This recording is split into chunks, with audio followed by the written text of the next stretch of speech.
Hello, everybody. Hello, ladies and gentlemen. Welcome back to Hobby Night. Hello, Chaos Cultist. How are you doing today?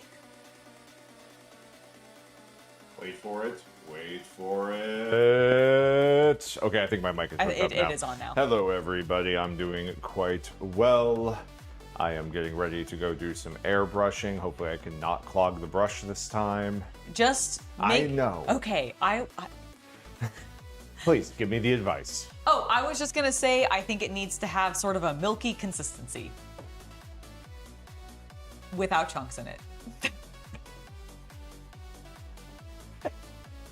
Say hi to chat. Hello, chat. How are you doing? Hello, Adam. Hello, Ray. Hello, Corsair. Hello, Captain Comic Geek. Hello, Art69ing26 and Grant. It's lovely to see you all. How are you guys doing today? I've got some plans for us today. It's gonna be a little bit of a casual stream. We're still gonna watch some stuff. We're still gonna build some stuff, but it's gonna be a little casual because this is the only stream that I'm doing this week, and I just kind of wanted to talk about this now, and then I'll talk about it again at the end because I don't know how many of you guys are gonna still be here by the end. Some of you might change out, and that's fine. That's fine. It's lovely to see all of you here right now. Oh, good. I was on live chat. I was like, oh no, am I only on top chat? I hate when I hate that OBS does that and it auto puts me in top chat when I really just want to be in show me everybody. Everybody that's talking to me, just show them all to me. So I am not going to be available or to stream for the rest of the week. I will be back next Tuesday like normal. And then hopefully things will be normal after that point. But for the rest of this week, I'm actually going out of town starting on Thursday and I won't be back until Sunday. So there won't be streaming over the weekend. Sorry.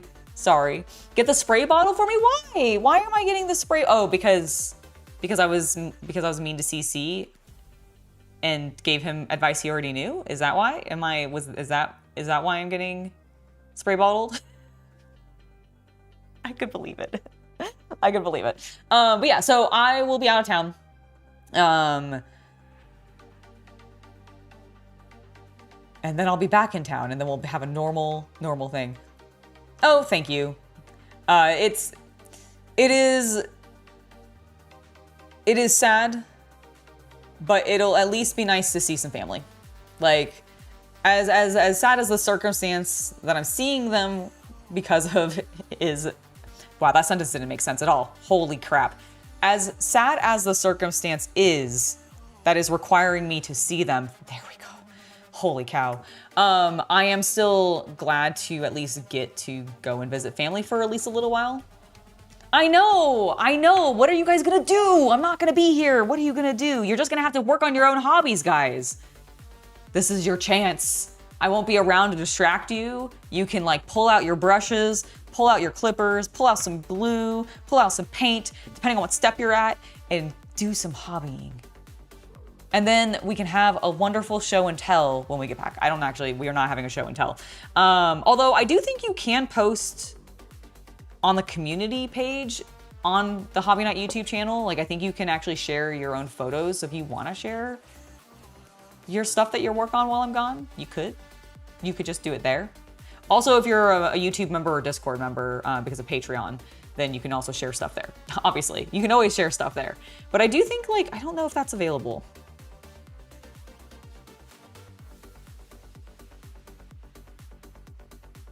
Oh, thank you guys. I appreciate it, everybody.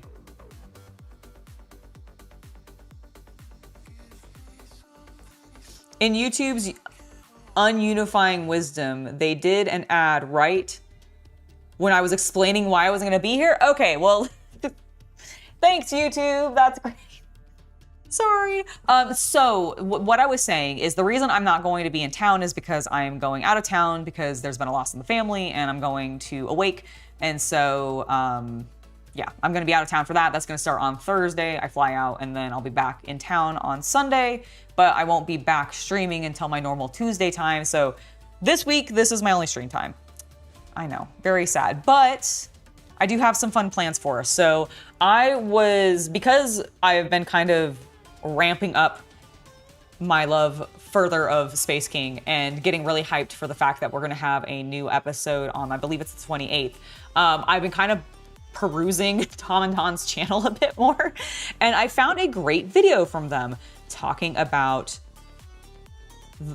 hobbies women find like repulsive. And I'm very curious how many of those hobbies I have. Like, I am genuinely really curious to see how many of them I have, because I feel like I tend to have a lot of hobbies that end up on these lists because I've seen some in the past. There is no doubt in my mind that Warhammer is going to be on that list. Sorry, fellas.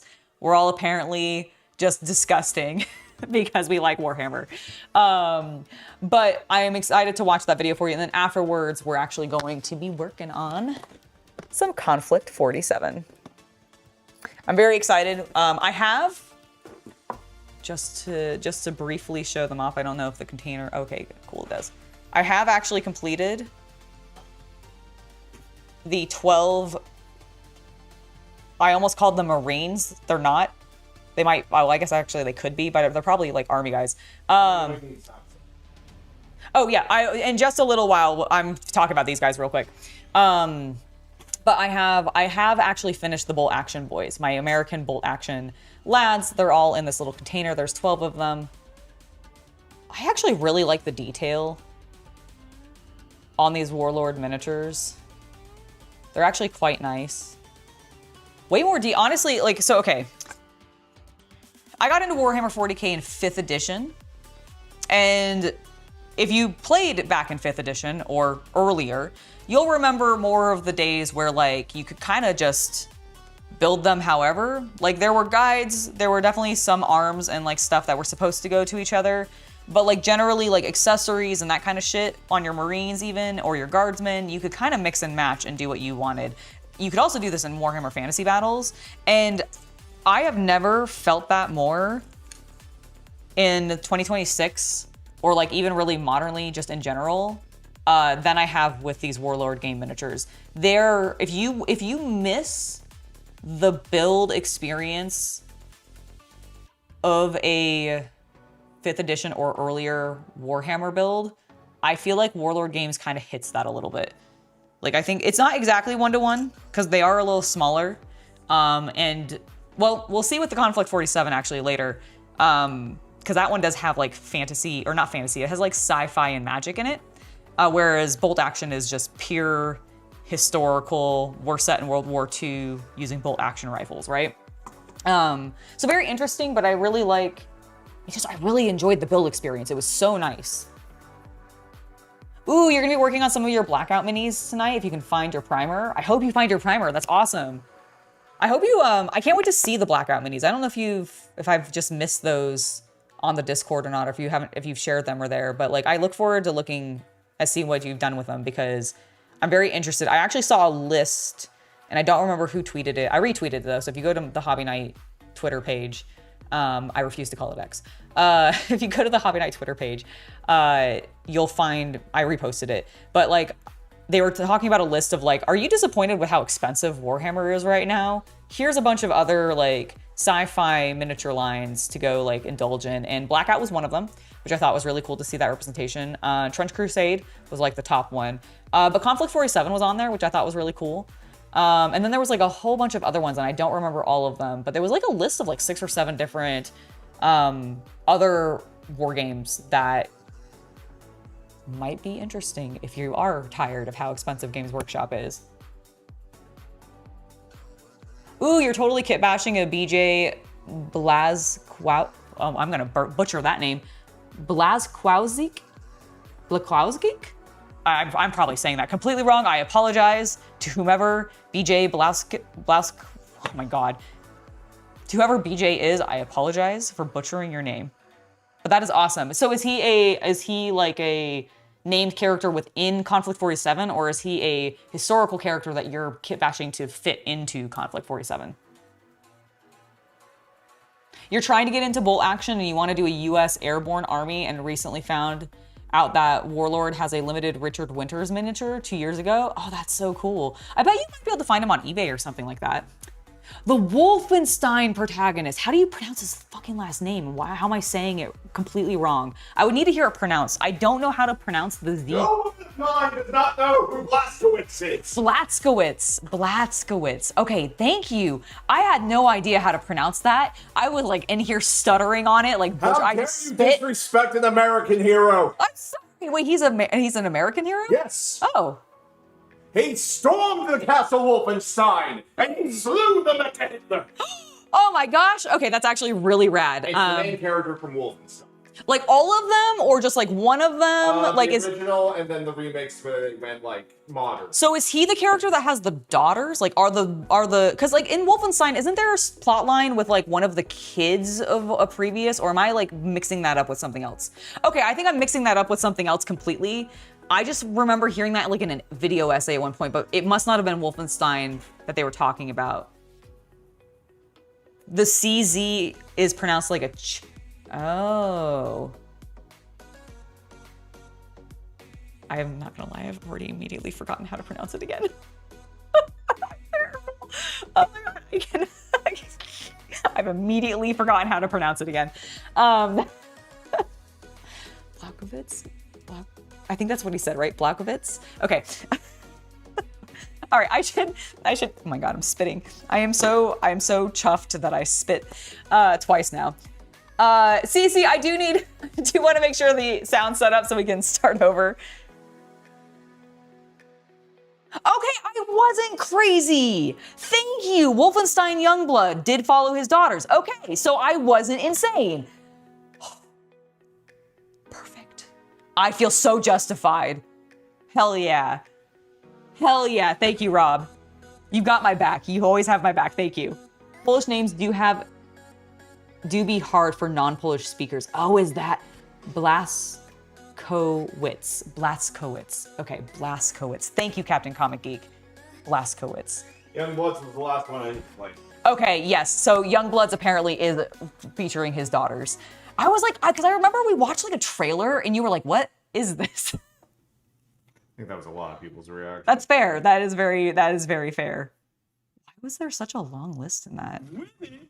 Nope, still not working. Oh, I also need to connect this. That's screen capture, that's working fine.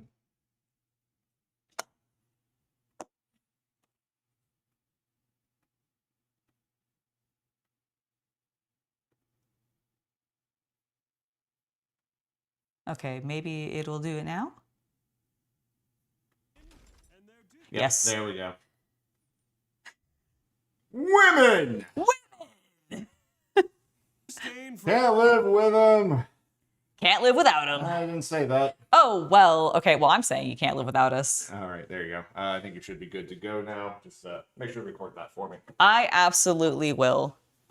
Blazkowicz. Okay, I'm gonna like repeat it a few more times. Blazkowicz. BJ Blazkowicz. It's a little bit of a tongue twister because his name is BJ, and then his last name is Blazkowicz, and so like the BB kind of fucks me up. Actually, it really actually does. Did anybody play the last game, by the way?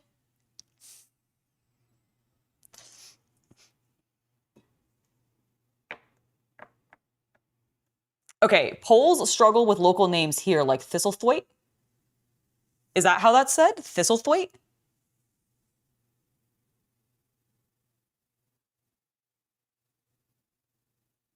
Or is it Thwat? But I think it would be Thwaite. Thwite? Thwite? No, I think it's just Thwaite. Thistlethwaite. Okay, before we begin, I am going to be recording this one so that it can go up on YouTube later. So I'm gonna do like a little introduction, but then we'll just get into the video because I'm very curious to see what this is all gonna be about. Also, I love the ridiculous art in the background. Like that Sonic is crazy. Very well done. All right, let's go ahead and get started. Gentlemen, I know that you all have been wondering, what hobbies do the fairer sex find repulsive? Which ones do they despise? Which ones should you avoid so that you can find yourself that sweet, sweet girl that you've always wanted? Well, Tom and Dawn have a lovely episode talking about exactly what hobbies women don't like. And I'm actually kind of curious, how many of those hobbies do I have? How many am I betraying my gender by being into these hobbies? Who knows? But let's find out. I can't wait to watch. Let's go. Today we're talking about women and their disdain for everything. I'm a lady. enjoy. It's no surprise that anything that puts a smile on a man's face is sure to draw a woman's scorn. But now it's been scientifically proven. The psychologists over at Date Psychology have taken upon themselves Ooh, to okay. rank the most unattractive hobbies according to women by having Okay. the ladies rank each hobby either attractive or unattractive. But instead of letting this hurt our feelings, today we're gonna try to guess the exact order those tasteless, cold-hearted harpies ranked our awesome hobbies. Then compare our guesses to the actual ranking at the end. How do you like our chances, Tom? If Oh, I I'm were- actually okay. So they're gonna rank it first.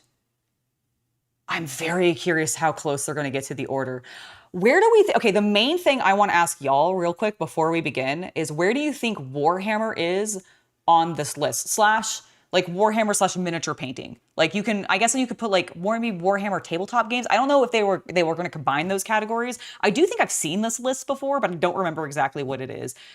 So I don't actually know where Warhammer is on it, but I do think Warhammer is a category. So where do you think Warhammer is?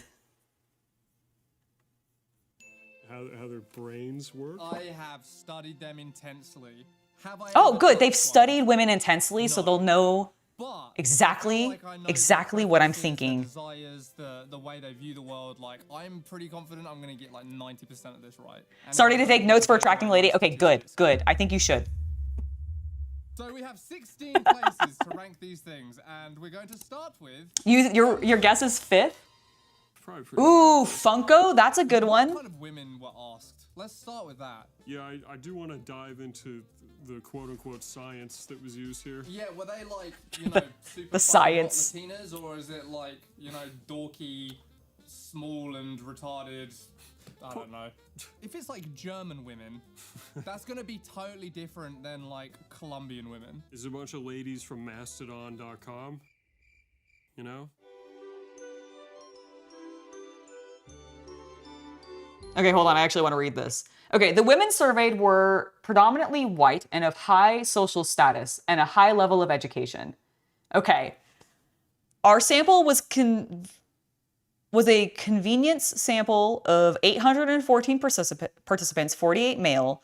Consistently in the samples that we run, we see a pattern of evenly split for political and feminist ideals, so we don't expect much political ideological bias. However, our samples skew disproportionately toward women of high social status and high levels of education.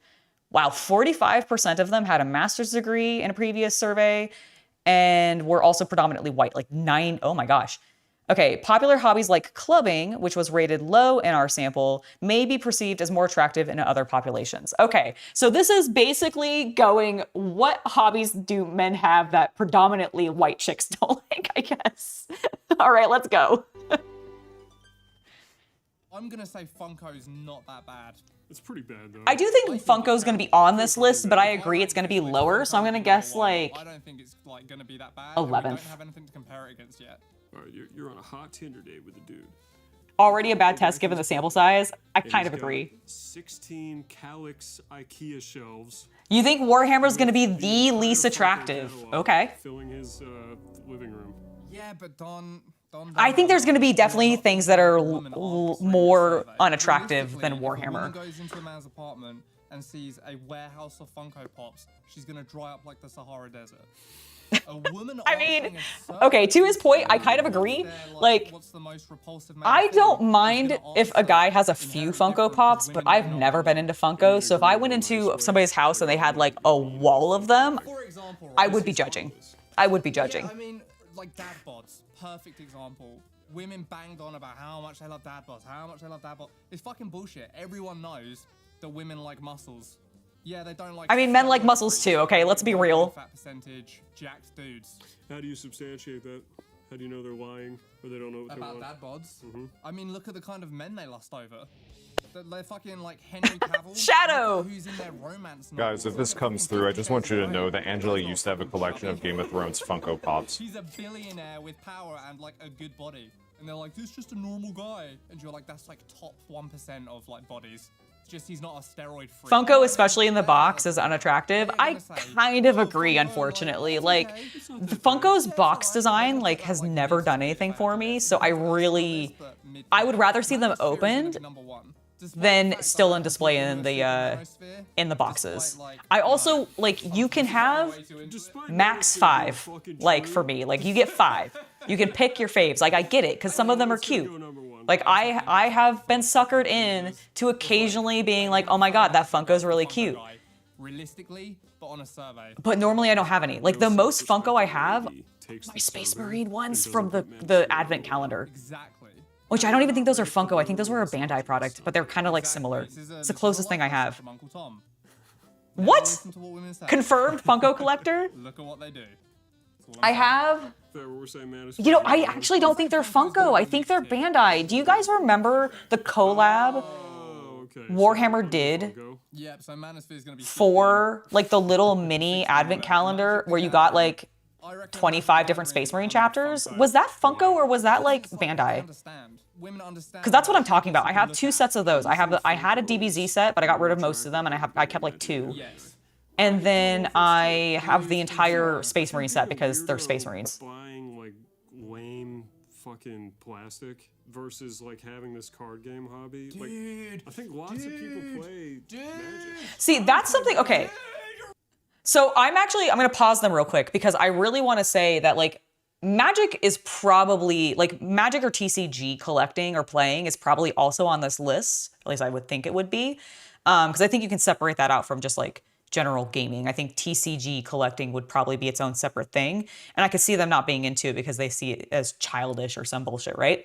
At least when you're collecting Magic or Pokemon or One Piece or whatever, you can play the game. Like, granted, a lot of people don't, but there is the possibility of doing so because it is technically a card game as well as a collectible product. Whereas Funko is literally just a collectible product and has no other value to it other than being a cool piece of plastic that somebody may or may not like, and most of them are bad.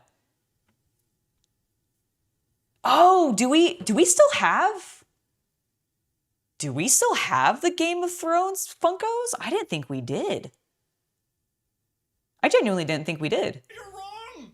Okay, let me put it into context for you because I'm an expert on women. Women own Funko Pops. Yeah, but they don't want men to own Funko Pops. Women own... Do you know a woman who owns a Magic the Gathering card? No. So they see it as this freakish thing because, yeah, you could be like, well, women don't own cars, but they don't see men liking cars as a freakish thing. It's because men liking cars is already, like, established male law. Magic the Gathering is dorky, invested, and they don't understand. You think Magic is number 2?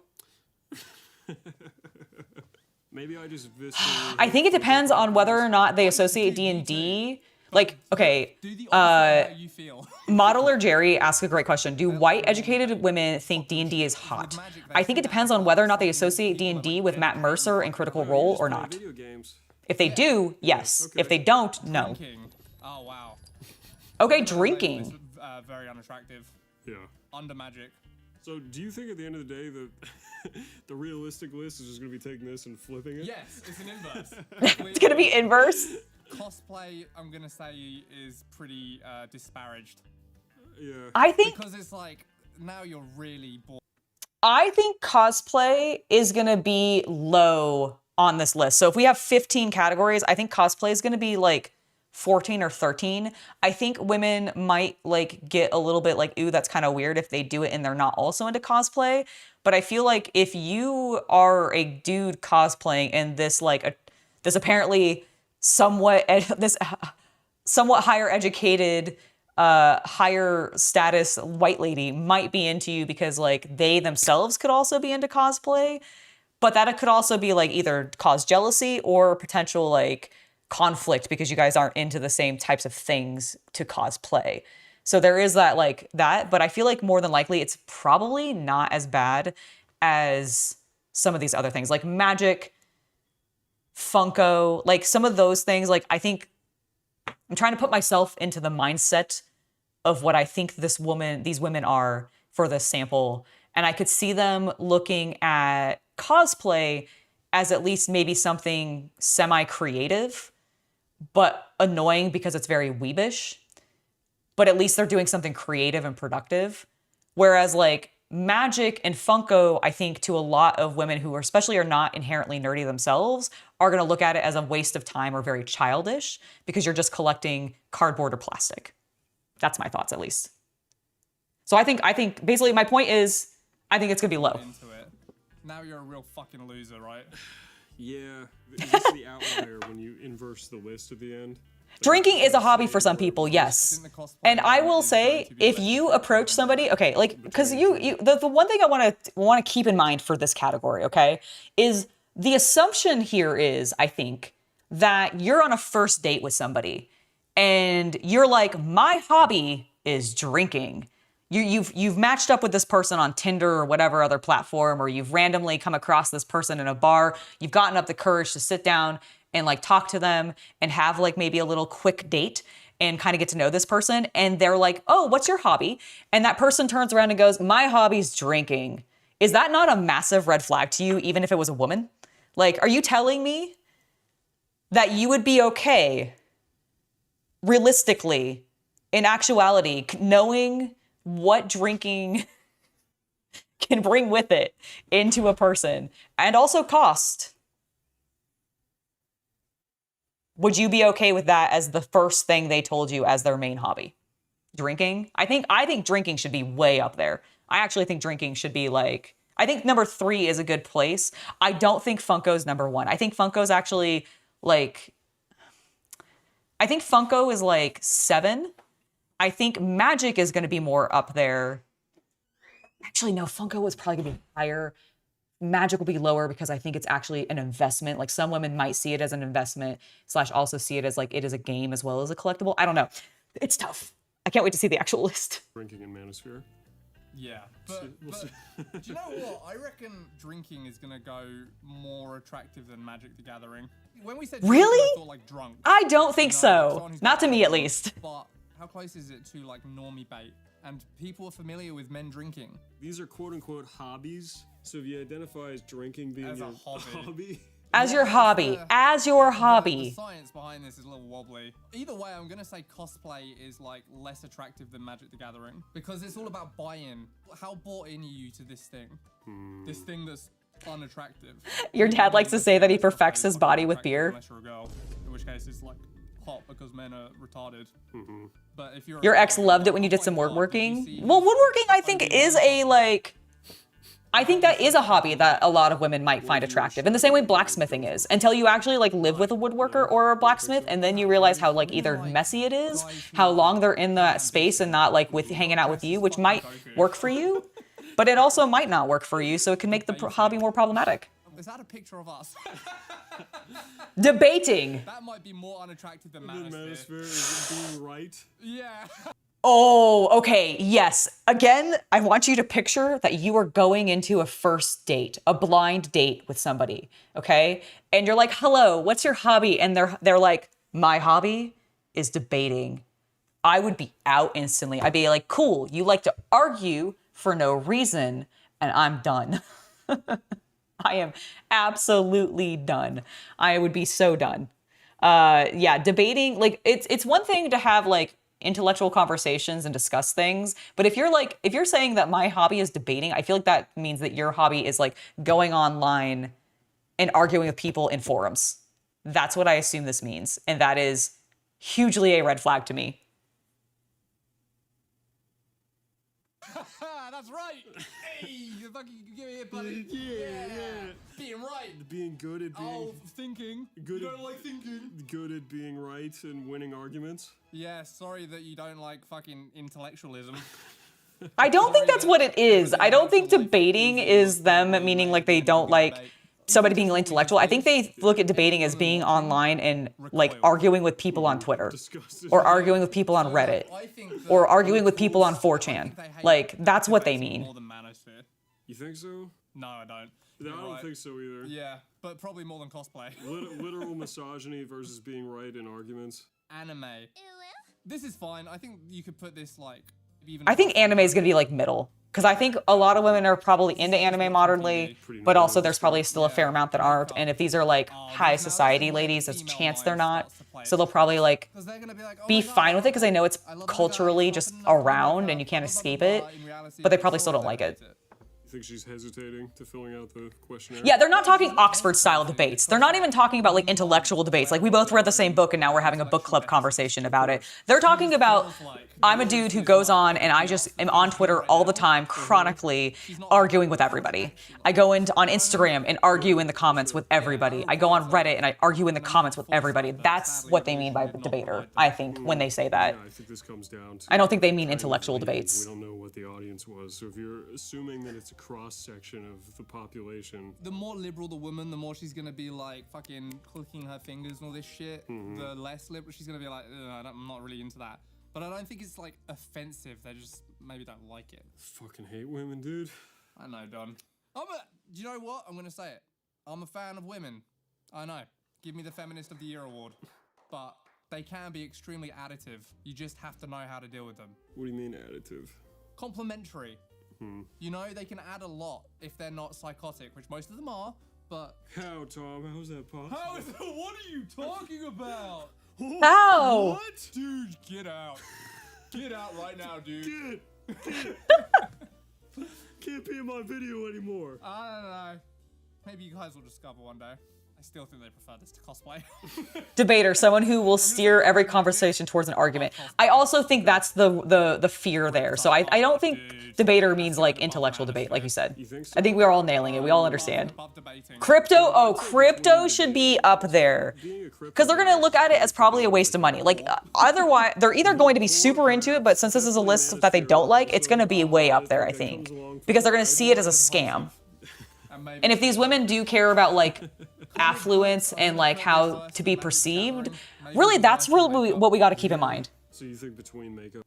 Okay, that's actually what we need to keep in mind with this debate, okay? It is a small sample of mostly white women who are upper middle class and have, like, a higher education, right? Like, they're upper society and have a higher education, okay? Which means that money is important to them. They themselves are probably successful. And the more childish and or wasteful one of these hobbies seems to them, the higher up on this list it's probably going to be. Because I think the biggest concern that everybody has when they're getting into a relationship, like seriously with somebody, is like, how good is this? Like, outside of like, do I like this person and do I love them? Are they compatible with me? It's a like, how good is this person with money? And what am I about to get myself into financially?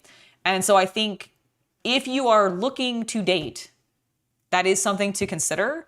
And the more your hobby might seem like a waste to the person you're considering, well, I mean, one, you probably shouldn't consider them because it's your hobby. And I don't think any hobby is a waste realistically, unless it's like destructive to somebody or somebody else or yourself. Like then you probably shouldn't do it. But most hobbies, which is again why drinking would be a red flag for me, because I'd be like, that is extremely destructive behavior towards yourself, let alone those around you. But I think that's really what it comes down to, is like how much of this is going to waste the money I'm earning potentially as going into this relationship and then us splitting or whatever. I think that is like something to very much consider in this. Makeup being on this is the weirdest one, honestly. The fact that makeup is on this list, like, why would that matter? Is it like too effeminate? Is it, because like it's not even coupled in with the manosphere stuff, which sometimes gets into that like face sculpting and like wearing makeup, even though they don't call it makeup type of stuff. Like, I don't get that one. I don't get that one at all. All right, let's get back to the video. Makeup and cosplay? Yeah. Is there any redeeming comic book guy? No. What about a manga guy?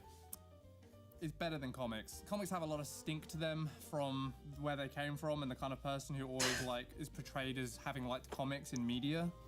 Manga is a little more like, it doesn't have so much stigma attached to it, especially with the popularism. I would argue that is not true. Also, you're reading it back to front. It kind of seems smart. you kind of seem intellectual, but like kinda not in a like debating way. That's cultured. Yeah. I mean, listen, I'm not gonna The other It's way. just, like, be fucking unsatisfied with him giant hyping up manga, but I'm like, I think That's they're what I both think it'll pretty be. degenerate at times, Neither one is that honestly. bad. Who's the most famous like comic book liking character? Obviously, the comic book nerd in Simpsons. That's Simpsons, right. yeah. But he would be a big manga guy. And he also has like a super hot cosplay wife. Does he not? Like, did he not marry a super hot cosplayer? Because it wasn't a thing yet. Manga only really came into our lexicon as a society off the back of anime by the time anime was already accepted. We will be making a Space King comic, and it's gonna be fucking Yeah, sick. like the makeup one is weird. It must just be because it's like they feel threatened because maybe you're gonna look more beautiful than them. Comic. Fucking weebs are abhorrent and disgusting. Cultural traitors. Read it left to right. Read it left to right. I fucking cannot tell you how much I hate that you have to read manga right to left. I can't do it. I can't read that. That's true. I do think manga probably does have a little bit more of a lewd, like that lewd connection probably does make it a little bit worse. Because it does have that like, yeah, that gooner like tag basically. Whereas, I mean, to be fair, have you looked at women in comic books? They're all like up until very recently where they started like toning that down a little bit, they've always been super sexualized. I'm a fucking obnoxious loser who won't just like participate in the thing. But I do think manga modernly has the bigger stigma just because it's more honestly popular. I can use chopsticks. I just won't. I just won't. I can use them, but I refuse. Comic book. Reading right to left? Fuck fucking manga shit. Fuck comic books also. No, we're gonna make Except for Space King one. the Space King comic. And the Space you know King what? manga. And the Space King comic Ooh. is gonna be an anthology graphic novel, not a comic book. Graphic novels. Oh my god. Okay. I have to stop and pause for a second. As somebody who went to art school literally for comic books, the freaking debate over a comic book versus a graphic novel is stupid. It's so dumb. I genuinely, they are roughly interchangeable. Like it is, you could call a manga a graphic novel. Graphic novel just means a novel that is graphic, that has images in it. Ah! Oh my gosh.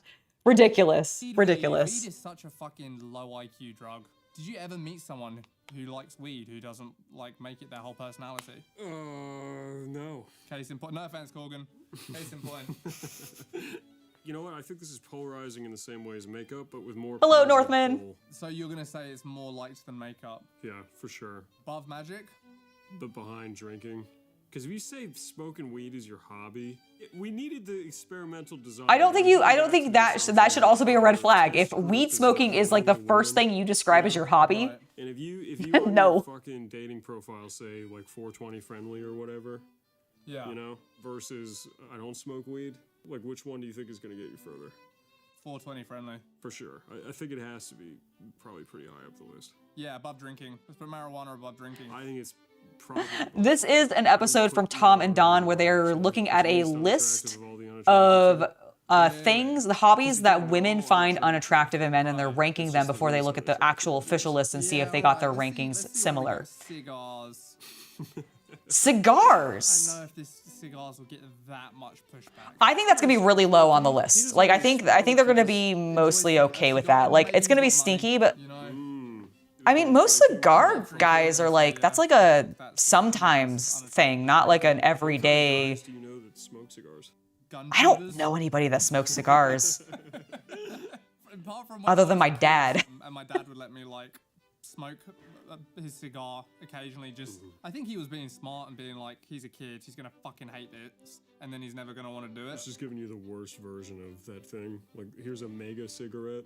Yeah, you know? so that like you don't associate this with something like A, forbidden and attractive, and B, like yummy. Right. So apart from that, the only time I've smoked a cigar is when a gun tube was like, we're all gonna smoke cigars, dude. I'm like, cool, I've never really done that. He's like, oh, dude, you have to try it. Here it is. So you smoked the cigar while shooting the machine gun? No, that was my ad lib. You fucking have to. That wasn't an option. It was the after party. No, my dad is definitely not Jonah Jameson. The first time I smoked a cigar was at Newgrounds. With That would the imply that I know dweebest Peter dweebs Parker. That ever dweeb. It was baffling. And Who were you crazy. with? Who were you smoking cigars with? It was the first Pico day. My I went third to, attempt. like, Does this the look County okay? guys and stuff were there. Yes. And somebody just Yes, that started looks great. Passing out fucking cigars. Just all these Newgrounds animator dorks are standing on the rooftop of like an industrial building in Philadelphia, just like, you know, Just the Cigars come on across as kind of larpy for some people. Yeah. wearing anime I t-shirts. guess and I lanyards guess I can and kind of shit, understand what and, you're like, saying. That's so yeah, it was crazy. not Never what had, I like, would a cigar think in my of. life. So Net worth is too low. interesting to learn. Yeah. If I had to guess, This is a very interesting list of like. There's some things on this list of hobbies that women find unattractive that I'm like, oh yeah, expected that completely. Some things on here I'm like, really? Like the makeup and the cigars are the two on here where I'm like, I feel like there's worse things that a dude could maybe be into potentially. That would be a turnoff. But Style thing, like a who am I to vice. say? Yeah, he This just like likes this yeah. like fine vice, you know? Yeah, so I'm gonna say it's not that bad. Probably about where we put it. Yeah. All right. Clubbing. Ooh. Oh, They're gonna associate this with infidelity for sure.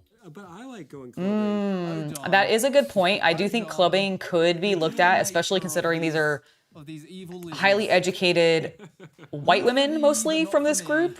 I'm gonna put clubbing as less Like, actually unattractive polled than for this cosplay, survey. but more unattractive than I cosplay. could definitely see that some thinking cosplay clubbing is like leads to infidelity in some cases. What age do you reckon you should stop clubbing at? I think it depends on what you want out of life.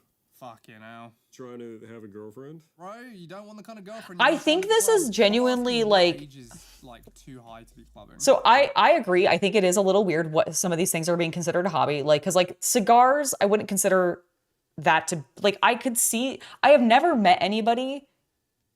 And again, don't know that many people into cigars, but like the very limited few that I have met who have smoked cigars or had cigars like in their office or something in their home, it wasn't a thing that they did like regularly.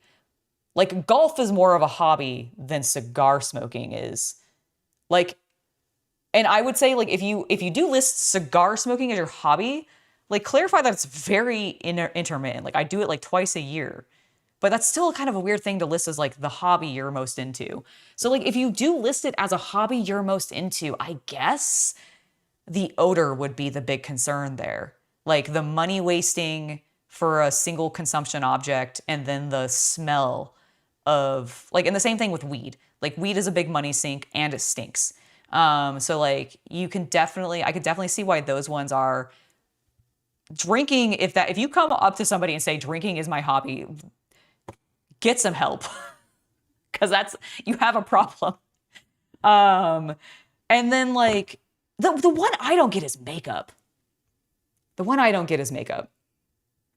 Probably like 28. I was gonna say 27. Mm-hmm. Because 27, that's the very start of late 20s. You gotta fucking retreat before your hairline does. I think that's the rule. Start packing it in. Yeah, dude. Shoring it up. Walk something down. I don't get it at all. I mean, clubbing and cosplay, I guess, in a way are very similar. But I think, like, in cosplay, it's implied that you're, like, doing a bit more crafting, whereas, like, when you're going clubbing, you were literally just buying an outfit from the store, accessorizing it, and then going and dancing. I wouldn't actually equate them to being identical. Or, I mean, they're like similar, but in, like, the loosest of senses. Some fucking bitch stole my glasses in a club once. You know some people who smoke cigars all the time? Okay, see, there you I go. was like, give me my You fucking used to glasses. smoke cigars? Okay. Excuse me. Like, did you do it all the time, or was it, like, a really inconsistent thing? I can't see. It's a disability. Damn it, she stole my glasses. It's already dark in here as it is, and now I can't see. She's bullying me. Luckily, I don't remember if she was cute or not, because I couldn't see. You ever see that picture of the guy death gripping the steering wheel? Oh yeah, no, I think saying that drinking or smoking is a hobby is a huge red flag for anybody. Man or woman, they come up to you and they're like, hello, my main hobby is insert Dude, I've had vice so here. low. Probably I not the fucking best. Walked home from a club crying once. Literally cried. I must have been, what, like 19? Oh, no. I shouldn't be there. It's a fucking club and I want to make animations. Like, I'm not meant to be there. I'm gonna go home and draw. All the time? Okay. Yeah, I'm like in this place, right? And I spot this girl and I'm like, fuck, man, like, she's kind of cute. Maybe I should. I mean, I know that there is a huge variety of cigars. I just have never met anybody that's like been that big of a collector. I'm like, I walk in, I think that's my problem. I've always considered cigar collecting not to be a hobby, even though it very obviously is, because you are literally collecting and sampling cigars in the same way that you're collecting and sampling TCG cards. But like, that makes sense to me. You're gonna help me. I never considered it that. Oh, you'll do the legwork and I'll get the reward? I mean, where's the catch? Dude, I turned back 5 seconds later, he's necking her. I was like, But you're right, there is definitely people who have like huge collections of cigars, in the same way that people have like huge collections of cologne, or like perfume, or makeup, or handbags, or cars, or whatever. So I'm already like, I'm such a fucking retard. Oh, I bet it can get pricey. Can't talk to, and then this guy just fucking, bro. I was, oh, True, true. It's the same thing with people who are in the coffees, whiskeys, or beers, you're right. Yeah, where's he now, dude? yeah, dude, what's he doing Yeah, now? where's his Space King? Anyway, arguing online. Ooh. Oh wait, so debating and arguing online are two separate That's things? under manosphere. Oh. That is so under manosphere. Yeah, you know, you might be right. We found the bottom of the barrel. Nothing's gonna top. I do think arguing online is gonna be like possibly up there as like the number one Porn thing. is actually above manosphere. Yeah, I think so. Is it above crypto? Damn. You gotta know how the question was asked. Yeah, because if it's like his pornography is his hobby. I also don't think porn should be you should not introduce yourself and be like, porn is my hobby. Pornography is hobby. Yeah. Does he dabble in Magic the Gathering, or is Magic the Gathering his hobby? But breaking down like female psychology, I like to say female because I know it really makes women clench up in anger, shake their fucking fists. Yeah, that's very debater of you. Yeah.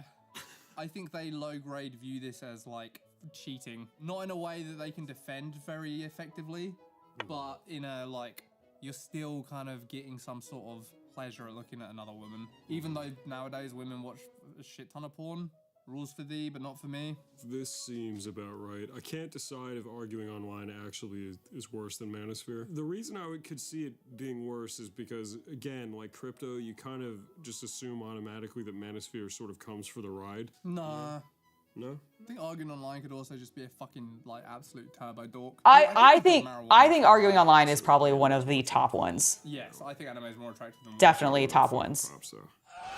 gambling. Ooh. Yeah, porn as your hobby on the first date, definitely not what you should be saying. Yeah. Okay. Definitely not what you should be saying. That's her resources. It's a lack of resources. Yeah, that's her resources you're gambling. That's true. Yeah, Those could be hers. Oh, gambling is another good one. Dismantling her nest and giving it to. Again, we have to remember that the women who took the survey are well-to-do and decently educated. They're probably not going to like gambling because gambling will take their resources. Like, that's the thing. Everything needs to be taken from the perspective of, is it going to be stinky or is it going to take their money? Is it going to do both? And I think that's going to be a key factor in this list in actuality. To a Native American man in a suit. You're not gonna win at craps. You're fucking stupid. I feel like something's leaking here. No, yeah. You fucking idiot. You dummy. You can't do nothing. This is our list. Do we want to fact check it before we reveal how women Didn't really work for you? think? 3 Every one clogs, of these things cleans is it out every considered single time, didn't work unattractive any to some time. degree. Yeah, if you Okay, imagine I will come and help in a second after my break. most Good, attractive to good. least attractive, this is the bottom 16. 16 Yeah, gambling as your hobby is definitely a red women hate flag. The most, at least when they're asked a question. Not You know, maybe you're in live until reality. 5. Number 1 being the least offensive. So anime, I think that's pretty chill. Can you think of anything? I think the anime is also pretty chill. Like, I feel like that is one that's just so common now, it shouldn't be that big of a red flag. Enjoy a doobie every now and then. Like, I think it's gonna be low on the list. I don't think women hate Funko that much. Dude, I like this list. Maybe makeup, it could be more unattractive. Makeup's the dark horse. You just don't. Magic, sneaking, and gambling all in one. Polarizing. I think we switched comic books and makeup. Yeah, could see that. I'm pretty logged in. I've got a real high confidence I'm going to be right with all of this. Let's see the We're not comparison. embarrassed. Oh my god, comic. Wait. Whoa, okay. Benign. Hold on, when they show it again. We need to look at their list. I'm debating. I don't know women at all. I don't know. Okay, boys, show the list again. Wait. Let's start from the bottom Let's up. start from the bottom. We're winning more there. Before God. Okay. So I believe I just want to pause and see really fast as they scrolled up. Goddamn thing about women. I think their list is on the left and the actual list is on the right. Okay, yeah, so Tom and Don's list. So they thought anime was gonna be number one. Boys, you're so silly. And you thought weed was gonna be number, like, of all of the negative things, I feel like the drinking is the worst when it comes to the consumables that might like make you inebriated in some way. Interesting. Okay, so comic books was number one?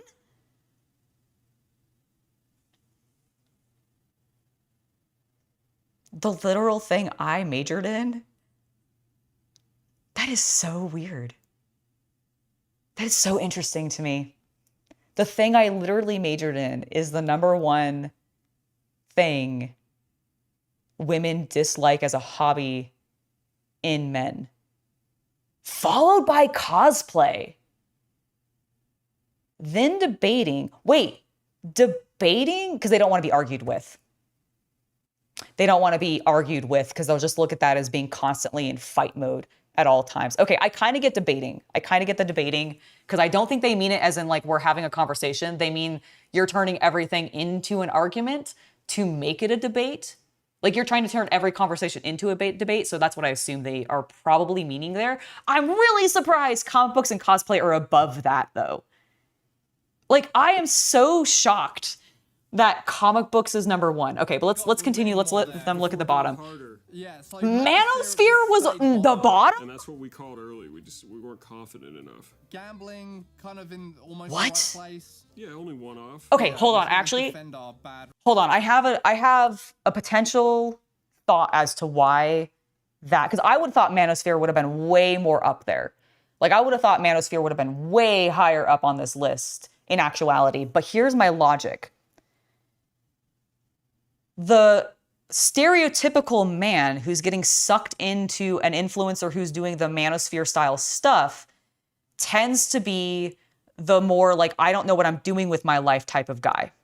These are all women who are going to already have their lives together, have had higher education, and are probably seeking somebody else with that same higher education, which means that they might be less likely to fall into the sucked into the Manosphere crowd, which means they might actually experience it less, and therefore that's why it's so low on, or I guess like, that's why it's not that bad in regards to attractiveness to these women. That's what I'm thinking. Bad reasoning. Arguing online. But I'm really surprised by that. Gambling being so low is really surprising too. Very, very similar. So arguing, You were interesting. right. You were so right.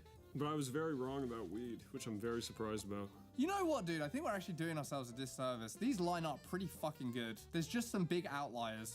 Weed and Funko, totally wrong. Comic books and cosplaying, totally wrong. Debating, totally wrong. But, Yeah, they did get a couple of things totally wrong, but they weren't like totally off either. I feel like, just as off as they were. Yeah? Apparently they don't care about crypto. They really don't like cigars. Ooh, gross cigar breath. How the I think Manosphere is a hobby I think, okay, here's the thing that we need to remember with this list. And I want to call it out specifically because when we say hobby, I think that is the thing that like they're just the most into. And one of the, like a lot of these things become people's lives. And I don't, like that might be the problem. Like, I wonder if that's more the problem. But I kind of agree. comic books like not as bad as anime? I'm not accepting this. I'm about to get into an online fucking argument. I would say that if all the ladies had to make this list and not just respond to the individual ones, they'd make the same list we made. I don't fucking believe for a second that comics books is the least unattractive thing on this I list. also, like, that is the one where I'm like, what? Really? Still very Really? unattractive. Comic books? Yeah. Show us what the fucking most attractive ones were. Reading. I know how to read. Foreign languages. Hablo español, por favor. I have lots of. Okay, hold on. Wait, I need them to show that list again of the attractive ones. Take the same list we made. I don't fucking believe hold for on. a second that comics books is the least unattractive thing on this list. Well, this is bottom 16 out of 75. It's Way still the very fuck unattractive. down there. Yeah. Show us what the fucking most attractive I ones were. see. Reading. Okay, so they were given a bunch of things. Wait, oh fucking hell. They go so fast. Show us what the They- fucking most attractive ones were. Reading. Okay. Oh. Nope.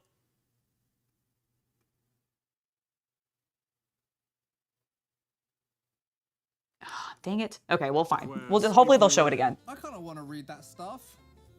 Do you? I do now. Writing. There you go. Oh, hold on. dude, Sorry, I that's skipped some It's all stuff. Kind of like. Like Pride and Prejudice. All right, reading. Okay, show the list. Solid. Okay, reading 'Cause foreign what do you think languages. Reading, they're like, you know, So they just these women who's an author? also just want an educated Charles man. Dickens? Reading foreign language. If those are like some of the top two, writing I think was up there.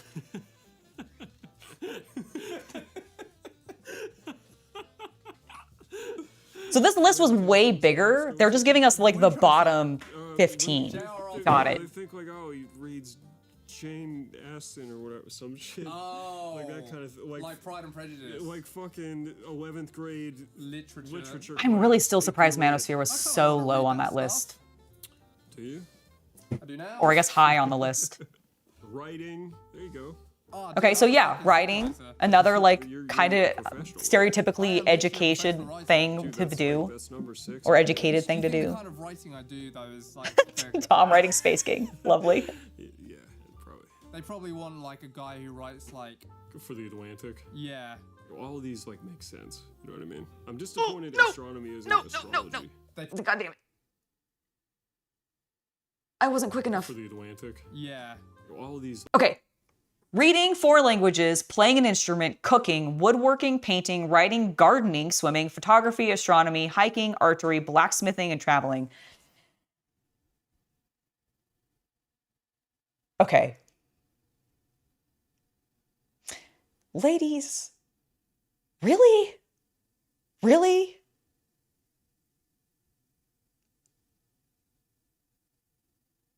Really?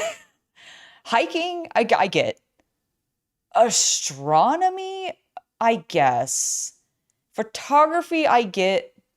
Swimming, I guess. Like generally, I guess like any sport that's in here, anything that's like athletic, I understand why it's going to be high because that probably means that the guy is a little bit more fit, or at least like is conscientious of like his health and everything. So like that seems good. Keep in mind on that big chart Yeah. with all the percentages. Yes. That's just asking a woman, do you find reading attractive in a man? Cooking, gardening, and they just say yes. Yes. It's That's not that they're coming out of the mouth top of their head. yeah, exactly. Well, and that's what I'm like, that's also the thing that, because there's 70, I think they said there were 75 categories on this list, and they asked like 800-ish plus women, all almost like 90% of which were white. And like over, I think 45% of them were like, had higher education. So like, meaning that they're probably decently affluent and looking, so like this doesn't super surprise me, but I don't actually know if some of these women actually want a woodworker or a blacksmith as a partner unless they themselves are very into those things, because that is such a time-consuming, messy, like hobby. You're never gonna see them. Like cooking is one that I totally get because like you want somebody to make meals for you, right? Like I get that. Archery is surprising to me. Like I think that's just I'm gonna be real. I think that is literally a holdover from like Legolas and like people and women specifically getting into like archery boys during like the 2000s to 2010s, I guess. And like I'm also like, what is the full list? What is the full list? Because this is only the top 15 most attractive, and we saw the top or the lowest 15 attractive. So like, what's in between? What's all the shit in between that? These like make sense. You know what I mean? I'm disappointed astronomy isn't astrology. They probably thought it was. No, I bet astrology's in that bulk that's otherwise. 100%. That's attractive. How many blacksmiths have I known? I've met a couple, but I haven't like lived with any. But I do know that like it is greasy. There's like, I mean, I watch Alex Steele all the time, and he is constantly soot covered. Hiking, dude, that's just walking. Everyone can do that. Oh, Archery. Hiking is more than just No way. walking, I would That's I would full of say. shit. Not hunting though, dude. Yeah, dude. Archery's your Robin Hood. This is proof that women. It's true. Archery is your Robin Hood. I think that's entirely why that's in there. People just love Robin Hood. They love that concept, and I think that's totally why archery's there. The shed and set up one of those straw things, and he's got the little fucking glove. Right, like that's what I mean is like, where are some of the like the more generic sports? Where are like the just into TV shows or like into movies, into music? Beer in the face. Yeah. Like where does hunting fall on this list? Archery is such a fucking lie. Blacksmithing, dude, they're so fucking dumb. They don't know. They don't understand the kind of guy who does blacksmithing for a hobby. If it's a hot guy though that does blacksmithing. But That's the not other the kind thing. of These guy are who- hobbies.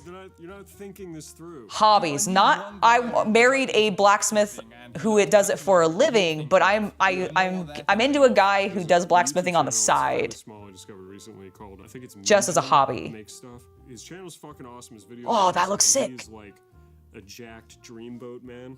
That kind of guy, I think, is who they're imagining as like a Renaissance. But that's not a guy hobby. that can, like, make Okay, anything this with is the hands. problem, and I think this is actually legit the problem with this entire list. Some of these things, like they're looking at this going like, asking as if this is a hobby. This isn't a hobby. Like if you're talking about like the guy that he's talking about, the blacksmith he's talking about, that's not his hobby probably. That's like his side gig. If he has a fucking YouTube channel for it, it's probably his side gig at minimum, if not his main gig. Which means it's no longer a hobby, it's your job. It's not real. Yeah, it's an outlier, but that's the point. Is like, find me the blacksmith. It's a balding guy who's 200 pounds overweight and likes Lord of the Rings. He can make a sick sword though. I just dried up. My labia just fucking shriveled. And traveling, number 15. That's not a hobby. Exact, like, this is the level of That can be a hobby. People do travel for their hobby. traveling as a hobby. I mean, all of these can be hobbies. They're just not good hobbies necessarily. You know, I want to see Europe. Dude, shut the Oh, well, thank you, Strider. That's a bit of a spider web, isn't it? Bottom 4, we kind of fucking nailed. And then it starts getting a little topsy-turvy. Weirdly though, they're in groupings, and the group is like in the wrong place. That's true. They did like group things in slightly the wrong places. I think they were. Understanding their logic, but not all. Of They the really pieces. underestimated how much women were going to hate on some of the nerd hobbies. Definitely victory. One of my hobbies is being right. I'm just going to indulge that hobby right now. And you know what? I appreciate that debating was only number 3. Out of the bottom of Yeah, like the- 80. Top hobbies men think women like. Oh, let's see. Yeah, Let's we see got what these other idiots did. You gotta go. You gotta go over this. Wait, so they polled men too? Swimming, traveling, hiking. I mean, they're not wrong. Those were all in the top like things. So literally the men, apparently men know women a little bit, but some men apparently know some women a little bit better than they give themselves credit for, because those were all in the top like 15. So that's very Cooking. on point. You know what? Fair enough, Men boys. fucking smash. I know, the fact that comic books is worse than drinking is crazy to me. Nothing was missing. That's crazy. That's awesome. Top hobbies men think women don't like. Let's see. So we're competing against other men in this category, right? Clubbing, they thought was the top. You guys are so fucking dumb. We were right with women on You're clubbing. right. Yeah. Versus men who put clubbing at the top.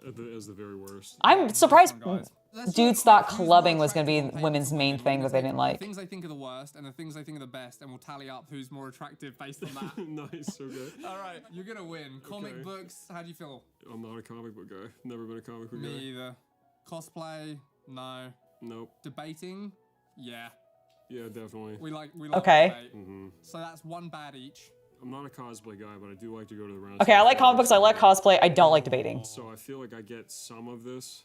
I'll take it. Half point. You also like going to the Renaissance Fair dressed in armor. I've done it once. And you had a nice... Oh, because he's giving himself one for cosplay. Caveat, though. I want a real caveat. My costume was not like in the spirit of the Ren Fair. It was like ironic and meant to upset people. It was funny. Like, I put on like a breastplate and I wrote like Elf Slayer with like a red Amazing. had, like, elf Amazing. I don't know. I feel like that's in theme with the Ren Fair sometimes. Depends on what theme your night you're going on. White middle-aged dudes come up to be like, "Attaboy! Hell yeah, Hell buddy. yeah, brother!" I'm like, "Yeah, let's build the wall." And on the other hand, you'd have these little tweens. Mechanics is your job and your hobby. See, there you go. There you go. They would get. I don't think that's okay. That's not funny. That's not cool. Bear in mind, I was with someone dressed as a fucking elf. Most people like just thought it was humorous and they would like cover their ears as they walk by and smile and laugh. But there was like the extremes was super funny. Anyway, all that to say, like, I don't think that counts. First time commenter, play several instruments, art, native plant gardener, and traditional archer. Can't possibly be more single. You also love D&D, war games, film, history, and archaeology. See, that's what I mean. Is like, I don't know what some of these women are actually looking for, because like they'll literally list things that I know plenty of dudes like casually have as their actual hobbies: reading, writing, playing an instrument, gardening, etc., cooking, etc. And they still aren't interested in them. And I'm like, does the negative hobby, like mashing, does D&D, war games, and I mean, those are the two main ones that were like in the list of the negative hobbies. Like, and this is me asking other women, because I don't know, I don't get it.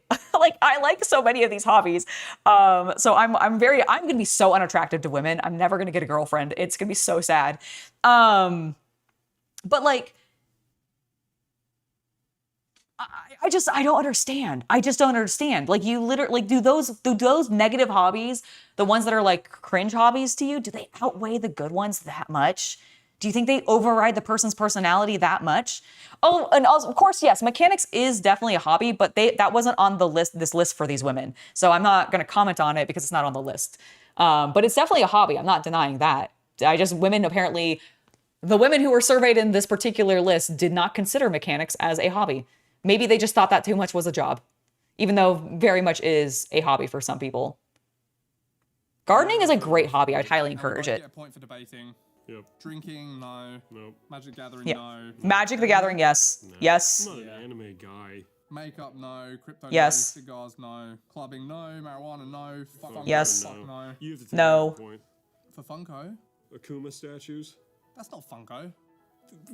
Okay, do you think statue collecting was on the list of 74? No, and sucks for them. No, like, if sucks I'm for you. if I'm taking half a point for being a knight at the Renaissance Fair where it's appropriate to dress up, then you're taking half a point for your fucking 6 $1,000 Akuma statues in your office. What? He has Kuma statues in his office? And you say you're not into anime? That's a product prototype. I'm gonna reach for straws. Okay, I'll take a half point. That's fair. But it's not Funko. Arguing online, I'm reformed. I was gonna be like, if he doesn't say that he argues online, I'm gonna call bullshit. Than arguing online, but like, Yeah, you're not that anymore. I'm not that guy. Porn. You call porn a hobby? No. It's not my hobby. No. I'm no gooner. Gambling, no. Manosphere. No, Manosphere, no. It depends. The truth comes out. I would say no, I'm not. Would you believe Tom's a Manosphere guy? No, and I'm gonna be I'm not. upset if he You have is. some good ideas. Have I said some things during this video that might lead you to think that I roll with this? That was obviously all irony, though, right, Tom? That was A good portion of it, at just least. you being silly. That's the best part. You can never tell. I'm gonna take a half. Oh my point. god, guys. Take a half point. Yeah. So I like an episode of Joe Rogan. Sue me. We're tied. Are we tied? We're tied at 2 points each. Okay. All right. Now most attractive. This is so self-indulgent. Okay, now most attractive. So I already have 6 of the negative attractiveness hobbies. Play along and decide your ranking too, and you can tell us in the comments just how much you got fucked by these creatures. Reading, I don't know if a horror series. I can read, but I don't read actively as a hobby. Foreign languages. Nope. I gotta take that one. Yeah, you're working on one. That's right. Fair enough. Hakito. Play an instrument. I don't think you get this. I don't play an instrument. No way. You get half. You get half. I got actually good at guitar. I've never played an instrument ever. Oh no, I have. I played the fiddle once. I just haven't played in a long time. I played the fiddle once. You accept that the arguing online thing doesn't follow me. So why does guitar follow you? Could it be that the ladies here are picturing an airport romance novel cover? Possibly. I can still go on Facebook and argue with like a 50-year-old woman. But you don't you don't know how to play guitar though. That's no. Hold on. Something made sense in my brain. A second ago, something made brain. I don't think it's that attractive if like you own a guitar and you bring it out once a year. Come on, guys, keep up with the list. Let's go. I want to see how many more I have. Because I have none of the attractive ones, and I have 6 of the unattractive ones. I was on my way out, definitely, with guitar as a hobby, but I presented as a guitar player and played a couple times. If it's down to, like, can you trick them on stuff, like, I'm going to sweep. I'm going to fucking sweep. All right, half a point. Cooking. Nah. It's not a hobby. I think you get that. You got so good at it. I have done some woodworking as a hobby, so I'll count that. All right, half a point, whatever. Yeah. Painting. I definitely. We can have this one. We're art boys. You both paint miniatures. I think I get this one. I don't write. Yeah, that's fair. Gardening, fuck no. Swimming. I absolutely do. Swimming, no. Photography, no. It's for my job. Hiking, I would, but I don't have time. Nope. Okay. So I have only 3 of the attractive hobbies and 6 of the unattractive hobbies that other women don't like in men. I wonder if they are okay with those things in women. Do you think I'm safe and I can actually still get a girlfriend because I'm a lady as well, and maybe they'll find some of those hobbies attractive in women, but not men? What I would take away from it. Could pick up archery too. The new attractive is being unattractive. God knows women just love it when their man archeries and blacksmiths. That's all the proof you need that women. I think if you know how to cook, you can count it as a hobby. Because if you don't do it very often, then you're not doing it regularly, and it's definitely not your job, right? Video on cringe things women buy versus epic things men buy. All right, that was actually really fun. I do not know if I agree with the women's list, but I also think that they picked a very, very small selection of women and didn't really seem to have a lot of diversity amongst that group. So this is a very limited list. So take it with a grain of salt, I will say. I think there's some interesting things that we learned here. I think the most interesting thing is maybe don't have your hobby be any kind of arguing or debating. Apparently don't be into comics because women really don't like that. I'm sorry, guys. I feel really bad. I majored in comics, and the fact that that was like #1 of the worst is kind of astounding to me. Like, I genuinely don't get that one. But don't let any like major vice like drinking or like, I guess, cigars or weed be your hobby. And don't like be that as your first main hobby that you go into a blind date introducing yourself with. That's what I've learned from this episode. Thank you guys so much for watching, and let me know what you thought in the comments below. All right, got the video stopped recording, and that was ridiculous. Oh my goodness. Very, very fun, but a little ridiculous. So what do you guys think? Do you think that like, I mean, I really just feel like it's because it was a bunch of honestly basic stuff that people like associate with romance novels. Like a lot of the things that I feel like were the like really attractive hobbies were often the hobbies you see men in romance novels having. And I really just feel like that's what it came down to. Like legit. I actually legit think that's what it came down to. And then like, I think the stereotype of dudes like comic book guy from The Simpsons maybe where that like it's so weird to me that comic books were so hated on. Even though, like, realistically, I feel like anime can be associated with more degeneracy because of, like, hentai and stuff. So it's like, where are they? I just don't get it. But yeah, I thought that was really fun. I'm going to take a brief break, and then we will come back, and I'm going to start working on Konflikt 47. So I'll see you guys in about 10 minutes.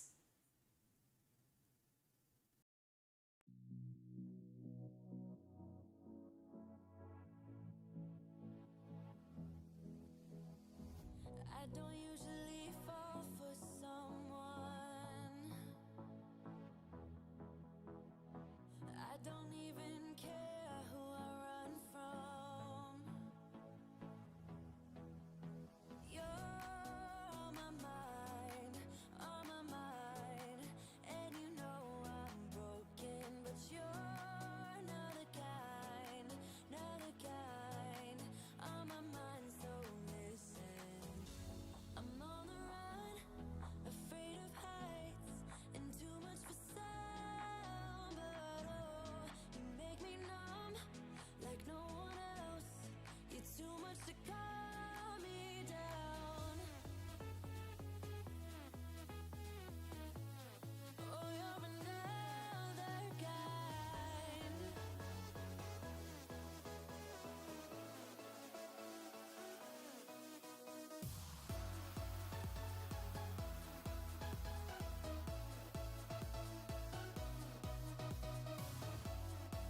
All right, everybody, before we, ooh, what is my hair doing?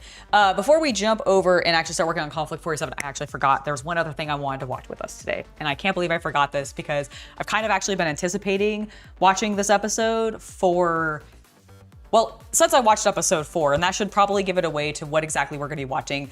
I wanted to go ahead and watch another episode of Miniature Masters. Now, the last episode pissed me off royally. It didn't alleviate any of them in some ways because of like the way that it was handled, but ultimately I'm still very excited to see how this show is going forward because there are at least 4 more episodes left. Not all of them are out yet, but we're gonna have a total of 8. And I do wanna see the show to conclusion because as much as I have been a little disappointed with the way that they've handled some things on certain episodes, overall, I actually am very thrilled that this is even happening. And I would love for them to be able to afford and see merit in doing a season 2. So let's go ahead and jump into Miniature Masters episode 5. Welcome to the 5th episode of Miniature Masters. We pitted the world's best miniature painters against each other to compete for $10,000 and title of Miniature Master. Are you guys stitching me up on purpose or what? And in this episode, the contestants go big. It's a huge thing to do in such a small time crunch. Okay, so we're doing something large this time. More room to get it right, but also get it wrong. I wonder if they're gonna start doing episodes where it's like multiple days, like they're gonna have multiple days to work on the thing, rather than just a 8-hour period. Because one poor decision Or 24-hour period. long before the paint even hits the model. What the f they come here for? I think people are struggling today. Confident? I'm not. Do you feel like that's a good use of time, rendering rocks for an hour? Am I getting a commission today? If you stop asking questions. Oh, what happened? He's a pest. My client's a pest. My client is the best. He knows exactly what he's talking about. This episode Oh, was it chugging? The stream, yeah, you did drop Yeah, I some saw frames. I dropped some frames. I think you should be okay now. Okay. Go back, Yeah.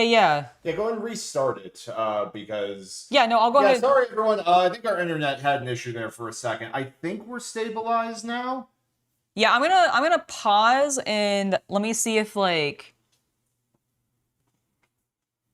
I don't see the drop frames going up anymore, but I'll pause for a second here and let people do a refresh because it might have been on my end. I'm not sure. was. Okay. Sorry about that, guys.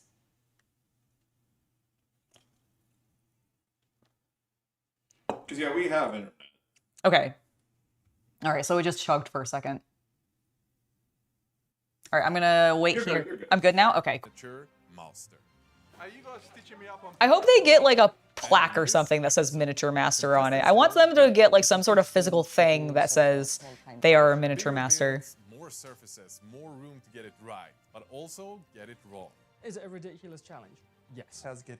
They're just actually working on nothing but phallic things.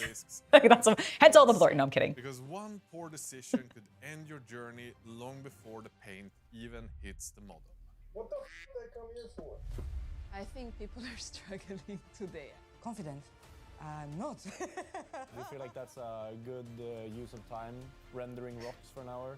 Am I getting a commission today? If you stop asking questions. Oh, what happened? He's a pest. My client's a pest. My client is the best. He knows exactly what he's talking about. This episode of Oh, they're doing a commission piece. Interesting. airbrushes, Interesting. and Steinbeck. 25% chance, right? Welcome back, everyone. Episode 5. We're nearing the end. And I'm living the dream today, boys. On to the next challenge, I guess. How's everyone feeling today? Trent, you're the winner. Oh yeah, I feel very good. Excited for the opportunity to paint something big with a limited palette. I think it's going to be a really fun challenge. Aaron? I'm just going to keep doing what I've been doing, which is just sit in my bubble, just paint what I want and just have fun doing it. Obviously, I do feel like Aaron and Trent are like the two most likely to win just because I feel like they've been pretty top most of the time and or very safe most of the time. You will be doing it in probably less time than is desirable because today's challenge, presented to you by Harder and Steinbeck, is a commission painting challenge of a monster. The most common Okay. way for miniature painters to make a living is by doing commission painting. This pretty much means that you'll be a paint-for-hire worker and will be forced to paint whatever your clients asks you to do. Today's challenge, a bit scary, not gonna lie. I hate being told what colors to paint. I hate being told to do it to a certain level. So for today, we've hand-selected. I feel him. Oh my gosh, Trent, I feel you so hard. People have asked me, hey, Angela, do you do commission work and everything? And I'm not even anywhere near these guys' skills. So like the fact that people have even asked me to do commission work for them is crazy to me. But I've had people ask before, and my answer is always no. I will never do commission work because I get way too attached to everything that I paint, and I do not want to give it to somebody else. Like I can deal with being told how to paint something. Like they're like, oh, I want these colors, blah, blah, blah. I have not dealt with enough clients because I don't do commission work at all. Like I've dabbled in it briefly and realized it's really not for me, and then it's never again. And so I've not dealt with any amount of clients to really actually realistically say, but at least with like doing illustrative commission work, sometimes you can have some really chill people who are very just like, do what you want. I want these colors. It's this chapter. So please have it do this. Oh, and maybe have this like one specific thing. But generally they're pretty like, they leave it open to the commission artist because they're like, I trust you to do a cool thing on this thing. But there are some people who are like, I need it to look precisely like this. And I could not deal with those people. I could not deal with those people. Miniatures for each and one of you. And each one Hello, Texas Mad Dog. It's lovely to see you in chat. will be your client. How you doing? You're allowed to ask us questions. Trent? You are great with a full picture of the miniature, but today we want you to focus on the details. And today, Borja will be your client. Perfect. Thank you. Maxim? That's me. Every episode, you are full of chaos. Full of shit, yes, what you can say. Today, you do not have the benefit of being chaos the first half of the episode. Your main challenge is to sit down, think about your piece, what you can do to paint it fast enough, and what you can do to save time. I hope you're not gonna give me the one that you think you're The miniature you have today is Magnus. One mini that I did not want to do. My one weakness. And sometimes when doing commissions, you'll get clients with specific and maybe even odd color choice requests. So today, you'll be picking from all of these. Okay, the one thing that they're not making clear in this is you as the commission painter can say no to a client. Like, if you don't want to paint Magnus because he's not something you're interested in painting, you don't think you'll do it well, you don't have the confidence in it, then fucking tell the client, I can't do that. Find somebody else and move on. Like, it's not that hard. Like, I get it's a job and you're trying to make it your living, and therefore you're probably wanting and thinking that you have to take every single effing commission that you might possibly have to. But like, one, you need to make sure that you actually can handle that number of commissions. And two, don't take the ones that you don't have interest in doing.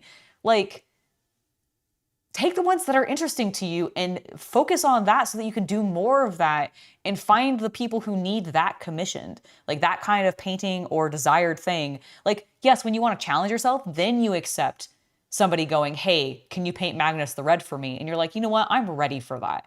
I am finally ready to challenge myself on a Magnus the Red. What do you want?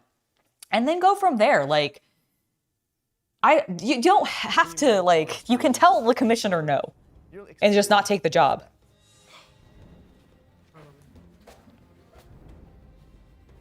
Please reveal your color scheme to the world. Magnus the Blue. I was so disappointed, so pissed. Brown and green, huh? Who's my judge? I am your client. It's a coup. They want me out. Carla. I don't think that's true at all. Today, Carla, the commission I want you to paint for me is Visick. Hey, Red. That's nice. I started painting Scavenge when I was a kid. Come forward and choose randomly the color scheme I want you to paint my mini in today. I can deal with that. Orange and purple. Probably your Nice. favorite. I think I like that. I like that. I'm optimistic for what she does with the Skaven in orange and purple. Please step forward. It is a little bit like Gordon Ramsay's Hell's Throughout this Kitchen. season, you've amazed us with your rendering. Today, we want You have a to 1/72nd scale miniature to paint. Got any tips on how to paint them? Well, what is it that you're painting exactly? Like, I understand it's a 1/72nd scale miniature, but like, what is the subject? The Mega Gargant. Please step forward and choose your paint scheme. Pink and yellow, okay. Much better. I can do what I want. So Anastasia, today I am going to be your client. I want my mini painted with my pesky, beautiful color scheme, but 100% with your style. It was nice that the brief was keep it yourself, but I want these specific colors. And your mini is, obviously, the great and clean one. I think she can do that. She can do it. She can do that. That highlighter yellow is gonna be perfect for the great unclean one. Are you kidding me? You've been given some quite massive miniatures. A medieval The knight? time is still limited. But we want So to I make would sure work as well. from the deepest recessed sections of the model first, which is probably going to be any maybe potentially exposed flesh, or like the, honestly, the male on it. And then probably work your way out to the more outer areas. The idea there being you're getting the most recessed sections first, so that as you're working your way forward, you are not having to touch them as much. Make sure that every part is painted and you have the ambience before you start. It's not going to be easy. So in order to have a steady hand, using your other hand to brace the hand that's using the brush is a really great way to give yourself some stability if you have like shaky hand syndrome, which I do. I have that all the time. Also, if you don't already, use a handle. It can be any kind of handle. Doesn't have to be a manufactured specifically one. You can use like cork or an old medicine bottle, but use a handle. All right, so I think they're doing their planning step first.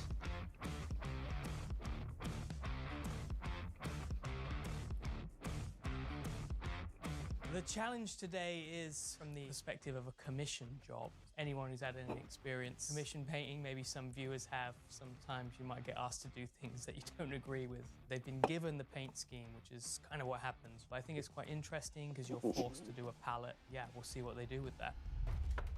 Are you guys stitching me up on purpose or what? Oh, what happened? Trent, you know, I like to play with my models, so I had a really big tournament last week, so I had to assemble it for you.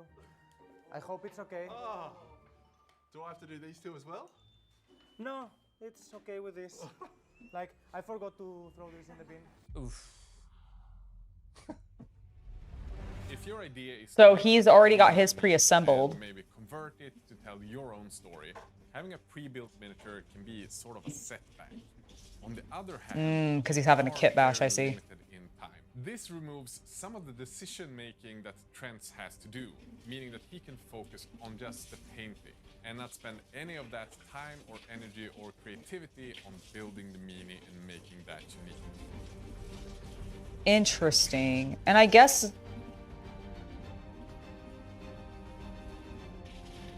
so what I find interesting about that is the fact that like he won. So this is supposed to be like a reward for him, but like I mean, I guess in a way it's a time save. There's anyone who could use extra time. It's probably I guess it's just that. It's just a time save, I guess.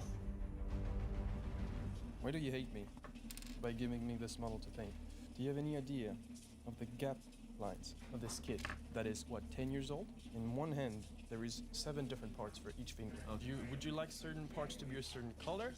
Or do you want me to... Yeah, I want you to give me a good suggestion here. I'm thinking of painting, there's a lot of metal, obviously. Do you have any preference on the metal painting? Something that will save me time. Yeah, you have like 8 hours. I don't want you to go over budget.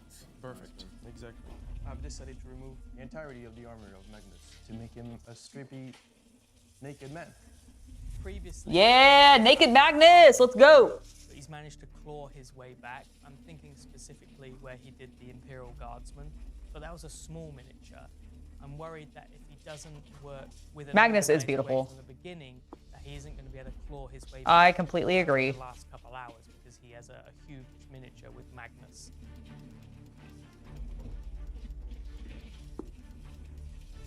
prep time is over. We will start our 8 hours for today's challenge. Okay, so they really got like 8.5 hours then, because they had prep time.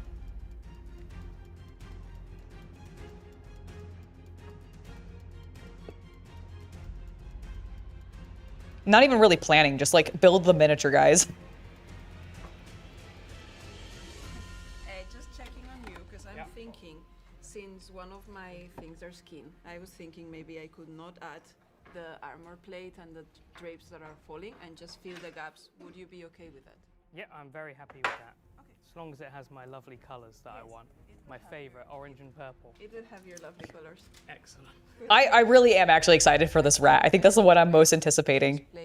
Also, can I just say, I love how gigantic and also Skaven appropriate her earrings are. They're triangles. I know it's not exactly, but like, it's close enough to the Skaven symbol.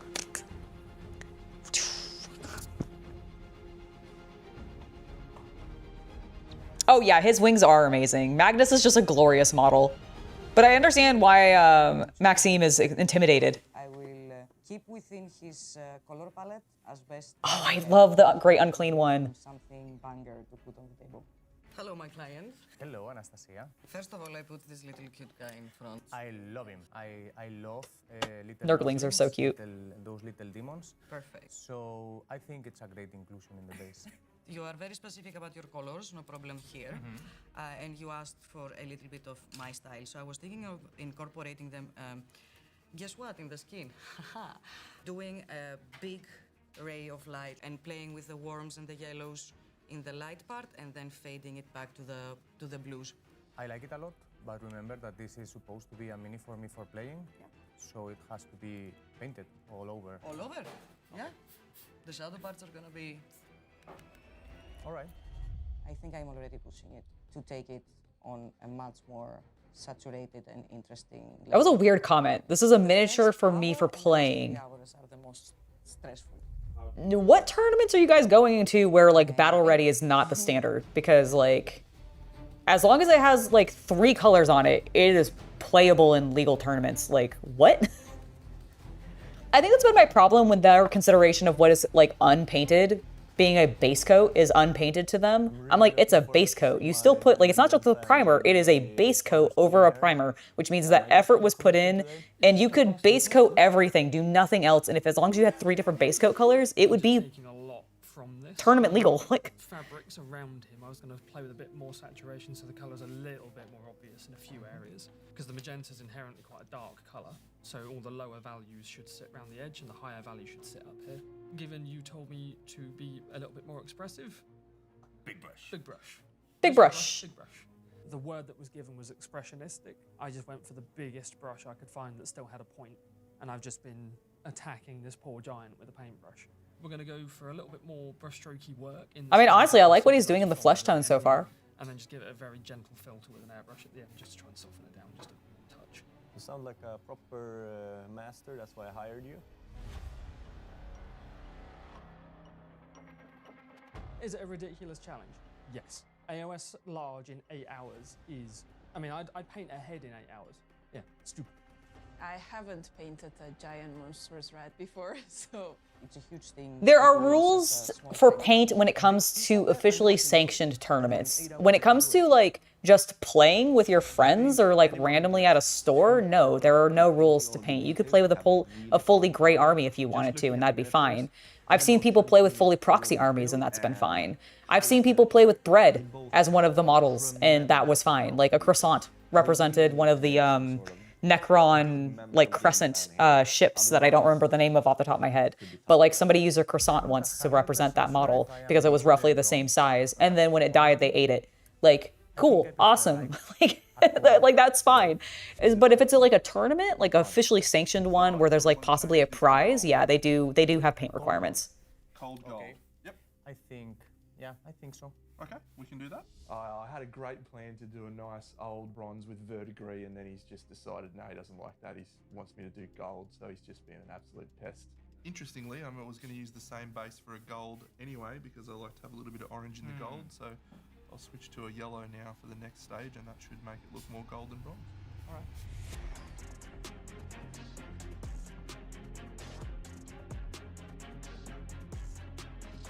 My colors look great. I feel pretty confident that it's gonna be bright, it's gonna be full of texture. I can use essentially the same color scheme that I've used 4 weeks ago for my Morven Bow. Beautiful cape. The rest, quite brown. You can use it for leathery. You can make something very moody, and I'm very excited. I'm going to be very interested to see what he does because his color scheme is very the opposite of Magnus.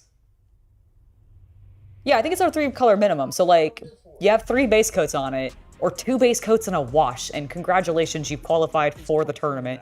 That's why like they just the high society tier that they like try to place themselves on. I'm like, guys, we are painting miniatures for a tabletop game, okay? And 90% of us don't go to tournaments to play regularly, which means that all of those like finicky little rules about paint and all this shit means nothing. To try and do a little bit of a nice yellow atmosphere. This will be pushed way more up, but if you want the blue to be more desaturated. If the whole mass of blue is lighter, I think I will dig it more. Yes, absolutely. Would you mind, because switching from yellow to blue, the only thing I have is that it may be greenish in the transitions. I can incorporate that with a little bit of red or green. What would you prefer? Put some red in the transition. I think it would work. Would you be happy with some red in the... I don't know yet. Okay. I have not seen it. Let's see. Let's see.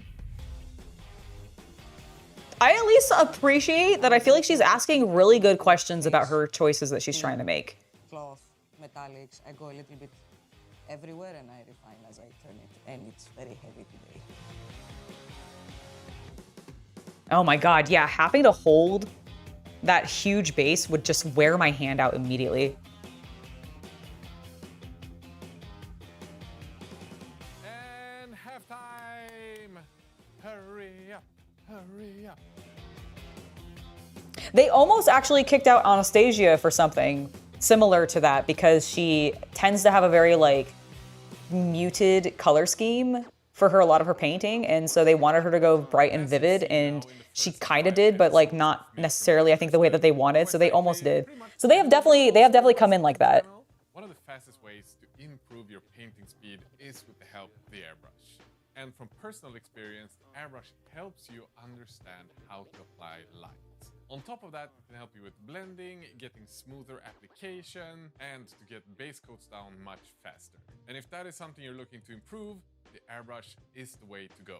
But in my opinion, it's not only great for beginners. If you've been looking to step up your miniature painting, maybe start competing in competitions, heck, maybe even apply for Season 2 of Miniature Masters, looking into getting an airbrush might be the next step for you. To make your decisions, Because we won't let anybody on this show who can't use an airbrush. has made 2 limited edition versions I'm not of allowed. my favorite airbrushes. The Miniature Masters. I mean, I don't know how to use one very well yet, so I wouldn't be allowed either. Like, that's kind of what that tone said to me. Like, I know this is an ad read, and like he has to do this because this company sponsored the show. But I'm not gonna lie, that was a little like, you're not good enough unless you're using an airbrush or something to come on this show. To get the Infinity, you have until September 30th to get one.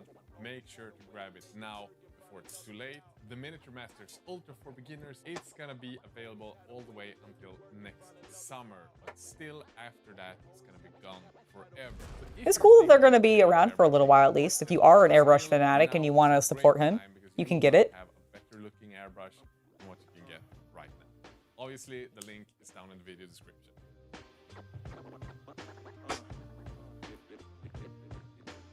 Ooh, I like what's happening there. I'm concerned about what time we're seeing that Magnus at. I sure am starting to feel like I might not be able to get my Mini today. As a client, it's a little bit difficult for me to like see the full picture when you've only put like one area of paint in.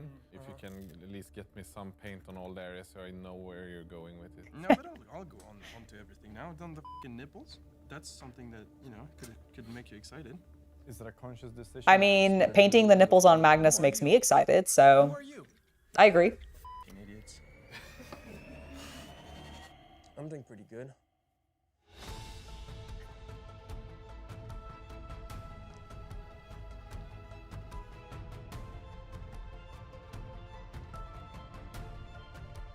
don't think you ever feel like you're truly safe. I have a brush, I'm using it today, so whatever comes out, I am confident. I might be in trouble. That's actually a great point. She does have the golden brush, and today might be actually a great use of that brush. Chance, right? There's 2 hours left. Your client just reached out with a last-minute request. Maxim, your client has requested for you to make a glowing freehand tattoo on the miniature. Glowing? Glowing. Thank you. Carla? Yes. I'd really like to see some clan symbols on the leather robes. Some kind of symbols. I'll search. You could check the box, and that would give you some ideas. Aaron, Yeah, the box should have decals in it. You could just literally use those and or copy them. On the upper arm. Oh, we do not have enough time to do this. My lovely Trent, I also want this figure to play with my Bretonian army, so I want a big coat d'arms in the cape. What? A big symbol.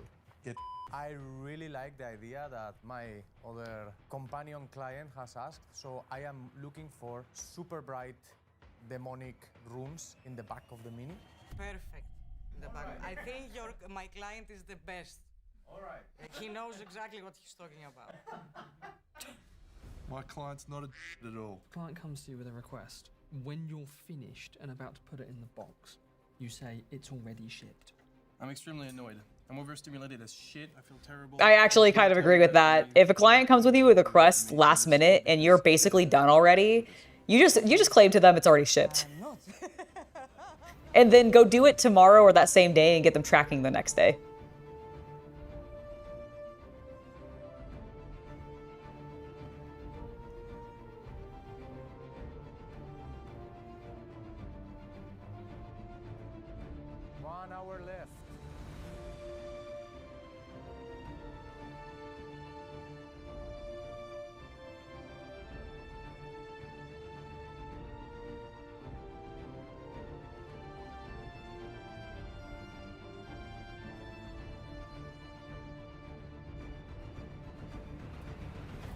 I mean, I think they're doing a great job. That was like an hour ago. You were painting rocks. What are you painting now? Just some more rocks, mate. Do you feel like that's a good use of time, rendering rocks for an hour? Yes. Hey, Ron. How's it going? I wonder if that's gonna bite him. Cool. Short, concise.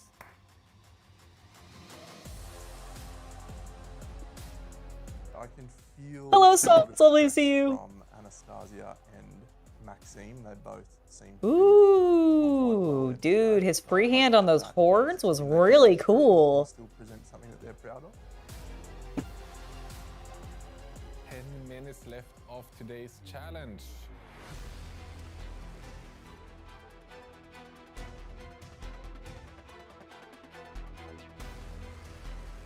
Let's go. So one of the things that I find interesting is like, I'm curious when some of these shots were actually taken, because sometimes they cut to things and I'm like, that could be very early on where there's like no paint because it's so shadowed you can't tell. Oh, that's good to know. Oh no, what happened? 1 minute left. Last 60 seconds of today's competition.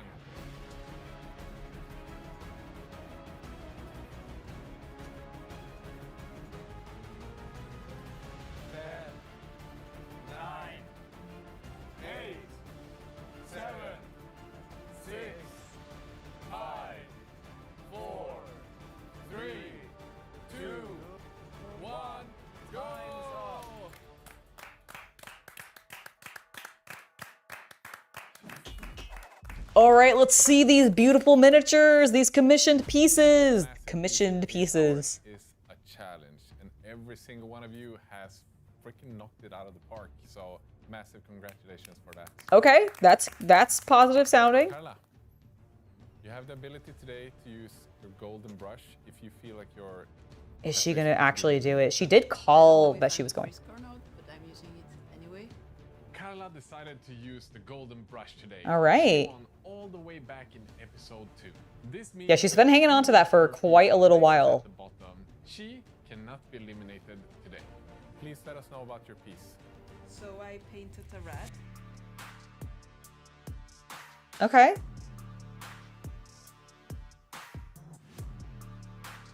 I don't love it. I think it looks messy. I do too, and knowing that she had to use more orange and purple were her combo, I really wish she had used more orange. There's none in the helmet or the horns. Or like reflecting barely even on the cloth at the bottom. All purple to keep it true to my style. Like I do like the glow, but like I feel like it's almost too subtle. And also added some orange nuances throughout the piece.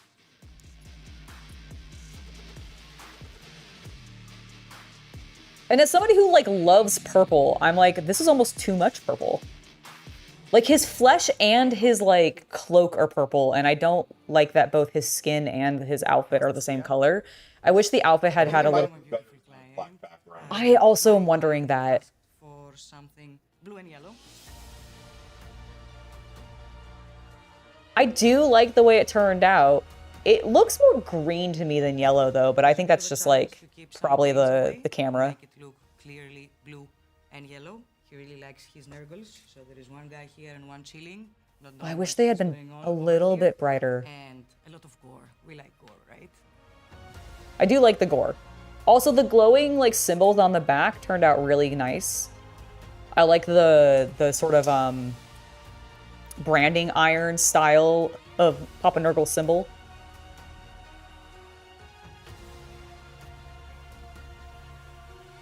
I think that might be why she used her golden brush. I think she's just been holding on to it for a while and was like, I mean, she seemed like she wasn't confident, so. Aaron, please step up. It's a big pink giant.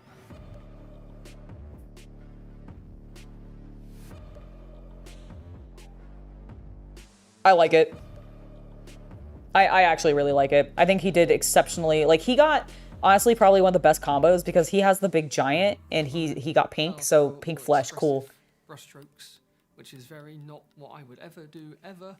So every fiber of my being hated every single brushstroke I could see, and I had to leave them all. So I hope you're happy.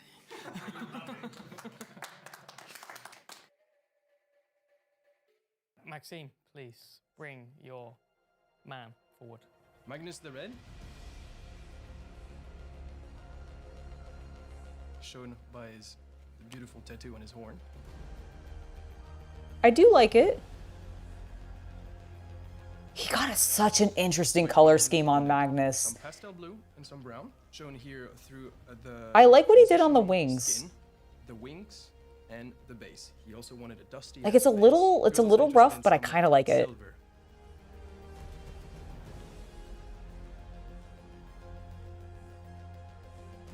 I actually think he did a really good job.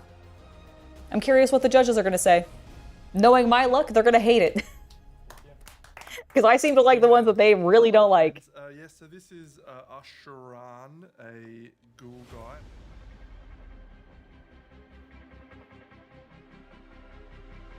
Trent did do a very good job. He also had the most time.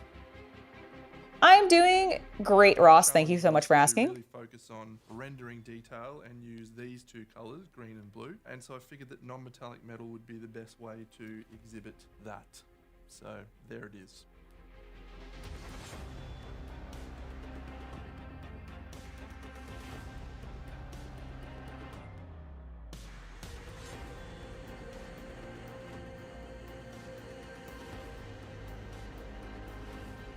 I like it. So I feel like non-metallic metal sometimes like weirdly ends up blending into fur texture to me, and I don't know why. No, like it lacks paint.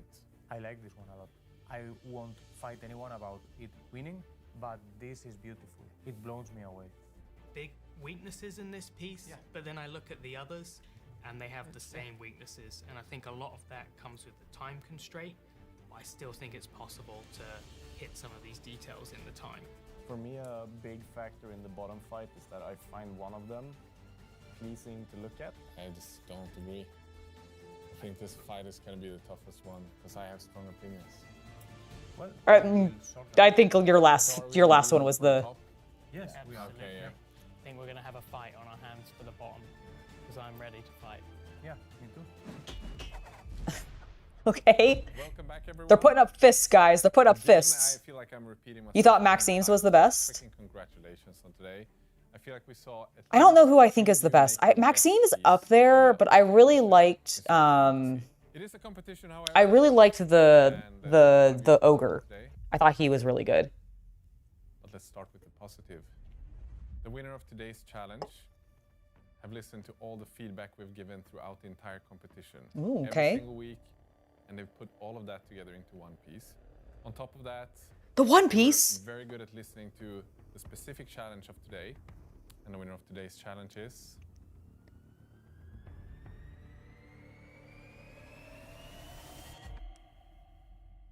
Trent. Oh my god, he is their favorite. I think that this would have to be one of the best reality TV shows I've been on this week.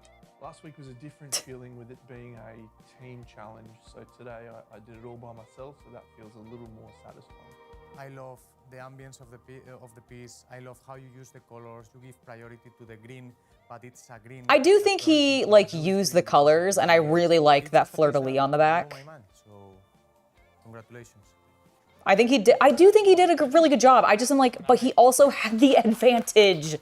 He had the advantage by just having to focus on paint. He didn't even have to build his miniature, so he had like an extra like Other than the honors of being the winner. almost 30 full minutes over everybody else. We lost your paintbrush. No, it is here. Obviously, you are safe today, but we do have some feedback to you. Carla, I commissioned you this rat, and I asked you some things, and you did absolutely what I wanted to see. I wanted you to render the face to a really high level, and you really did that.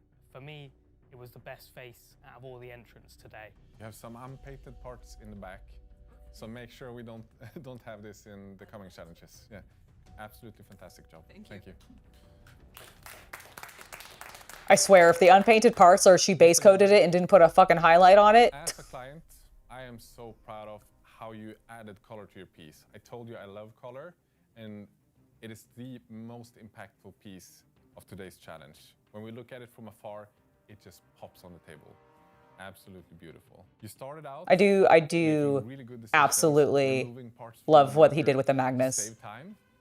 During your process, however, you start going into the chaos again, and you start making some decisions and stressing, which makes it difficult for you to. Oh yeah, Trent's definitely gonna end up being in the finals for sure. Unfinished, but man, this is your best piece to date.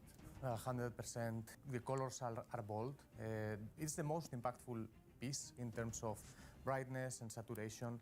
Don't lose yourself to stress. You have to trust yourself. You have it in you. Understood, thank you. You're unfortunately hanging loose today. Tough bar. Okay, so they liked his stuff, but he is in the bottom. Anastasia? Hey, buddy.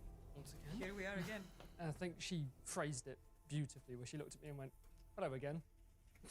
I was like, "Yeah, hi."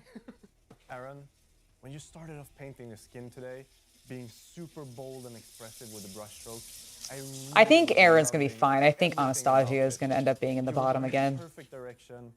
And then unfortunately, But I don't know if she's gonna be the loser. Super nice texture when you introduce a little bit, maybe too much airbrushing. But just keep on working on this because that texture looks incredible. Anastasia, I couldn't be happier with the result as a client. You did a very good representation of the briefing that I gave you. I can just see this big demon like opening the door and seeing that ray of light shining through it and all of the tiny nerdlings like running. So I am just happy to see it. Congratulations. The person that is safe.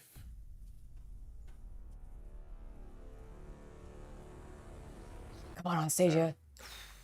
Oh, I knew it. I knew Anastasia was going to be in the bottom again. Especially after last week's challenge. I know that was rough for her, so.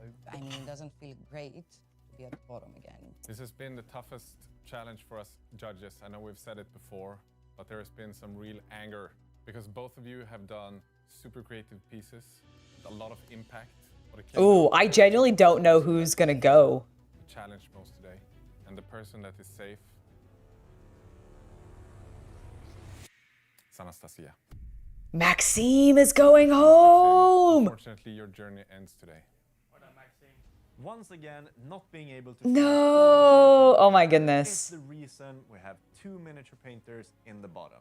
In Maxime's case, the feet, the wings, and the back of the miniature is quite frankly just too rough. For him to be able to push through and stay another week, we would have loved to see the tattoos bring a bit more of the story rather than just being a little bit too distracting. And lastly, the metallics of the piece, even though they were great in some areas, in some parts of the miniature, they were kinda just a base coat. And in this stage of the competition, a base coat is quite frankly not enough. All of these small things combined is unfortunately what sent Maxime home today, meaning all of the stakes of this competition are picking up super fast. They were really quick about it, weren't they? It was a great looking piece. Ooh, you got a soul dial for Commander games yesterday? That's awesome. Some areas unworked. However, the full picture with the storytelling, the special effects, and the nerdlings on the scene adding to the storytelling was enough to push her over the edge. She did have better storytelling than Magnus, I will give him that. Okay. So I actually want to pause real fast right here because one of my big critiques of episode 4 and one of the things that pissed me so off in that episode was the fact that one of the judges, and when they were critiquing the women who were both in the bottom at that time, Amelia and Anastasia, they just did not actually give them any critical feedback whatsoever. They just said, oh, there are too many things, and then they moved on in the episode. Who did they kick? They kicked Maxime, the boy who was the guy that was working for Squidmar previously as an editor. So he went, the Magnus left. And at least this time, I will say that they have done such a better job of actually giving us, the audience, the proper reasons for why the hell some of these people are going. Like, that breakdown was lovely.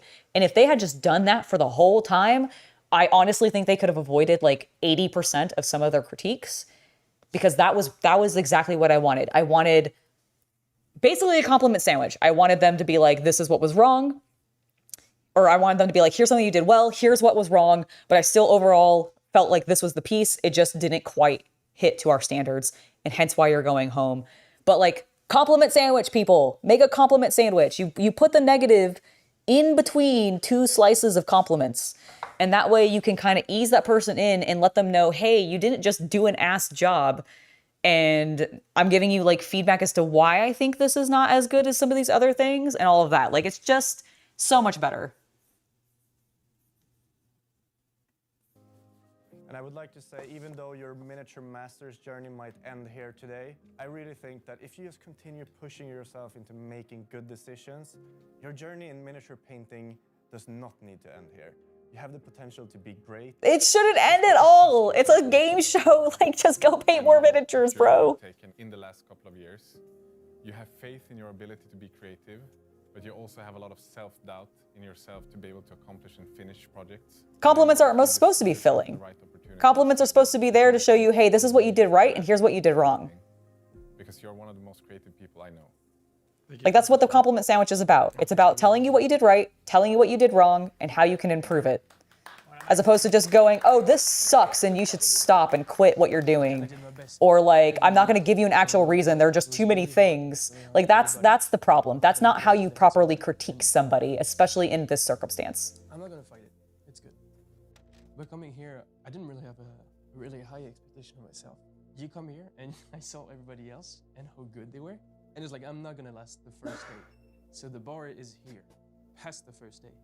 And you pass the first day and it's like, then I'll go week by week.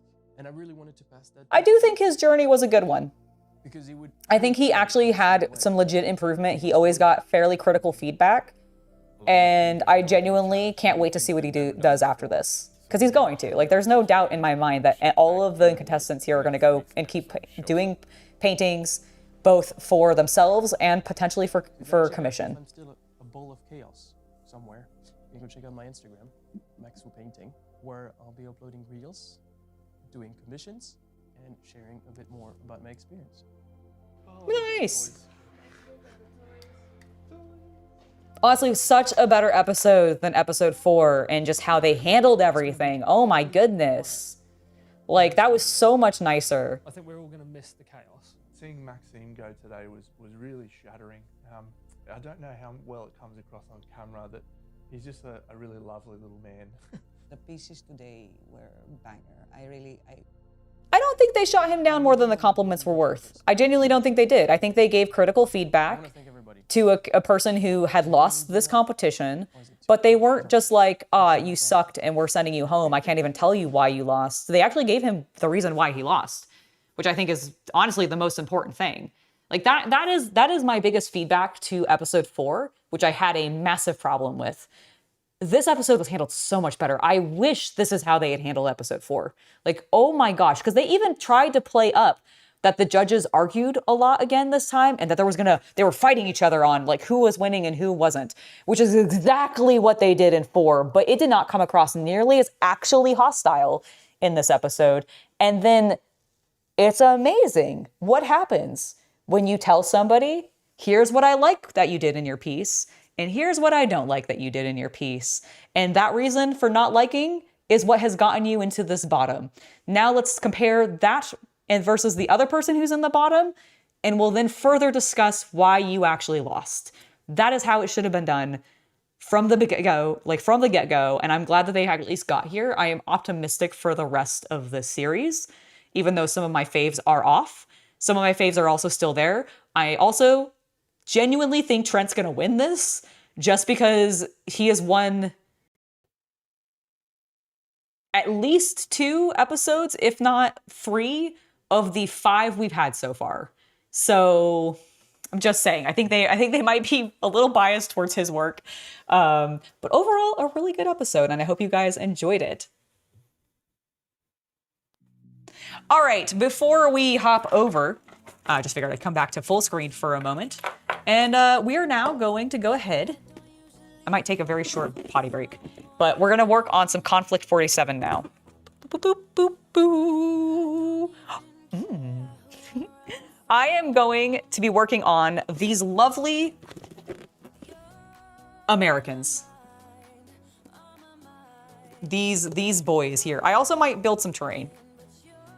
Probably the models first, though. So probably no terrain today, let's be real. But I am going to briefly go to be right back just because I'm going to use the restroom. And then once I'm done with that, we'll be back and we'll go ahead and work on the models. So I'll see you guys in just a sec.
You guys know that I do look at what chat is saying when I'm not like here, right? Like I don't just leave you to your own devices.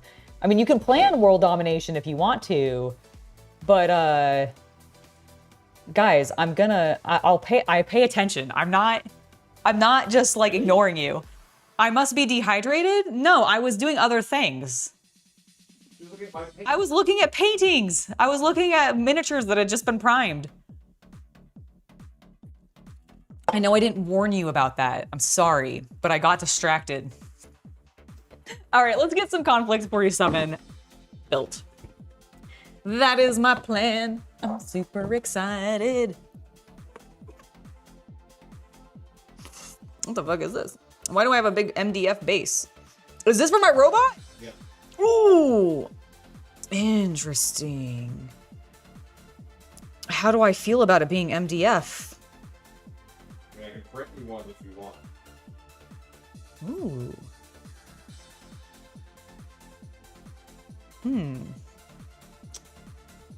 How actually water absorbent is this thing? Like, that's what I'm wondering. Like, does this warp? Like, if I get it saturated in paint and like glue and shit, is it gonna warp? I mean, let's put down like the base coats. Right? Yeah, okay, that should be fine. I guess once the primer color's on it, it should be okay.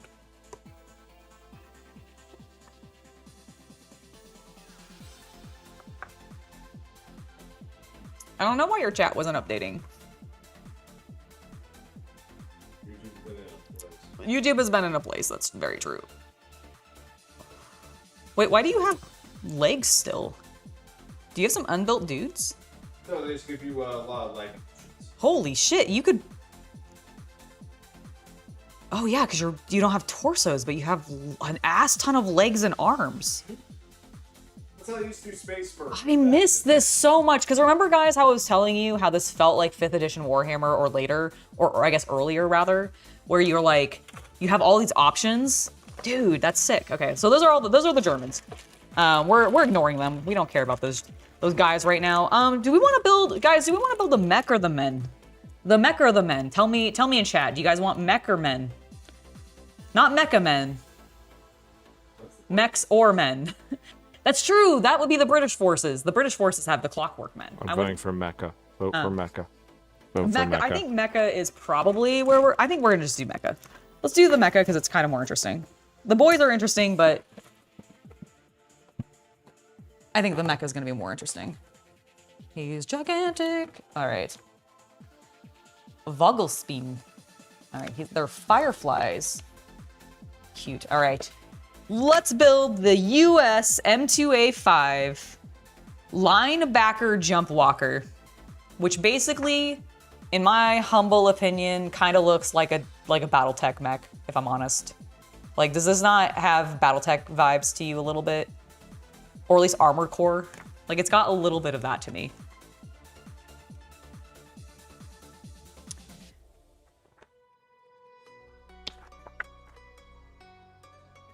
All right. Ooh. The clear cockpit. Because there's a man riding in this mech, I'm assuming. Okie dokie, artichoke. Let's see if we can find our first pieces and get to work. I think we want... Oh, thank you. They're labeled. 10?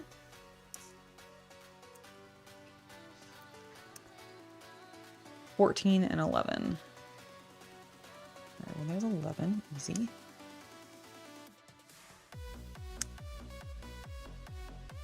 Perfect. And 14.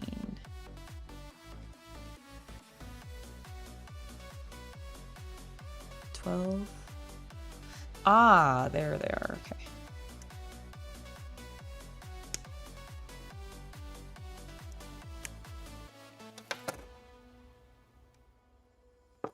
All right. Let's get to filing.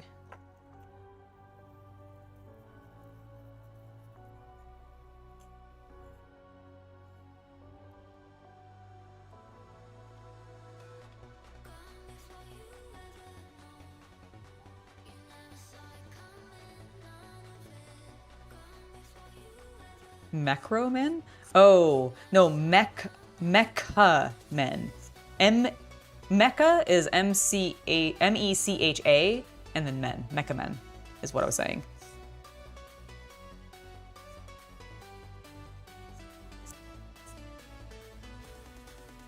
Basically androids.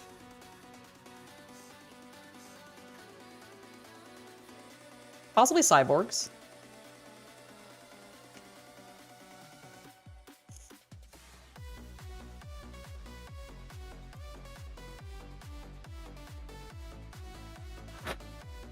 All right, there we go. Got us cleaned up, smoothed down. Let's go ahead and clean up the connection points here a little bit. Is chat lagging again? I don't think so. Chat always. I mean, the chat lags a little bit, but like not in a, I don't think it's lagging in an excessive way. If it is for you, just go ahead and restart your stream. Like, close the tab and open it back up. Turn it on and off again. That's what the IT guys would tell you, right? Automaton as a figure would be badass. Age of Mythology, definitely.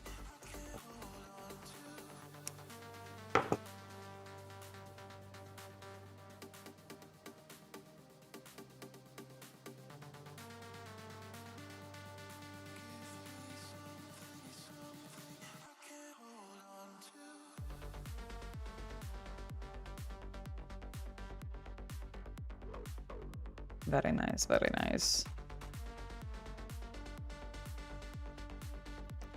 Okay, let's see if there's any pesky mold lines on this. Not really, honestly. I feel like generally on the larger models, most companies tend to like just suddenly not have mold line problems.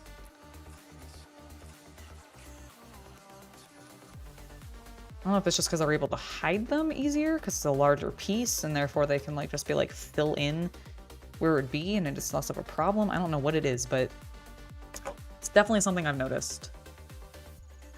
Okay, so we're gonna do,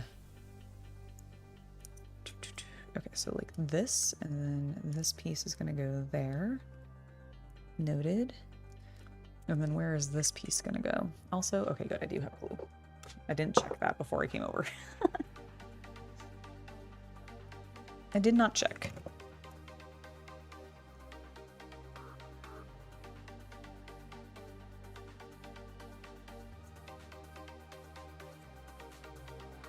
Awesome.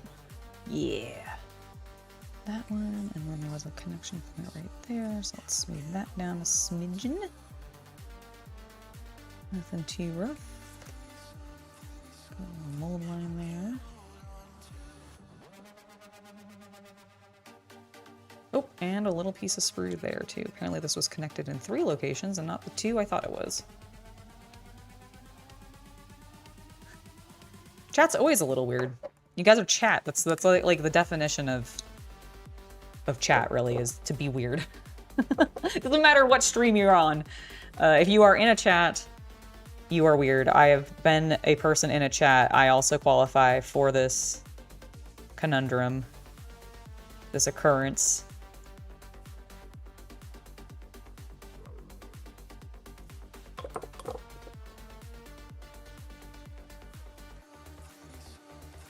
Okay.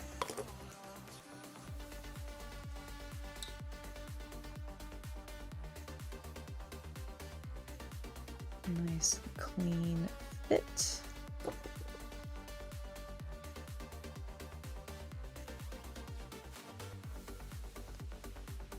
A little bit of that capillary action happen. Dun, da, da, da.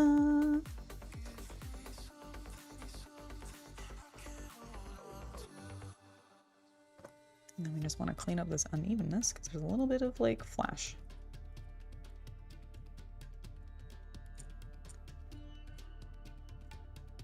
That's where the mold line was. Very nice, very nice. Okay, that feels pretty dry actually, so I'm gonna buff it. Which I'm not gonna lie, made me just think of Jimmy Buffett, even though I'm not even really that big of a fan of his music, but I hear the word Buffett, and I think of Jimmy Buffett.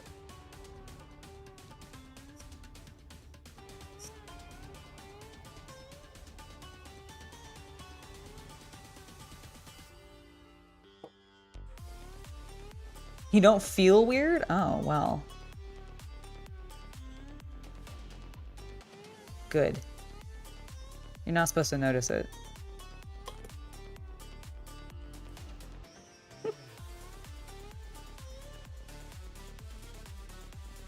Okay. I feel pretty confident about how that is looking. I see, and this goes right there. Ah. Uh-huh. Ah, okay. Noted. So I'm just gonna put some glue into this shape.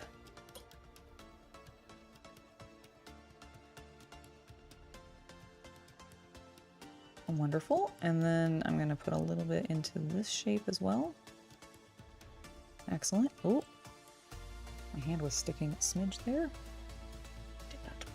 All right, and then just a dab of glue on this side so we get a bit of a better stick.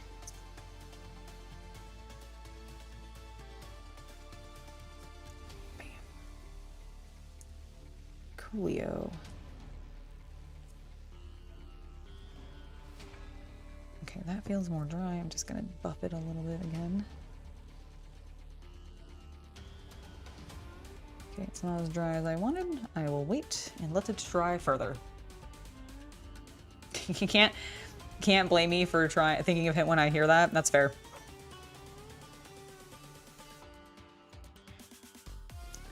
That is fair. All right. Okay, that's definitely wet still. We're just gonna set that off to the side because we need some more pieces. 13, 14, and 12.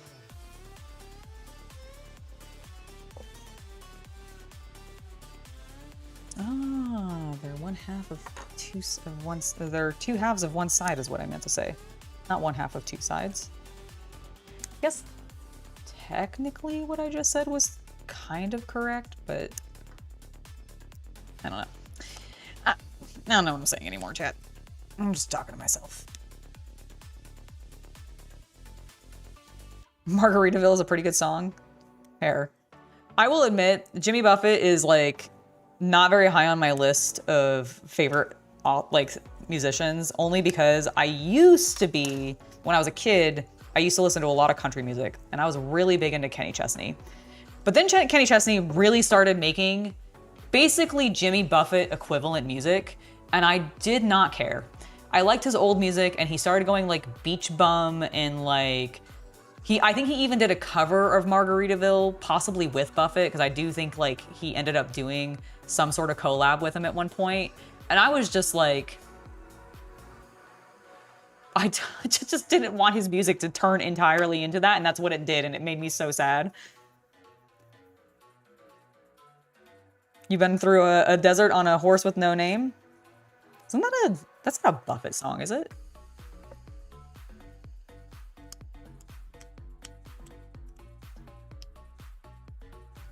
Like, I'm not gonna lie, that seems more like a Willie Nelson or like Johnny Cash type of song. Like, am I wrong? Jimmy Buffett is like the Margaritaville, like, I am the beach bum. Yes. Okay.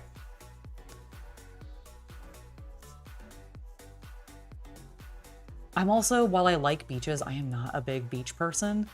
So I'm just like, I don't care. So I was really disappointed when all of his music started being about beaches. You like Kenny Chesney's early stuff? Yeah, I really liked his early stuff. And then he just turned into Jimmy Buffett 2.0, and I was like, all right, I'm out. Oh, Neil Young. Okay. Thank you. I knew it was somebody. I was like, it's not Buffett. Buffett's not that serious.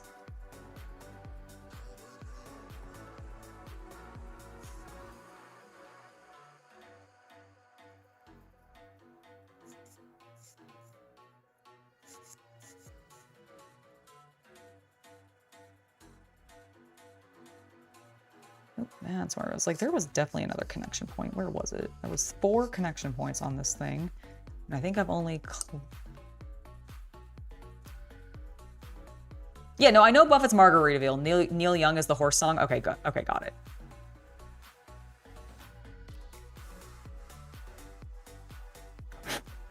Got it.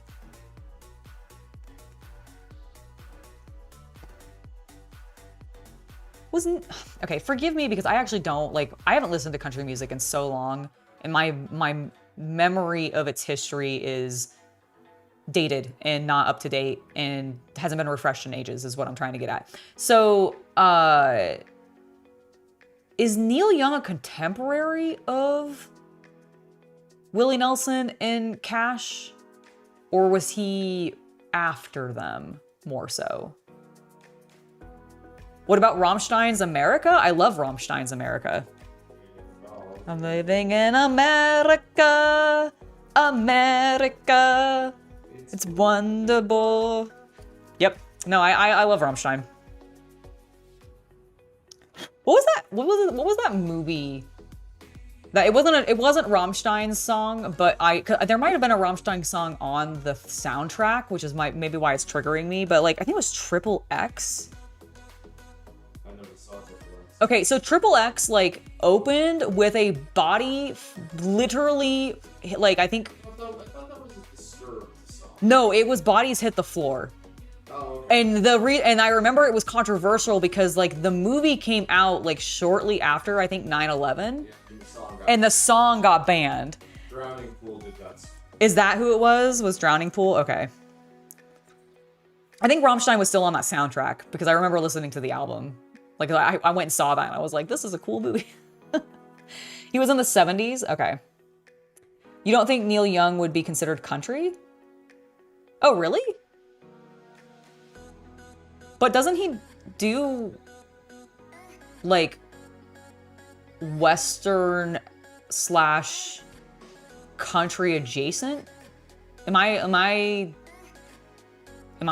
thinking of a different person? Is that the problem? Am I completely... Hold on, I'm gonna look up who Neil Young is now. Because I swear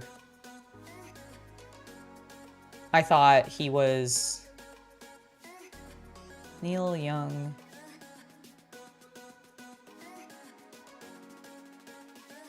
Canadian American songwriter. Oh, I didn't know he was part Canadian. Folk to grunge. Okay, so he would fall into the country. No. You don't think so? Folk isn't adjacent to country? Okay, fine. Fair enough. I didn't realize he qualified as grunge. I guess I haven't listened to enough Neil Young recently.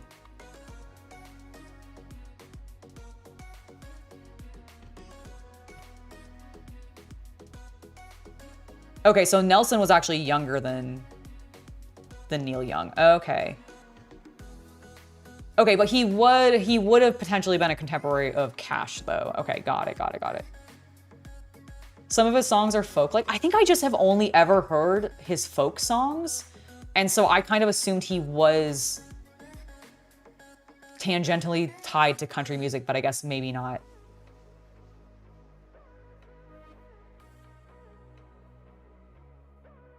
Noted. Matchbox 20, Unwell. I love that. I also like Matchbox 20. I mean, you're just listing music from my youth that is going to be nostalgic to me, realistically. So I'm probably gonna enjoy it. I'm also not that picky about music.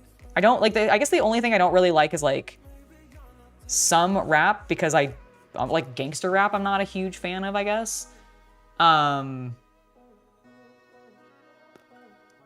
But even then, I'll listen to pretty much anything. I'll turn it off if I find it annoying, but I'll give anything a try. And he'll be 93 years old forever. Because I'm just convinced Willie Nelson is immortal.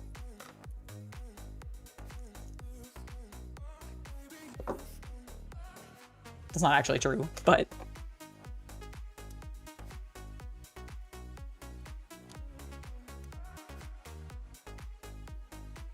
It always cracks me up because I feel like he was old when I was young listening to country music. And so the fact that he's still making stuff and doing things is just damn.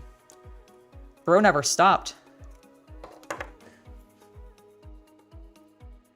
Wait, Neil Young is okay, both of them are still alive? That's awesome. I didn't know that. I knew Nelson was. I didn't know Neil Young was. True, and I'm not a fan of beach-related music. Well, here's the thing. I don't mind beach-related music. I just don't like it as the main thing. Because, like, I like, oh, what is that, like... Would this be considered beach music, actually? I don't know if it would. Love Shack? Is that considered, like... No? Okay. What's the Lobster one? Is that considered beach music? Because I like that song. Okay, I like the Lobster song that they do. But yeah, I guess I don't like beach music. I'm not a big fan of beach music, but I like traditional, like to qualify that though, I wouldn't say that I dislike all beach music. I just dislike boppy beach music, I guess, because I like traditional like hula, like the music that goes along with like hula dancing, which is, I would also consider beach music because you tend to be doing hula on a beach.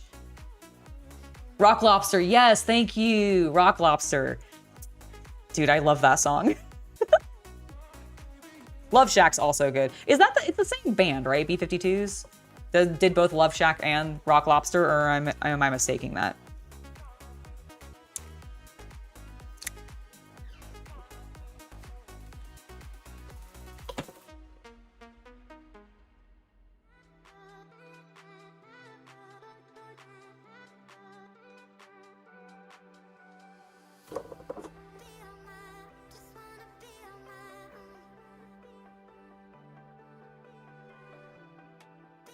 I think that's one of the ones that I've heard is Comes a Time, and I think that's why I might honestly associate him more heavily with country than he actually is, because of the folk element, and I just kind of, I associate, and maybe this is wrong, but I kind of associate folk as like being related to country. Like I don't think it's like a subcategory of it, because I understand it's a separate genre, but like they're on the same side of the like circle chart.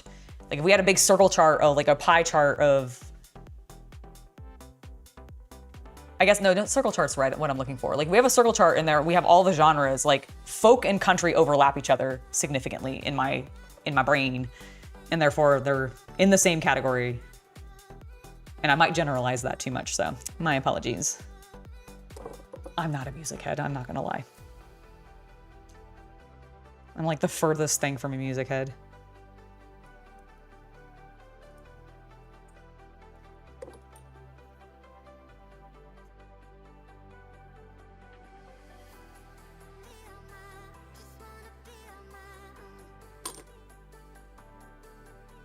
Okay, now that this side has dried a bit more, I'll file this down and smooth it.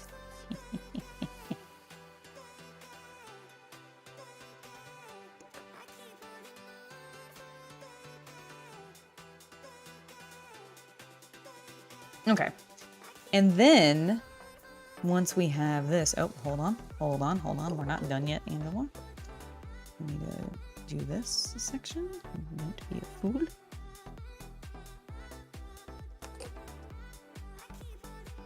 We did clean up that piece. Excellent job. Me.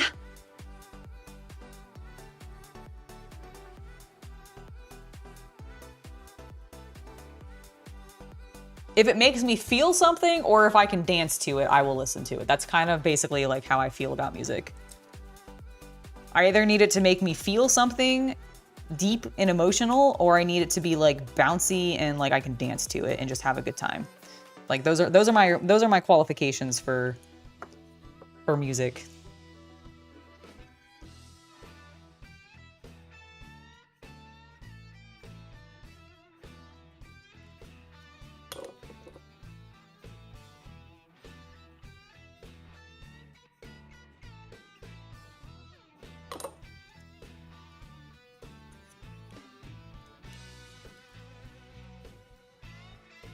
Let's get those aligned, and let's do a bit of proper capillary action here. Seal that together. He's mostly Southern rock. Okay, well maybe that's where I kind of get the country from. I used to listen to a lot of country that also could kind of qualify as like rock in some elements, so maybe I'm just getting that also mixed up.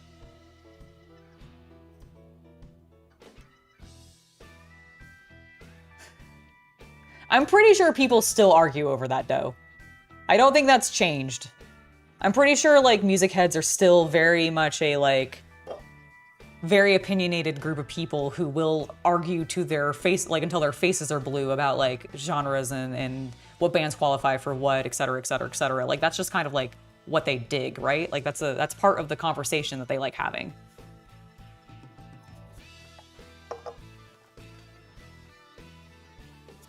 Yes, Venn diagram. That was the type of diagram I was trying to talk. Thank you. Thank you, thank you, thank you. You got it exactly. Woohoo! Oh, is that what was happening, God to the Zilla? Well, welcome to the Discord officially then. That is awesome. I think I did see briefly before I came on when I was doing my announcement that I had a couple of notifications and one was in the hello. I wonder if that was you. I'll go say hi after this chat or after this stream and everything. But good, I'm glad you got it working. Yeah, you got to be careful about spaces. That is like, they're very finicky about that. Because then they just don't think you exist. Anyone remember Lordy? I feel like the name sounds familiar. What, Elon Musk's ex? Oh, is that what is that her name, Lordy? Yeah. Is that she? Because she is a musician, yeah. Lord and yeah. Lord. Oh, is it just pronounced Lord? Okay, sorry.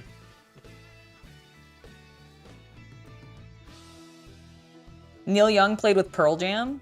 Nice.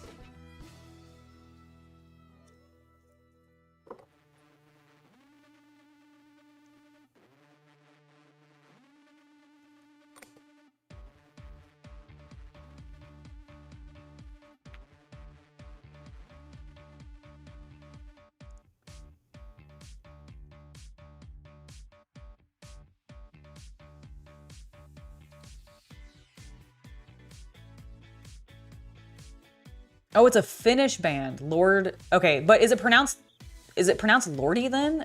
With the I at the end? How's the I said? Oh, they're a Eurovision winner? Oh, okay. Did they win this year? Or did they win it previously? Or the band? Is it a single person or is it a band?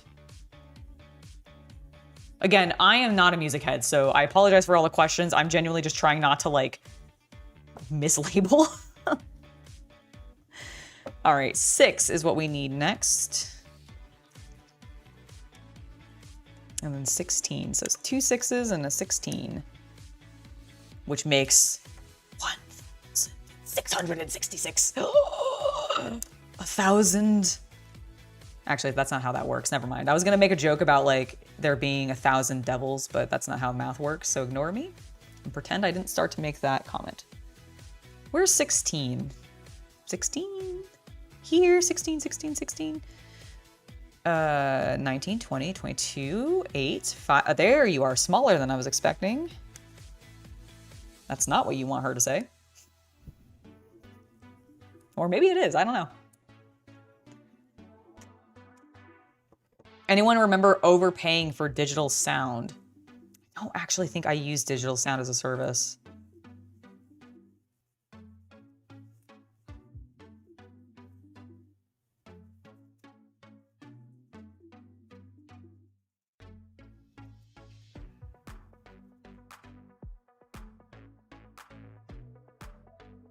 Lordy, okay, cool. I'll have to check that out. So you said that they won Eurovision. You've seen Garth Brooks twice, nice. I was never a Garth Brooks, like huge Garth Brooks fan. I did listen to his music. My mother was obsessed with him. Like probably, like I never got super into him, I think because I ended up listening to him so much because he was like my mother's favorite artist, like growing up. And so I ended up listening to a lot of Garth Brooks.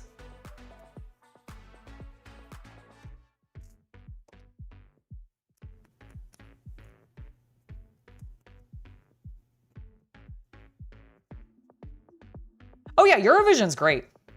One of my one of the songs on my like main playlist is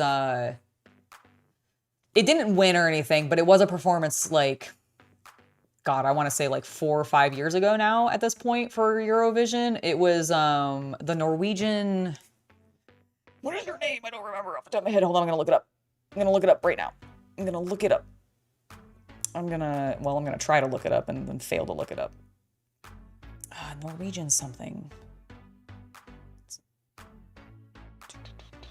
I have too much music on this playlist. I could use the search.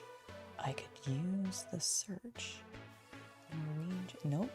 Norwegian. Reggaeton. And it was Nanowar of Steel, Charlie Glamour, and Giga something. Please open larger so I can actually see the full list, please? No? No? Okay, well, Spotify, it hates me right now.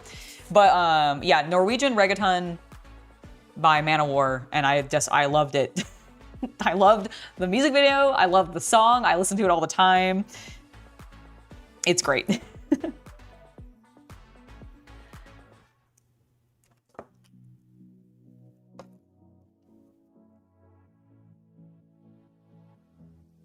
Lordy was a metal band? Okay, sick.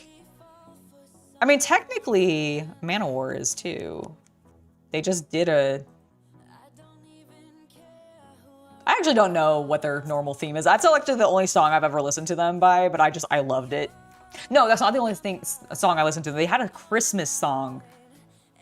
Gosh, that was great, actually. I should watch that this holiday season. They had like a great Christmas song. Like a Viking Christmas or something like that. It was fantastic, and I need to watch it again. Okay. Right. That's so nice. They put a little R on here. Does this one have a little L? Oh my god, it does. Adorable.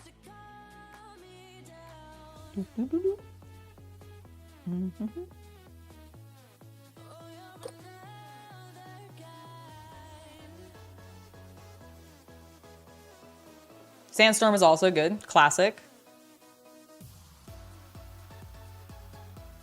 Some might argue overplayed. I say wrong.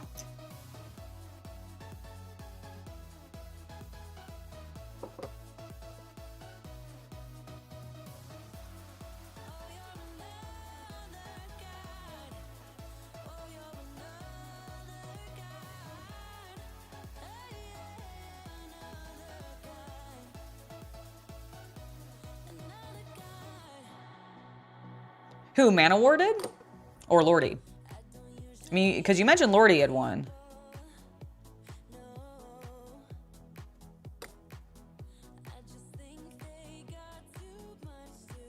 Lovely. Hello, Raymond. It's lovely to see you back.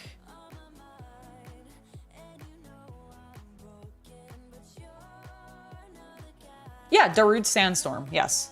Or I think that's the band name. Yeah. Yep.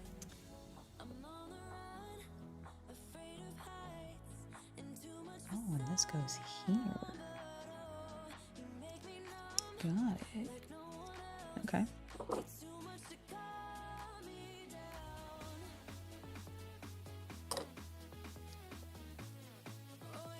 At sporting events, really? It's not a song I would think of for a sporting event, I'll admit. Like a club, yes. A nerd event? Absolutely. But like a basketball or like a football event, I'm honestly surprised. Pleasantly surprised. But surprised.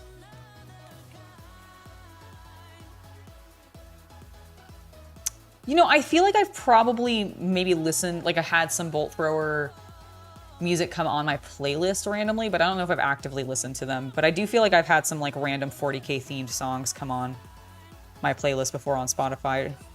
And if they're on there, it's likely that I've heard them.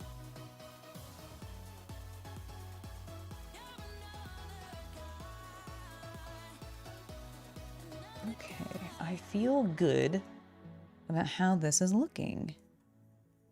Now we're going to add a man. Oh my god, there is a torso in that. Holy shit. Is this scaled properly?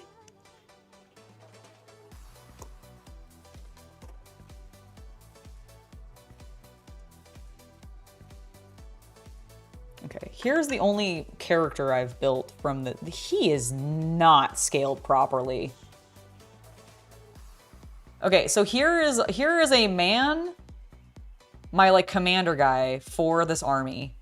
This dude with a jump pack, okay? This is a man inside this mech. This man is not... This is a child. This is a child in this mech. His shoulders are way too narrow. No, I'm kidding. It's fine. The historical accuracy of this alternate history timeline. Oh, well, okay, I just smeared that all over the plastic. Whoopsie daisy. Thriller is a good one. I mean, I'd kind of argue a lot of MJ's songs are all good ones. They're all bangers.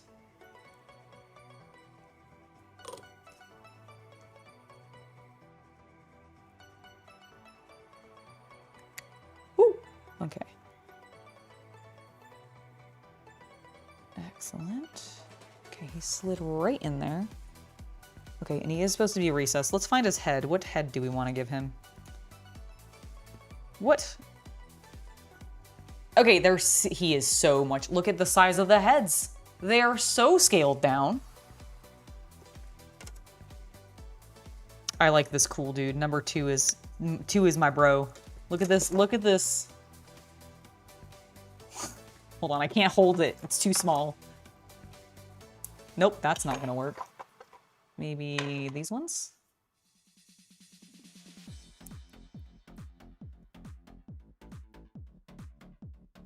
Look at this tiny face. Oh! Yep, I just dropped something and it bounced very dramatically.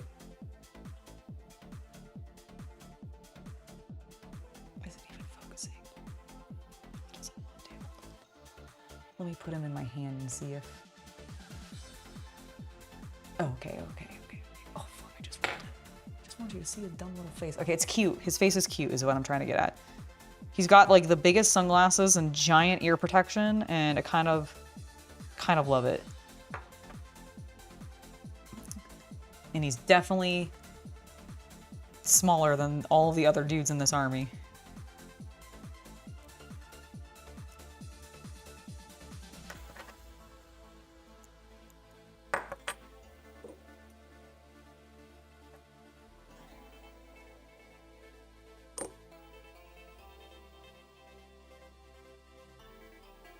Got some gamer shoulders, it's true. Oh my gosh, he's so tiny. All right, once it's dried, I'll see if I can show you his face a little bit more. I chose the cooler looking head is what I did. The one that looked like he would be out of an action movie rather than the one that actually looked like he'd be out of a war movie. That's what I decided. Instant clear canopy after painting. Insert clear canopy after painting. You got it. Instructions. Thank you for the recommendation. All right, number 3, which is right here. I was staring directly at it. Oh, Nickelback? I like Nickelback music, but I agree that his music got spammed too much. He also, like... I don't know if it was just that his music got spammed too much, or if like there was weird, like he had some like weird interviews or something like that, which just made people go, what? What?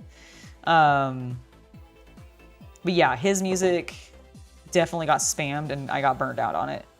I can listen to it fine now. Like I have no problem listening to it now, but it is quintessential butt rock, and if you argue against that, then you're wrong, because it is butt rock and I kind of love it for that. Oh my gosh, yes. How You Remind, or yeah, was that what the name of it was? The one in Photograph? Because didn't he also do Photograph? Look at this photograph. Is that the same song or is it a different song?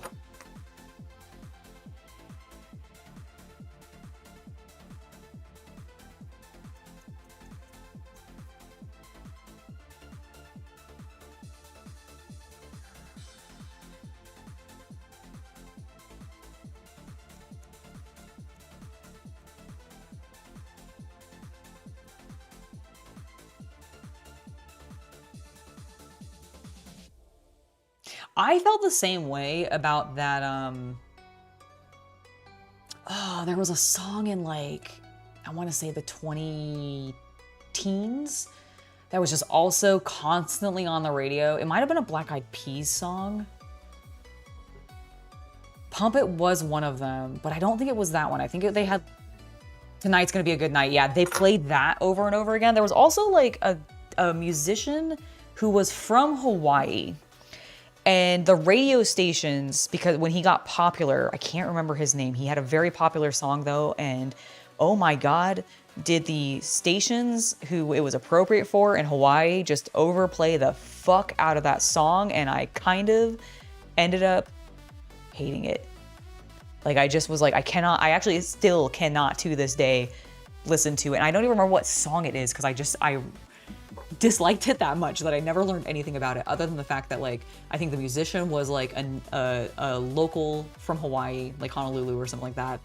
And oh my God, like I just could not stand that song. And I felt that way more so about that song than I ever did about Photograph or How You Remind Me. Like yes, How You Remind Me got played so much, but like I again kind of like the absolute butt rock that is Nickelback, so I was okay with it even though it was overplayed. This other one was like a twangy,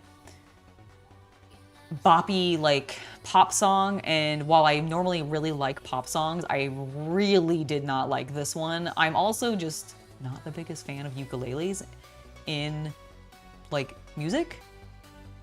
I'm not the biggest fan of them. They're fine, but I really associate them like with luau's and that's it. And so like, and I think he used one in that song and it drove me mad. Oh, Forever Young. Yeah, that did get overplayed a lot too. I mean, to be fair, like pop songs, like anything that got popular, I don't mean pop as in like the genre, but I mean like songs that got popular in any genre did always get overplayed on radio.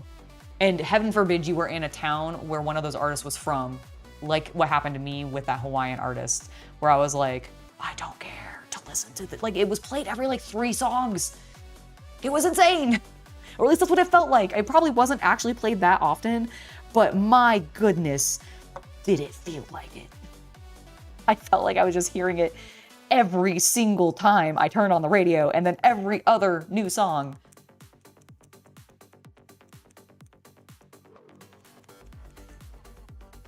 Linkin Park is back. Linkin Park has been making new music. They have a new band member. So that you don't even have to ask for. It's just there. Okay, does this, oh, I see. Should I just, wait, so hold on. So this goes into the clear bit. Or the clear bit rather goes into this, rather I said that kind of reverse. Said that sort of reverse.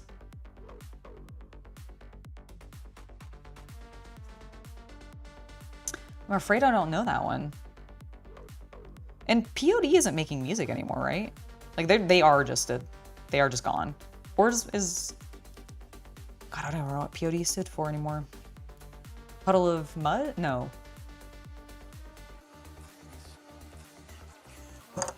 There was a band called Puddle of Mud. But that's not what POD stands for. The acronym isn't correct. The letters aren't right.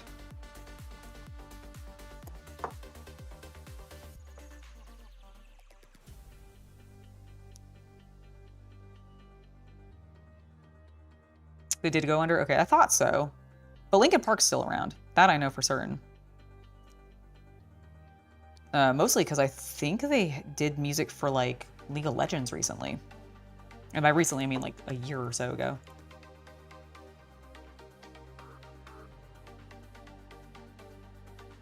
Back in the day, radio overplayed a lot of songs. I mean, that's the thing, is like they played Playable on Death. I think you're right, The Rook. I do think POD stands Playable on Death. Payable on Death, yes. I read it, and then I misread it, and then I said it out loud the wrong way that I misread it. Hello, Neo, it's lovely to see you.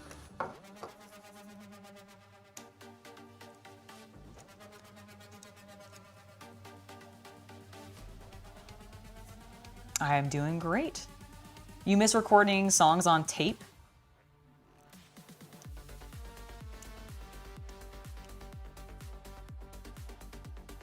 I mean, you could just still record them onto like an MP3 file or a CD. Like you can, some crazy computers still have CD drives.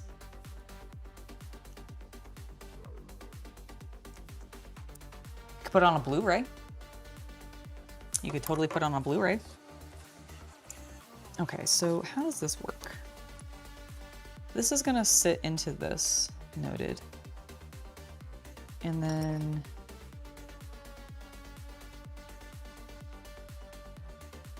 is this supposed to open?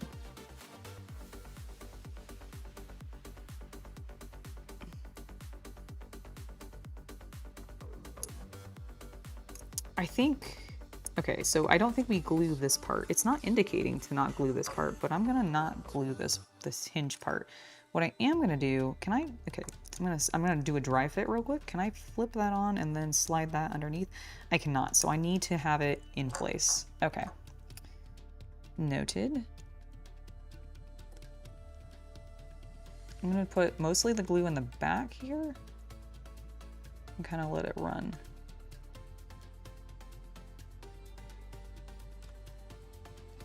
And then I'm gonna just do like a smidgen right there. All right.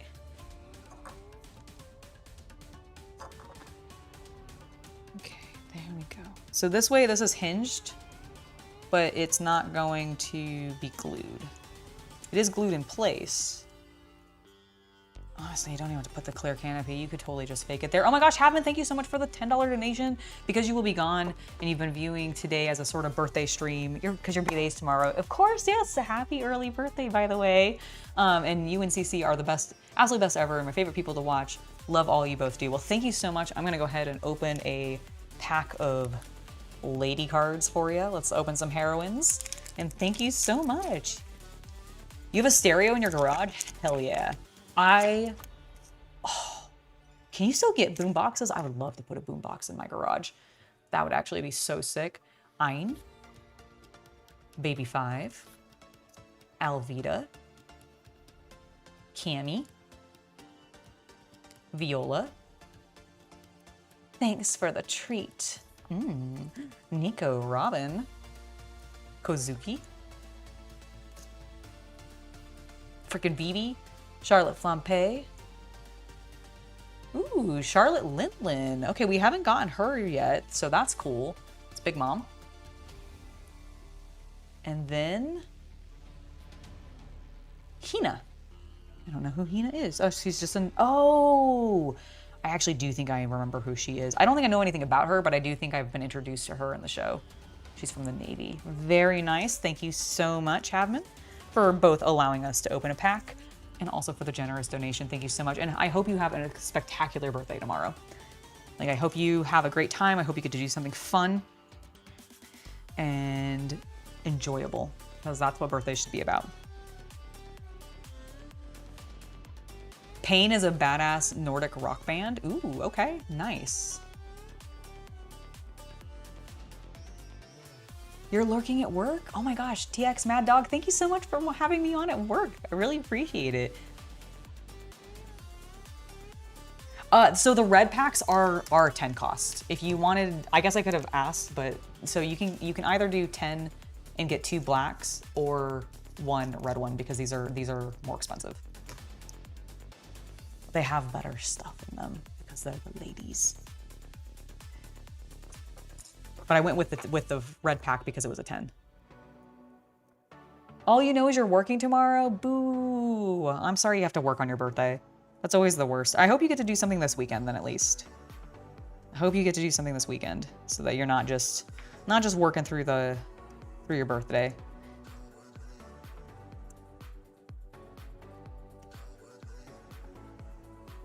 I mean, they're still doing that. That hasn't changed, though. I'm pretty sure that's still unfortunately happening. Oop. Oh my goodness.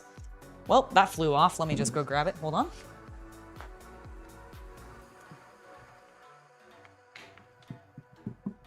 All right.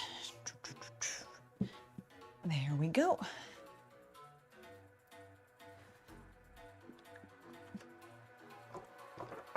You're going to the fair on Friday after work? Heck yeah. I hope you get to eat some delicious fair food. Eat something, well, I know sweet things are not necessarily always the best thing for you to have, but I hope you get at least some kind of sweet treat, at least mildly sweet, while you're there. I personally am like a big funnel cake fan. I love funnel cake. Oh my gosh. So good. So delicious. So savory. Very sweet though. I guess you could get it with like light powdered sugar. I have not watched House of the Dragon, no.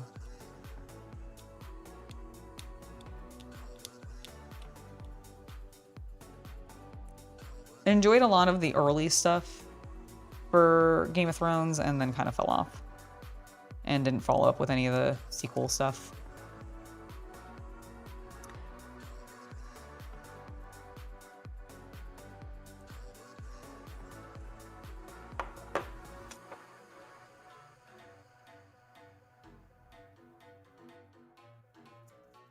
Really? You still have Pokemon Go people who just like walk around and aren't paying attention to what they're doing because they're trying to get their Pokemon?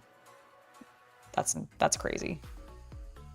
Like, I'm impressed. I'm impressed that they still have people doing that. I loved Pokemon Go when it first came out. I'm not gonna lie. The community that built in local areas was fantastic. People were dumb about it, don't get me wrong.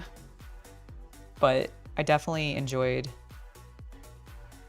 Pokemon Go in the beginning quite a lot. I think people are still playing Digimon, absolutely. The newest Digimon game is spectacular.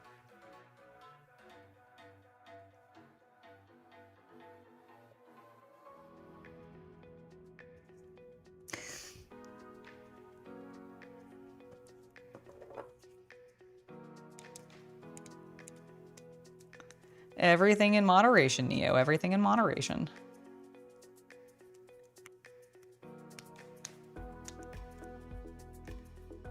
Like, I think cheese is the best, but I'm lactose intolerant, so I can't eat a bunch of it. But I will still indulge every now and then. But I do so in moderation. I am sorry, what is a Pofferetti? Oh, is it a... What is a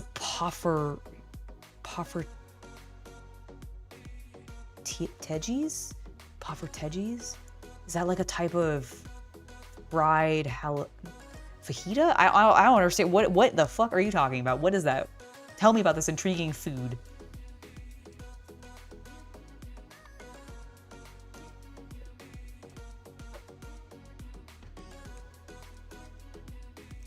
Yeah, modernly, like, Digimon has had a huge resurgence and is extremely popular. It also had like a really good hit card game that came out a couple of years ago that I think is still going strong. Yes, and the video games for sure. But in regards to like the tabletop, they absolutely had a resurgence with one of their recent, like Bandai had a big release for Digimon and it was extremely popular.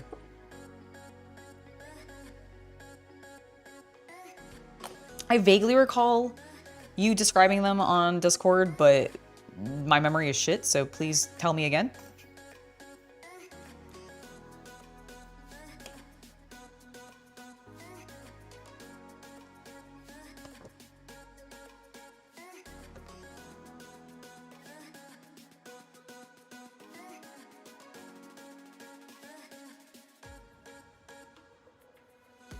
Yep, people still use Tamagotchis as well. There's also an evolution of it because, like, Digimon have their own Tamagotchi version now that is very popular. Kamen Rider has one as well.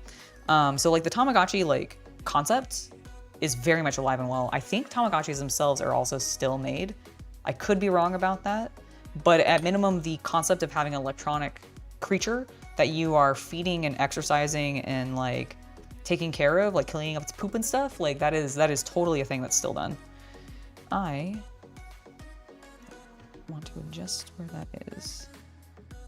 Okay, we want them to be identical because otherwise it fucking looks weird. So let's rotate that. Perfect. Okay, I like that. I like that a lot. And I like that so much I'm gonna shove it right into its home, which is here. Yeah.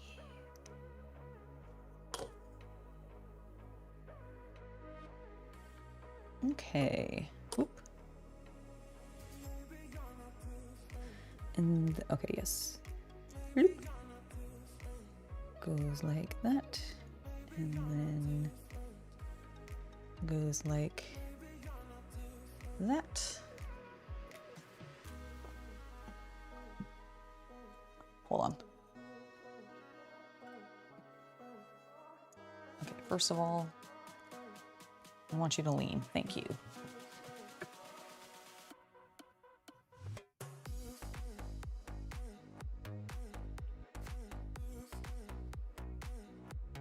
Okay, that's not what I wanted. I wanted to zoom. Nope. Okay, hitting.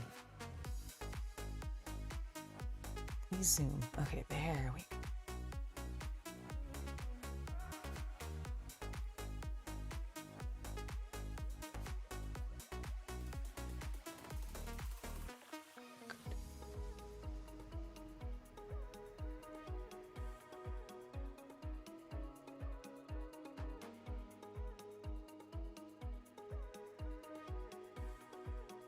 Okay. I feel like that's better.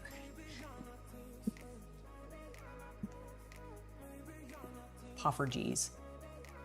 Oh, poffergies. Okay, so what is it again? It's a mini Dutch puffy pancake. Oh, that's right, a pancake. Thank you, thank you, thank you. I don't know why I thought it had something to do with jalapenos for some reason. I think it's because of the, even though this doesn't make sense, something about the P made me think peppers, and then like something about the, oh my gosh, what was, oh, it's the TJI. I don't know what about the TJI combined made me think like jalapenos and or like fajitas for some reason. Like, I do not understand where my brain was going. No one does. Okie dokie. 20, oh, nope, not done with this. Not done with this one yet. 22, 21, and 7.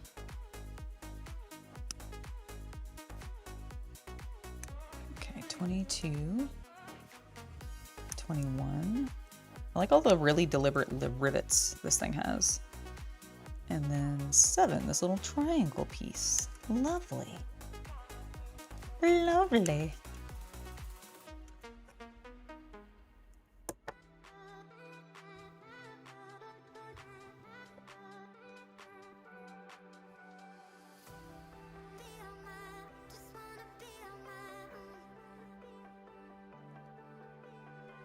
I mean, my favorite snack should be very obvious.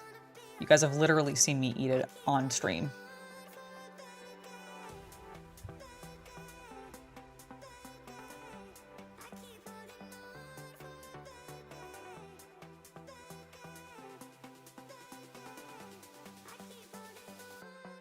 What type of hobby knife do I prefer for modeling? I mean, I don't actually prefer using a hobby knife. I like using a mold line remover. So I use the Citadel branded one. This is an older one. I don't know if they make it in this size anymore. I think they have like the half size. So where like my thumb is forward, it would be more like that in size. But I like this thing a lot. When it does come to knives, I think I use Gordon.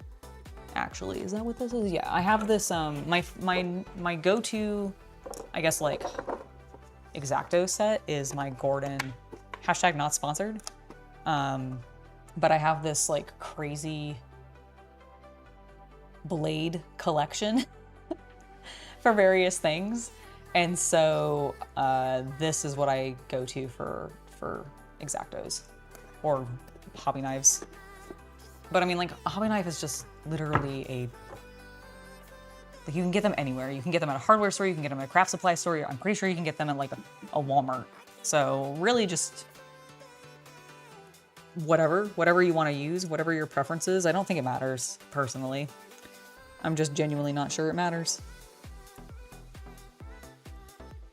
I would just say chips. Chips are my favorite snack. Like, I do eat a lot of cheese puffs, yes, but just in general, chips are my favorite snack.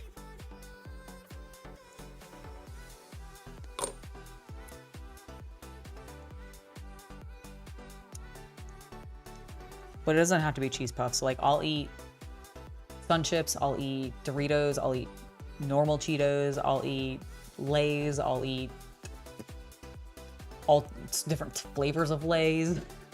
I'll eat did I say Sun Chips already? I think I did. Oh my gosh, Broom Patrol, thank you so much for the $10 donation. I will go ahead and open a lovely pack for you. I'll do 2 black. We'll do 2 of the black packs for you. And thank you so much for the donation. Thank you for stopping by as well. I understand you have to run, but the video will be up on demand. You can always watch it then if you want to check in. And thank you so very much. You got one of those kits? Nice. All right, let's see what we got. We're starting with Zoro. Zoro. Then we've got Dracul Mihawk. Oh my god. How appropriate. Morley. Sanji-san. Boa Hancock. Gum Gum Twin Jet Pistol. Magellan. I love his design and I love his name. Hammer Rifle. Antlerkov. Great image. Look at his fishnets. Are they not majestic? Like, just good. Namul. I have no idea who this character is. He's a Whitebeard pirate. Okay. I didn't know Whitebeard had a fisherman on his crew. That's cool. Ooh, Mononosuke in dragon form. And then Katarina Devon as our other rare. Very, very nice. Katarina Devon. Impel down. Oh, she's a Blackbeard pirate. Okay. Neat. Can actually be good for CC's deck, actually. Very nice. Let's open our other pack. You use those mini blades with the tube as an extension for grip, but they may be made thinner and fragile. Fair. Sour cream and cheddar are your favorite chips? Nice. Smoker. Trafalgar Law. Kirill. Lafayette. Tony Chopper. Captain Buggy's our savior. Fuck yeah. Monkey D. Curp. Izo. Mononosuke in his child form. Borsellino. Ooh, very cool looking Marco. And a Dawn. Lovely. I think we have gotten this Dawn before with Ivankov and all of them. But you know what? Having a fancy Dawn is always nice. I'll take another one. Oh, and it's hollow. How lovely. Sick. Woohoo! Thank you so much. We've gotten multiple holographic cards. Marco's hollow. See his shine? He's hollow. And then this one's hollow. As opposed to like, actually he's hollow too. I got three, that was a triple rare card, or triple rare pack. I guess it was a double rare and a Dawn pack. But the Dawns are always good to get because you don't get very many of them except for like normal decks, unless you get the fancy ones, which is very cool. You're just popping in to see what I'm building? It's actually not Star Wars at all. Although I can see kind of why you might think that, but this is actually from Konflikt 47. This is what is called, I forget the name. It is a M2A5 linebacker jump walker, which is from the Americans in Konflikt 47, which is an alternate history setting. So very fun stuff. Very fun stuff. Okay, let's get the rest of our pieces in place. Oh, also I popped this off, so we need to fix that. Because I don't like that popped off.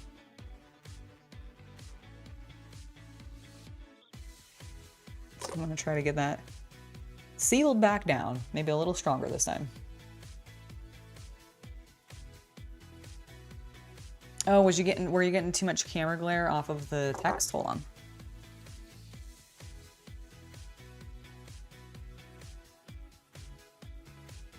There you go.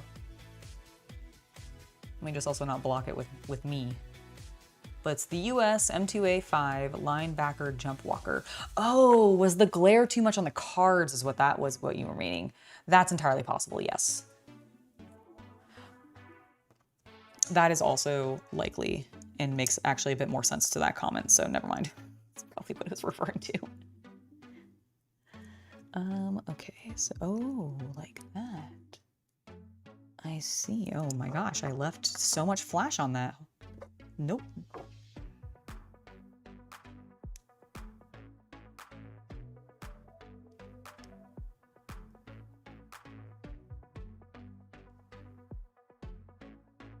Excellent. All right, okay. You're just being finicky, aren't you?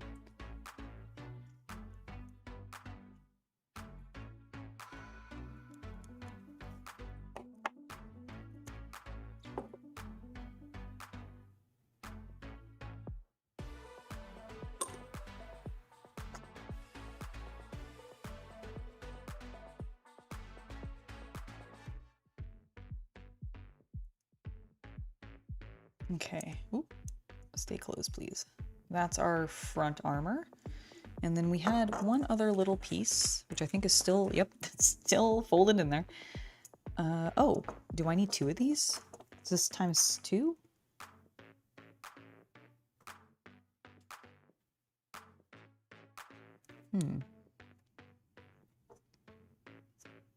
Wait, which side do you go on? Okay, so it looks like it's this side. It's so weird that there's only, oh no, there are 2. Do I put 2 of them on? It doesn't indicate that.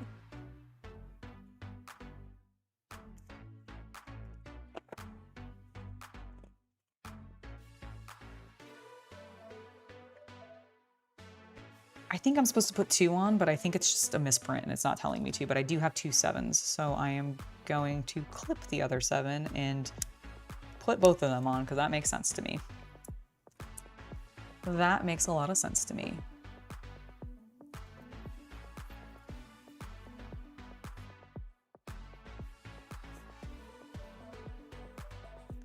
Oh my gosh, Happen, thank you so much for the additional $10 tip. Sadly, need to leave early because Jackson's school is closing early today for a family picnic. Oh, well, that'll be fun. Don't worry about having to leave early because you get to go to an awesome family picnic. Thank you so much. I hope you have a wonderful birthday. Let me go ahead. Do you want me to open 2 black packs or 2 red packs for your $10? It's your preference, Happen. Just let me know and I will do that, and you can definitely catch up with that afterwards if you want to. But thank you so much, and I hope you have fun. Like, please enjoy yourself at the picnic. Eat lots of delicious food. Enjoy time with the kids. Enjoy being outside. I love being outside. Oh, God, I caught it between my fingers.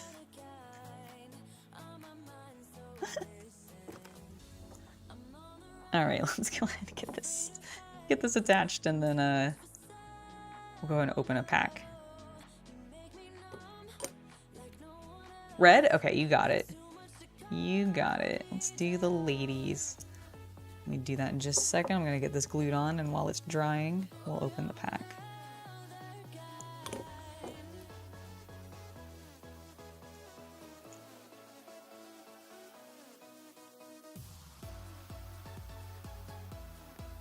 Okay, got that in place. Let me close that up, and then we'll open a lady pack.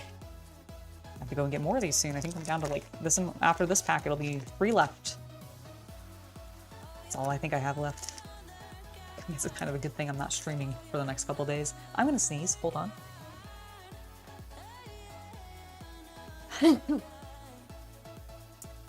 I toned that down. All right, we have Black Maria, Baccarat, Wanda, Charlotte Brule, Kaya, looking all cute reading a book, Queena, Miss Doublefinger, Will You Be My Servant, Charlotte Flampe. Ooh, I knew you people were behind this. Rebecca, and Otama. Womp womp. Well, not the best pack. but still got some fun rares. I think an event card that I don't remember having gotten before, so that's fun. This Perona one, I don't remember this. And if we have gotten it before, it's been rare the number of times we've gotten it, unlike that stupid VV one. Oh my goodness. Nope, not going on vacation at all. Not going on vacation at all. Just gotta go out of town for some other reasons and won't be available to do any streaming in the meantime.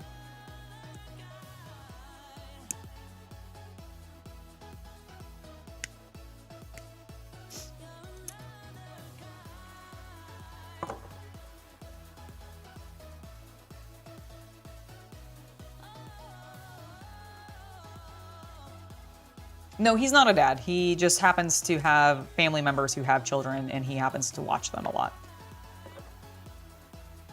So, not his kids.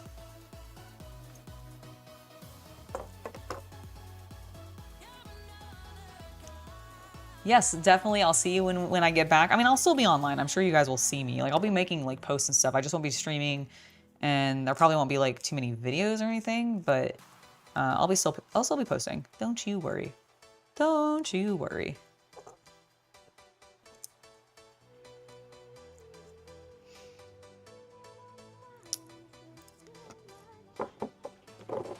And I do think, I don't know for certain, and I have no idea what exactly he plans on streaming, but I know CC has said that he might do something while I'm gone. So you guys won't be completely alone.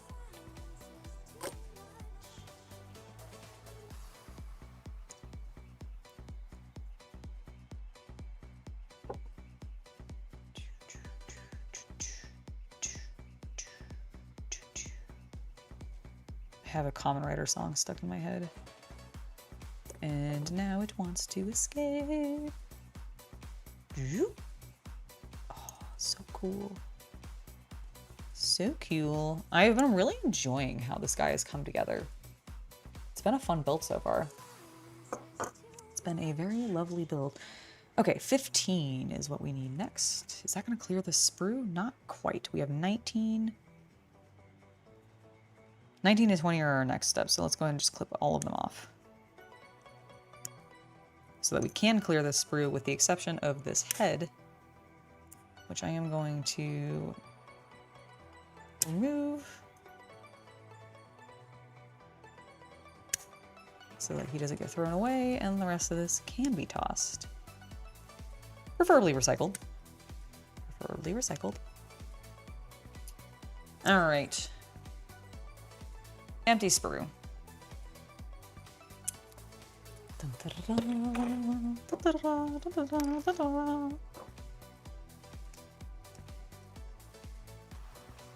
that clean.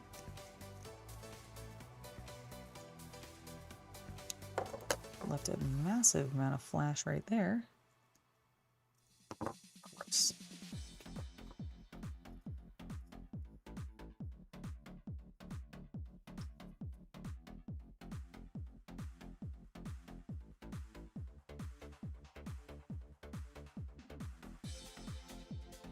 All right, there we go. I feel better about that.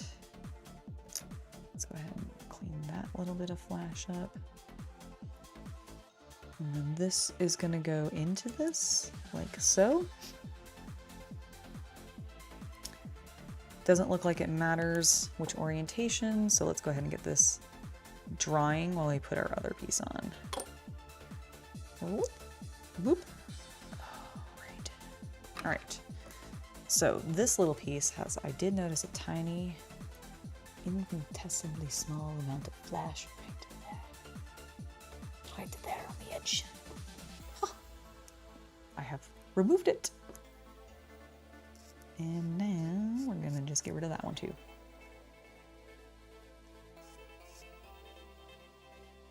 Heck yeah. Okay, so this piece goes here. You know, I love how much they're covering some of these seams that I didn't like. That's actually freaking stellar. In actuality, so I'm super chuffed.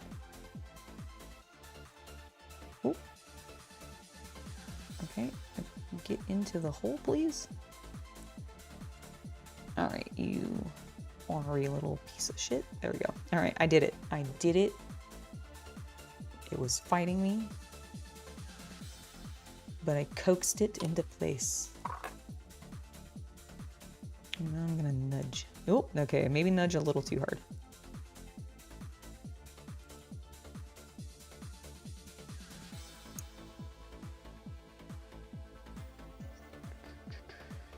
Okay, I think that is good. I think we are stable. Let's go ahead and get this piece. Is that supposed to glue? It acts like it's a twisty, but it doesn't turn. So I'm guessing it's not. It's just a weird shape and it kind of stresses me out.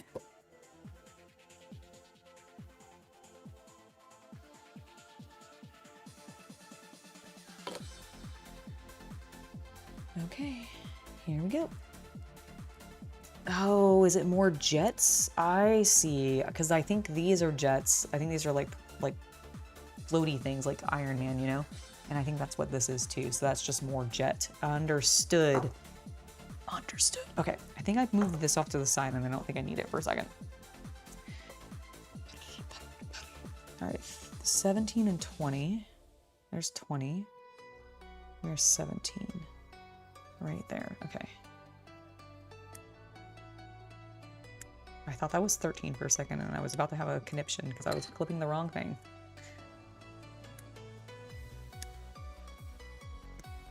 All right.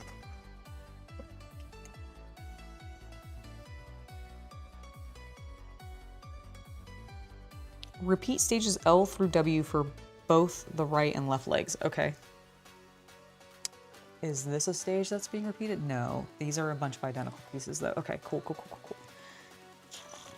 What am I doing now? 19 and 18. 19 and... Okay, there's 19.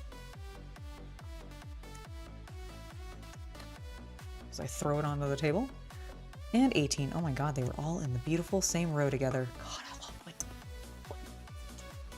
GW, take notes. GW, take notes, please. To be fair, I actually haven't built a GW thing in a while. They may have changed that, but I really doubt it.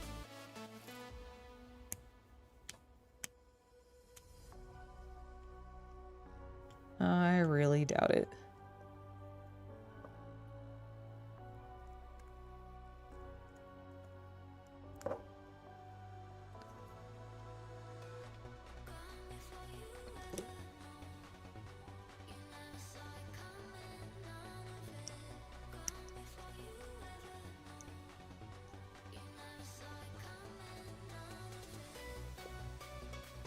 There has been a heat wave, although I think we're finally, at least in my area, starting to come out of our heat wave.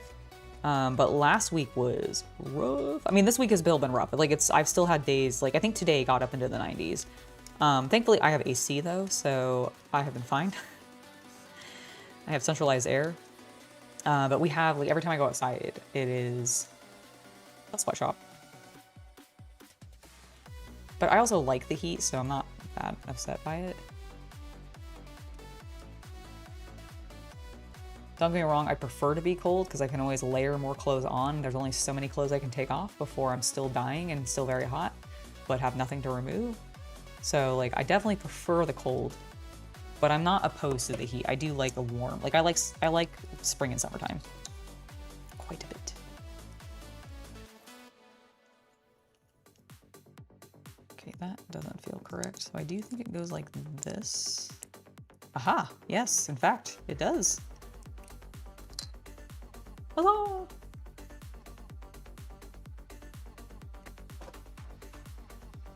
But yeah, there has definitely been a heat wave here in the States. I just think we have been handling it a little bit better because a lot of our buildings have AC, and I know that the UK does not.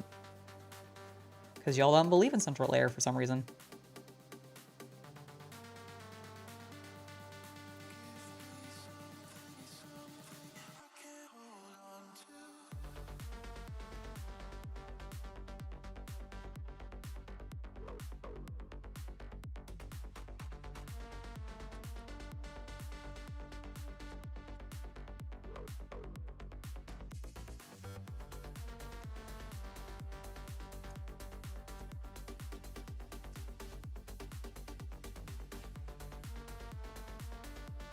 Yeah, the difference is definitely that you do not have AC like me. Absolutely 100%.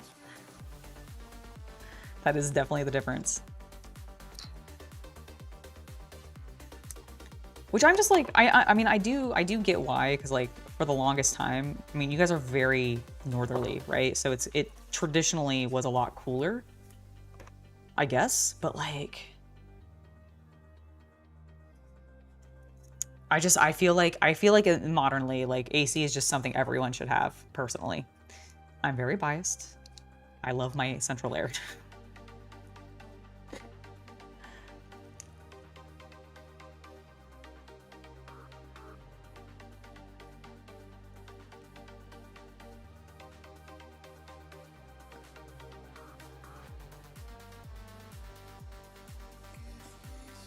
Okay, we're gonna squish this side together first, and then we'll do the other side. I really want these balls to be like solid.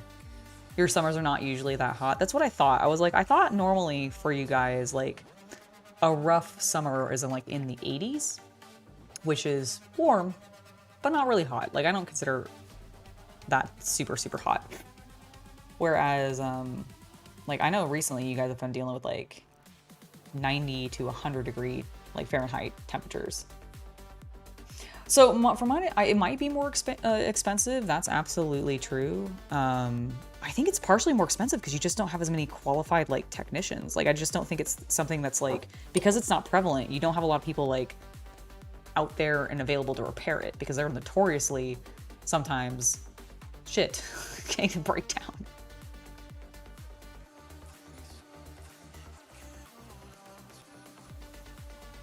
Okay, I think that's looking good. I'm gonna let it dry. Did I clip out both 18 and... I did. Where is 18? Hello, peace?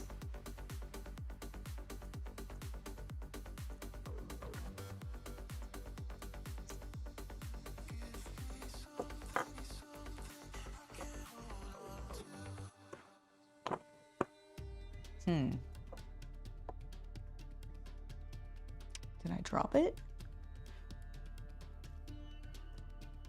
I don't think it's inside. I feel like we'd hear it rattling. That's the base. I just keep thinking it's a piece. What the hell? It's a little grate. Did I attach it to a wrong spot? No, I don't think so. Did it fly off somewhere?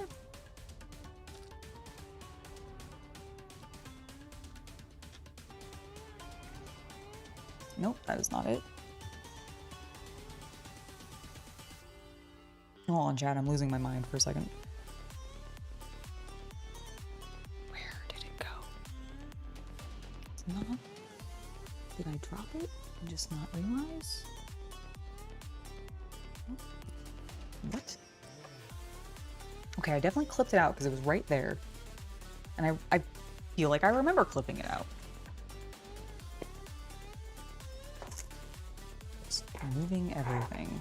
Is it on this table and I'm just being very blind? I am like extremely worried it's inside this thing.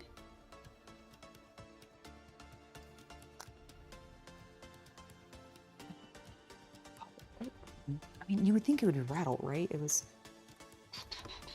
Oh my god, there it is. Oh my gosh.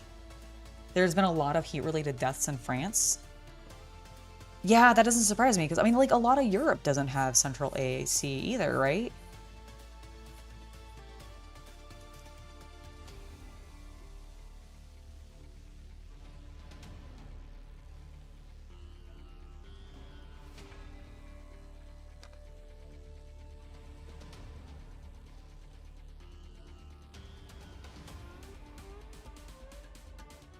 Okay, so I think this sits on like that. Okay, good. Let's unscrew my glue. Get a little bit of glue on there and then go. All right, and then this side, is supposed to go on. Aha, right there. Okay, in that gap.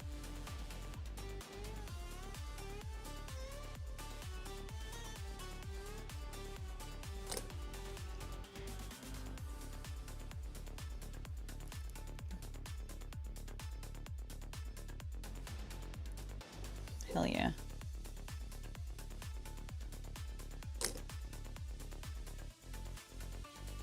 Nice. Good. Everything's sticking. They evacuated a city because of a heat wave? I mean, for how long? Seems I mean, I guess if it's a short period of time, I guess displacing that many people probably isn't that big of a deal, but like, depending on how large of a city is, that kind of displacement can like really fuck with people. Although I assume they were able to go back. It's not like it was, you know, a situation where for some reason people were just like, nah, you can't go back.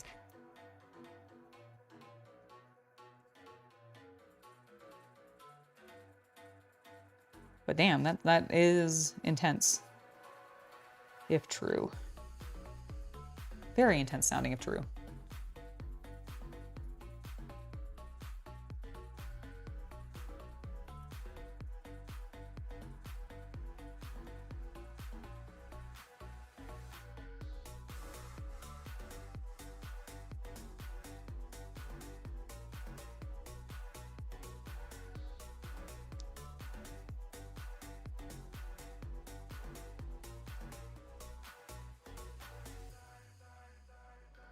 Switch this up slightly. Okay, this one's a little bit rougher. I need a little bit more grain.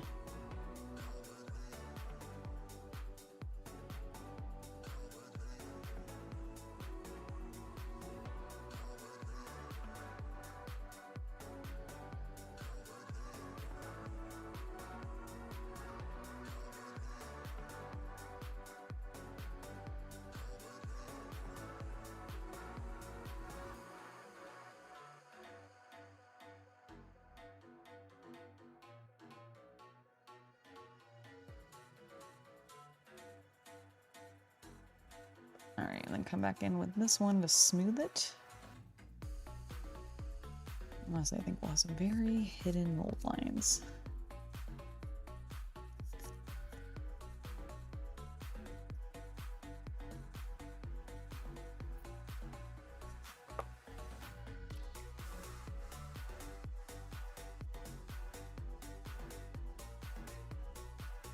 So quite hidden mold lines indeed. Turns out these balls are actually completely hidden anyways, and doing all this work was pointless. But I enjoyed it. It satisfied my, like, the thing in my brain that makes me want to do that in the first place. Okay, so I have, oh, I think that, oh, I think these are his hips. Okay, so everything else that we're doing now is a ×2. At least L through W, which is like basically half of what we're doing. So 39 and 40.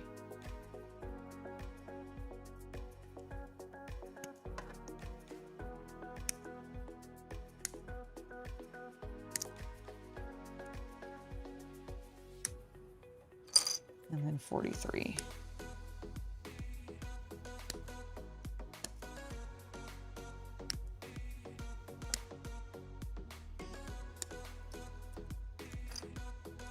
Where's 43?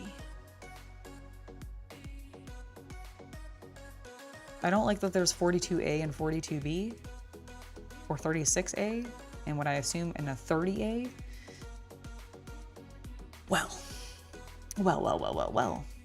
Okay, 43 is what I'm looking for, because I forgot the number I was on, because I got really distracted by the, well, there you are. 43 and 43. Okay, let's get some fast cleanup on these.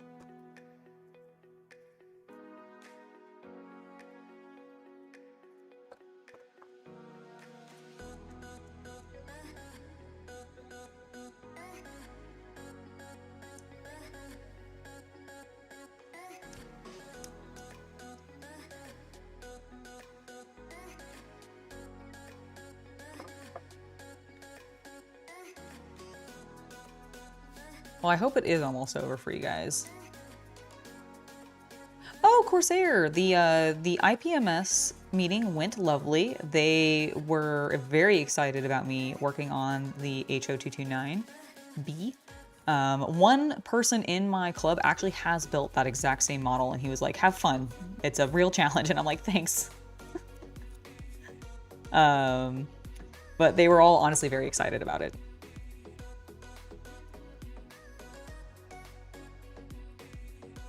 They were like, oh, what do you got there? And I'm like, the scariest model I've ever tackled before. Meep.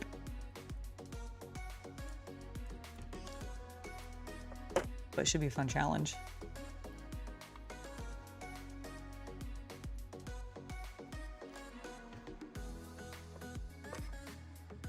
Just gonna get some of these fast.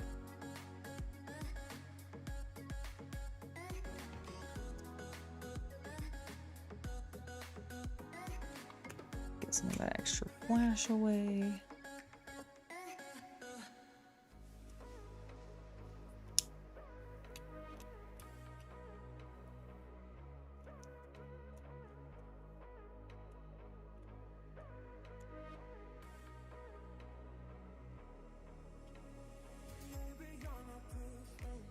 Okay.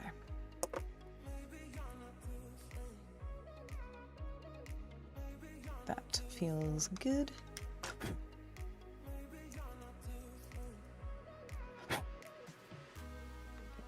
Those both cleaned up. Now, how exactly do these sit together? So this is coming in. I see. Okay, so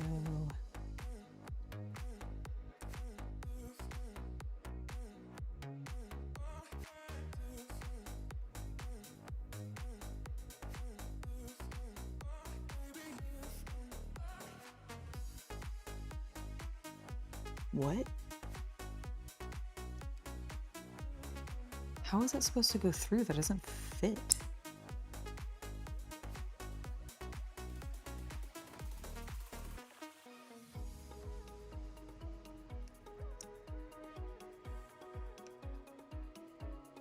Oh, I think, is it this actually?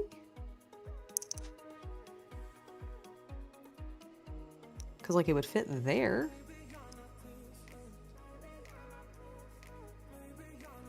Oh, wrong ones. Okay, hold on.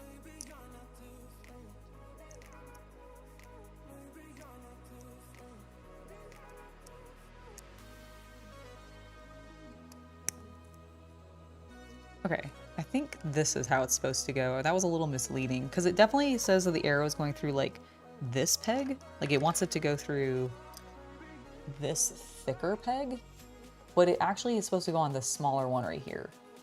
Like you see how there's two pegs there? It's telling me in the instructions to go through the large peg, but it actually wants this back peg in the back, I think. Like I can't understand, I don't understand how else this actually freaking goes together. So I think I've done it correctly. I say semi-confidently.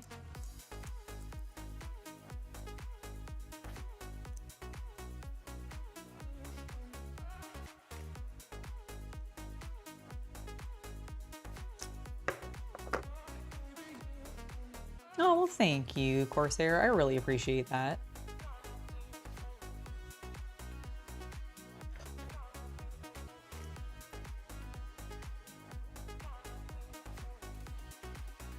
Oh, absolutely. Like they were actually, most of them knew exactly what it was. I walked in, they saw the box and they were like, oh, somebody convinced you to do a 30-second scale of the big German one, huh? And I was like, yep, they did. And then I cried a little bit. No, it's genuinely fine. I'm very actually excited. I am extremely nervous, but I'm mostly joking about it and talking about it to ease myself of my nerves because I actually think it'll be fine. It's intimidating. It's so big.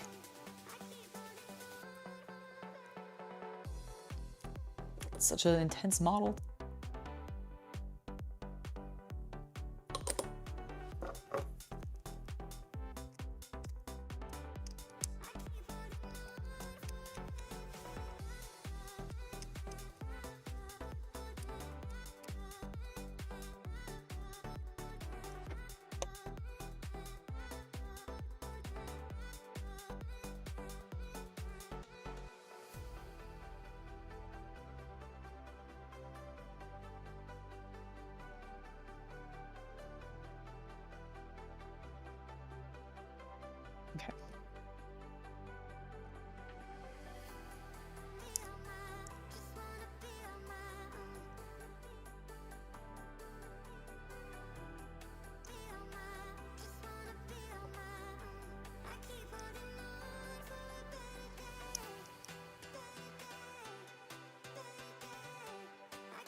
Get in there, you sucker.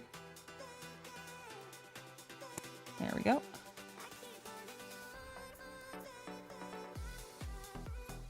Okay, well, okay, maybe... Fuck.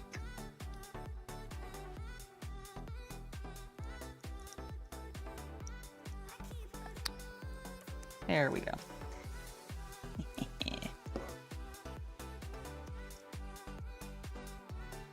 Do this mold line area because you can kind of see that really easily.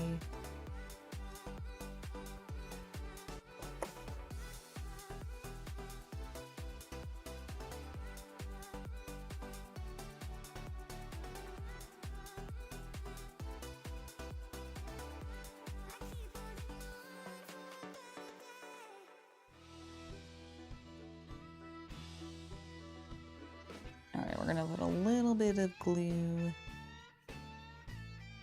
in this seam.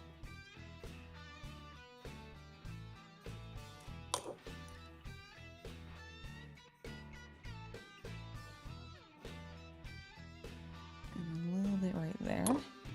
Smush, smush, smush. All right.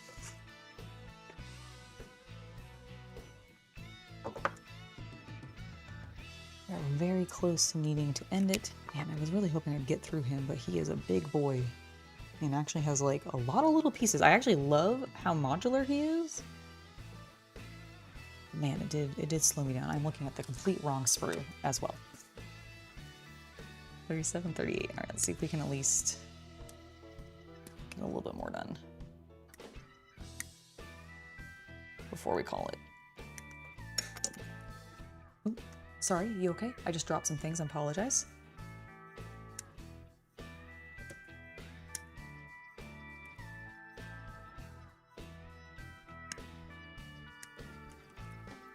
All right, got those looking good. I'm also going to preemptively, I'm actually just gonna kind of clip out my steps for a second. 44, A and B. I think it'll be self-explanatory.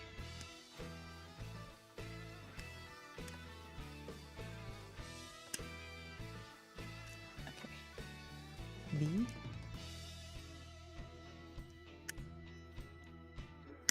A.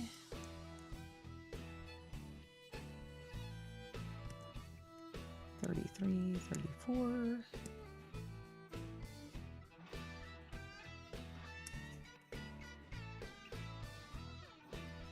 Already snipped those ones. The fool of a duck. All right, let's get that and that. I don't remember now which one is which. I think this. Let's see. Yeah, so that's 33. That's 34. 33. And 34.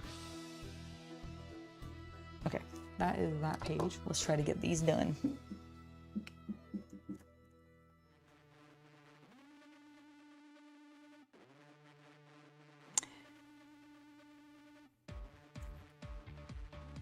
I completely jumped around this page. Holy cow. That's fine though. That's fine.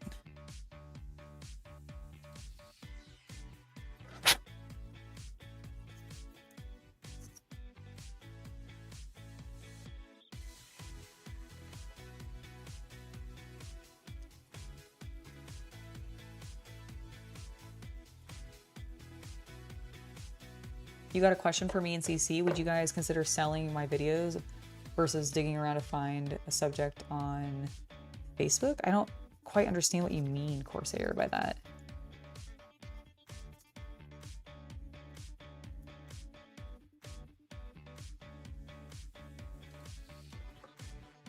Like selling my painting tutorials? No, those are going to be free, if that's what you mean.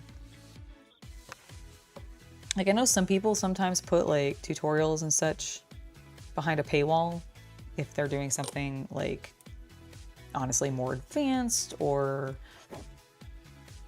Like that's their main, like literally their main thing. But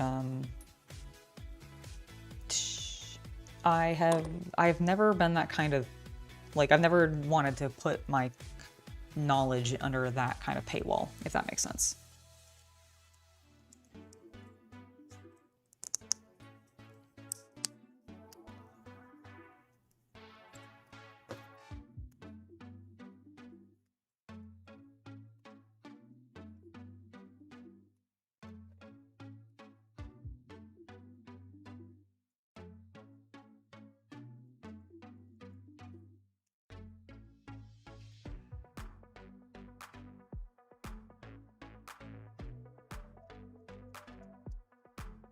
I need the giant? What giant?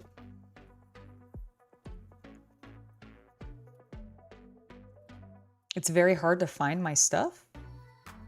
What do you mean it's very hard to find my stuff? Like my YouTube videos? All of my videos are just here on YouTube.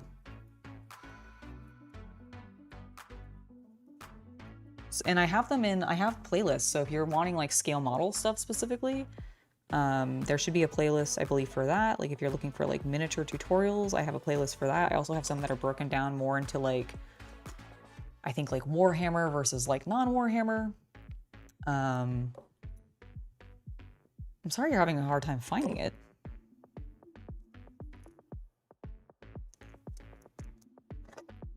But, you know, the reason I don't sell it is because I'd really prefer to keep it free for people.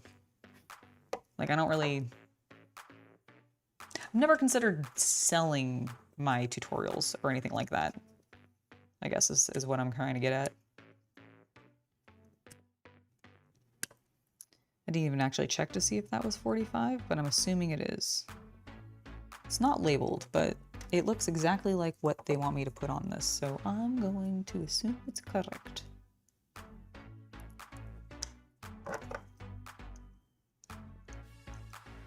There's just a small child screaming outside. I think they may have been murdered. Not actually. Just kidding. That is a joke. I think they were playing. They did let out a wail. I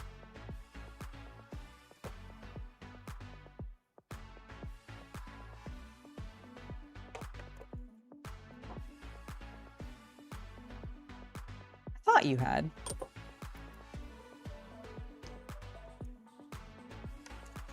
Yeah, but if you want to, yeah, the best way I would say to find my tutorials is to check the playlists.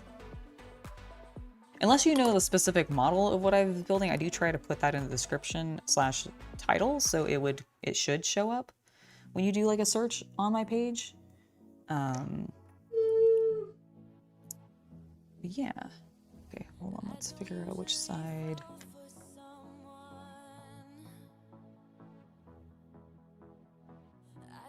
Okay, so it wants to go like this, I believe.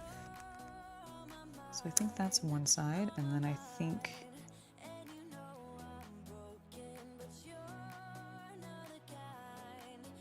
this has to be the other.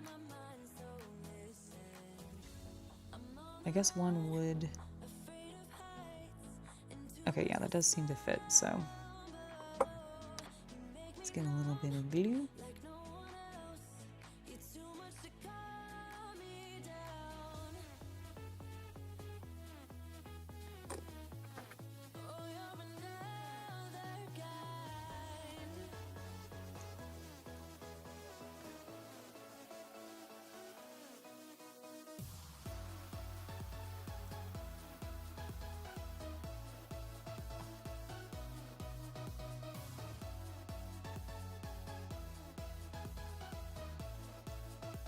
Okay, before we fully let, I want to see, does it fit on both sides? No, it does not. Okay, all right, just had to make sure. Yeah, that definitely slid into that spot way easier. Okay, now, are these not glued at all? They're not indicating that they're not.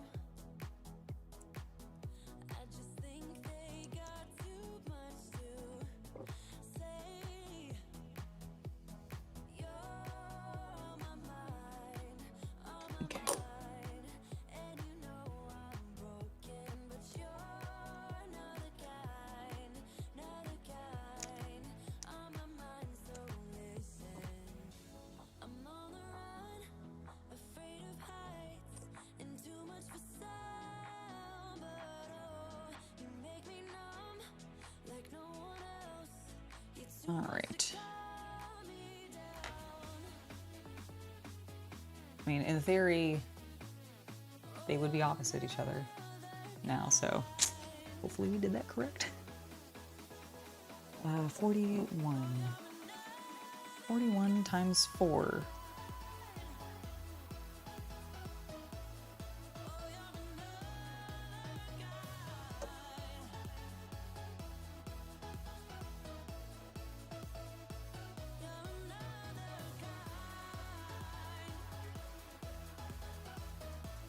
All right. So 41 times 4. And then we have those pieces, but we also need 31 and 32, which are right here.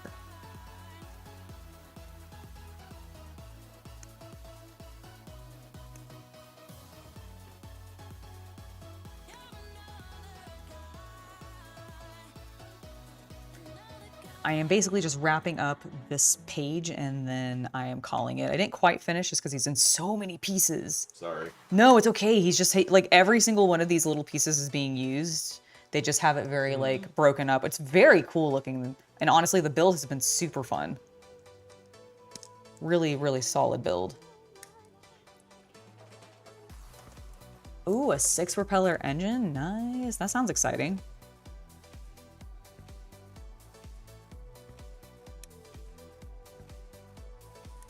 That sounds intense, actually.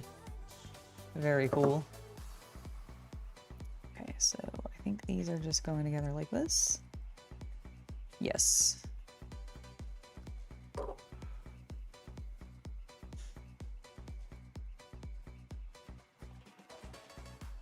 Get a little bit of glue on there. Loop.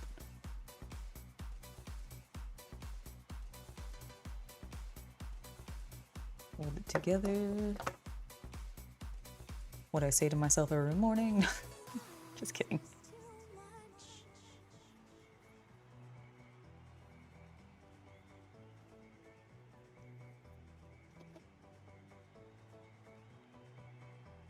Ooh, that's a big old sprue. There we go. Gone now. Huzzah! Yes. Smoosh together more, please. Smoosh together more, please. How do I clean my brushes? So what I do for brush cleaning is I predominantly use the Master, let's see, what is it called? I always forget the name of this thing. It's in a tan box, or not, a tan like tub. And it is a specific, let's see, actually I can probably just do it here. Master brush. Let's see, actually brush soap. Let me just type in brush soap because I use a specific one. And aha, this one.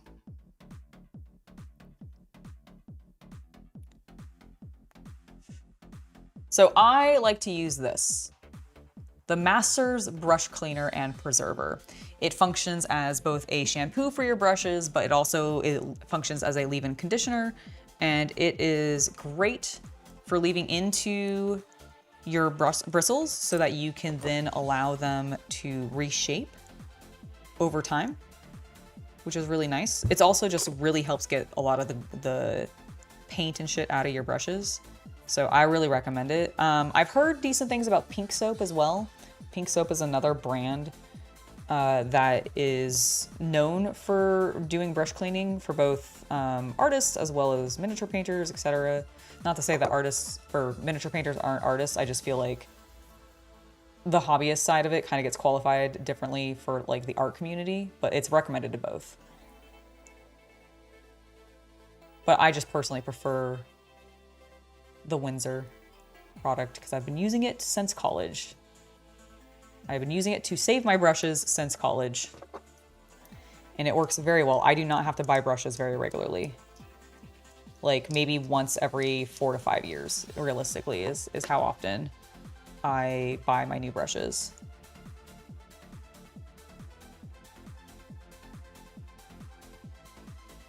I mean, the problem is here's the thing. Tiny, like brushes with super, super tiny bristles, you can't expect to keep them for extended periods of time. The bristles have nothing, like there's not enough bristles for them to keep their shape over time. So like if you're really trying to, I mean, you can still use, let me be clear, you can still use the brush soap on your super, super tiny, like super detailed pointed brushes, but those brushes are so, like the bristles on them are so small, they are so easy to smush, they are so easy to warp. Like honestly, one, I tend to not use those tiny of brushes. I actively try not to use super, super tiny of brushes. But if you do find yourself needing to, my honest recommendation is simply to, if it gets fucked up, just buy a new one. Like honestly, if you have a super tiny one and it starts getting fucked up, just get a new one. It's not worth the hassle of trying to like save it at that point, I don't think. But I could be wrong. It's all up to you, but I just really don't think it's worth it. Aha, okay, that's how that's going.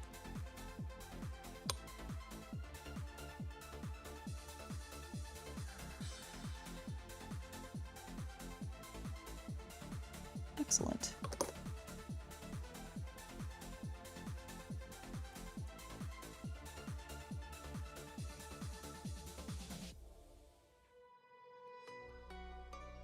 Or is it, okay, hold on, sorry, it's actually like this.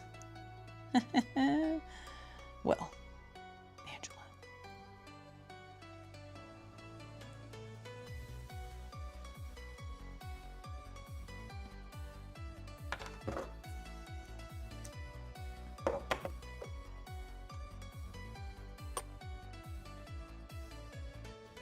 Boop, boop, boop.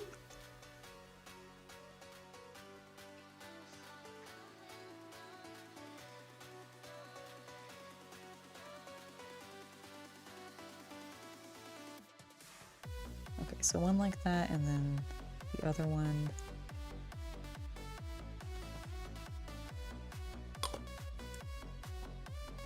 Like that. And then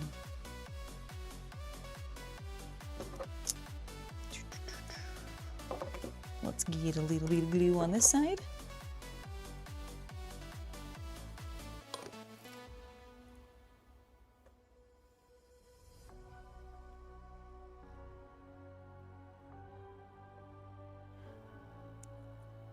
See, here's the thing with eyes. I don't try to necessarily dot my eyes. I just use a wash to sort of fill in, and then you get a little bit of a shadow there. And consider this, like most of the time when you're looking at somebody at a distance, you're not necessarily seeing their eyes super close up in detail. It's often shadowed, like their face gets obscured and you might see where their eyes are, the image, like the shape of their nose, and then of course the shape of their mouth. But like you're not necessarily always seeing details. And you're looking at these miniatures at such a distance, right? Like they are on a tabletop. So realistically, like, what's the point of doing the eyes unless you're going to a competition? Like if you're going to a competition, I kind of get it because they're going to be finicky about that. And they're going to be like, oh, you didn't paint it all because you left the eyes unpainted or whatever. And I can get over it in that instance. But if you were just painting for yourself or for like, you're playing a tabletop game and you're not normally just looking at those miniatures super up close. Like, okay, for example, on this guy, I'm not gonna dot his eyes. There's no way I'm doing that. I'm just gonna put a wash over his face and let it settle into the eyes, make it look like there's like they're shadowed and stuff. Maybe he's a little pissed off, but it will work. It'll totally work. I mean, I think with the 1/72nd scale,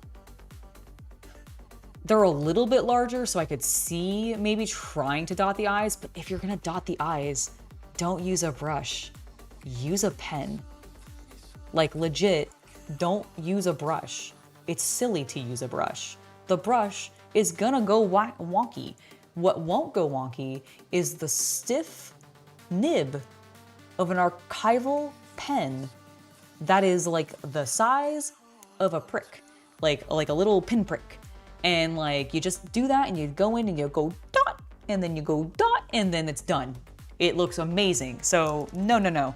Do not brush. pen. And I don't mean like a thick pen. You want a small pen. I recommend Micron. Not sponsored, but if you want a good pen that will work perfectly for dotting your eyes on anything really, Micron. Sakura Micron, I think is like the full name. It's an archival pen brand. They are really nice. I've been using them for years, and they just work. It just works.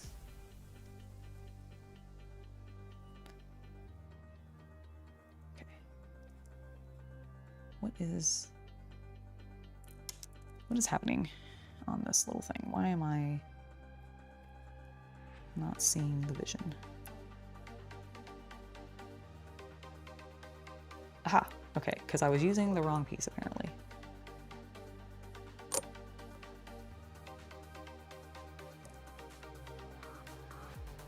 Okay, so there's one side.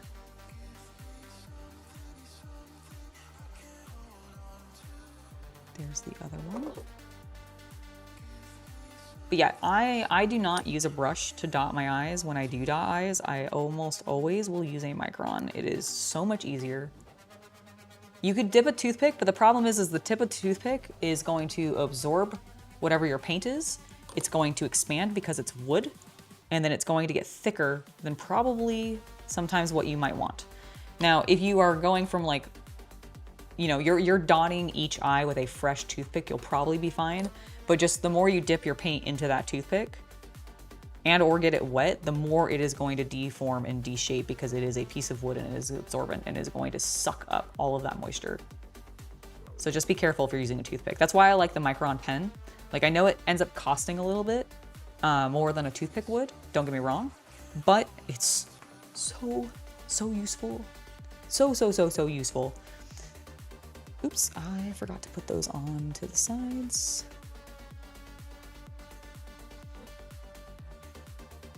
Okay, I'll just get those. Ooh, I'll just get those later. It's not a big deal. I will put them with that and with that because I just forgot I clipped them out and I need to clean them up and they're round and it's gonna take me a little while. So, and I'm hungry, so I wanna go get lunch. I got lunch? It's dinner time. It is totally dinner time, not lunchtime. It might be lunchtime for some of you guys, but it's definitely dinner time for me. I have never tried acid rinsing any of my paints. I would not recommend. Have I acid rinsed my pieces for painting? Yeah, I've not heard of acid rinsing. The idea of acid on my models makes me inherently uncomfortable because that makes me think they're gonna melt. So don't think I'm gonna, I don't know, I'll have to research that though. I don't know that one. But yes, thank you guys so much for hanging out with me today. I really appreciate you being here. I hope you enjoyed everything we got to do. And until next time, I hope you all have a wonderful hobby night. Remember that I will be out of town for the rest of the week, so I will not be streaming, but you will still be seeing me post on social media and all that stuff. So I'll be around, but not quite in the streaming capacity. So I'll see you guys next Tuesday, starting at 1 p.m. Pacific or your regional equivalent. And until then, I hope you guys have a fantastic rest of your week. All right, guys, bye. Have a lovely hobby night, everyone.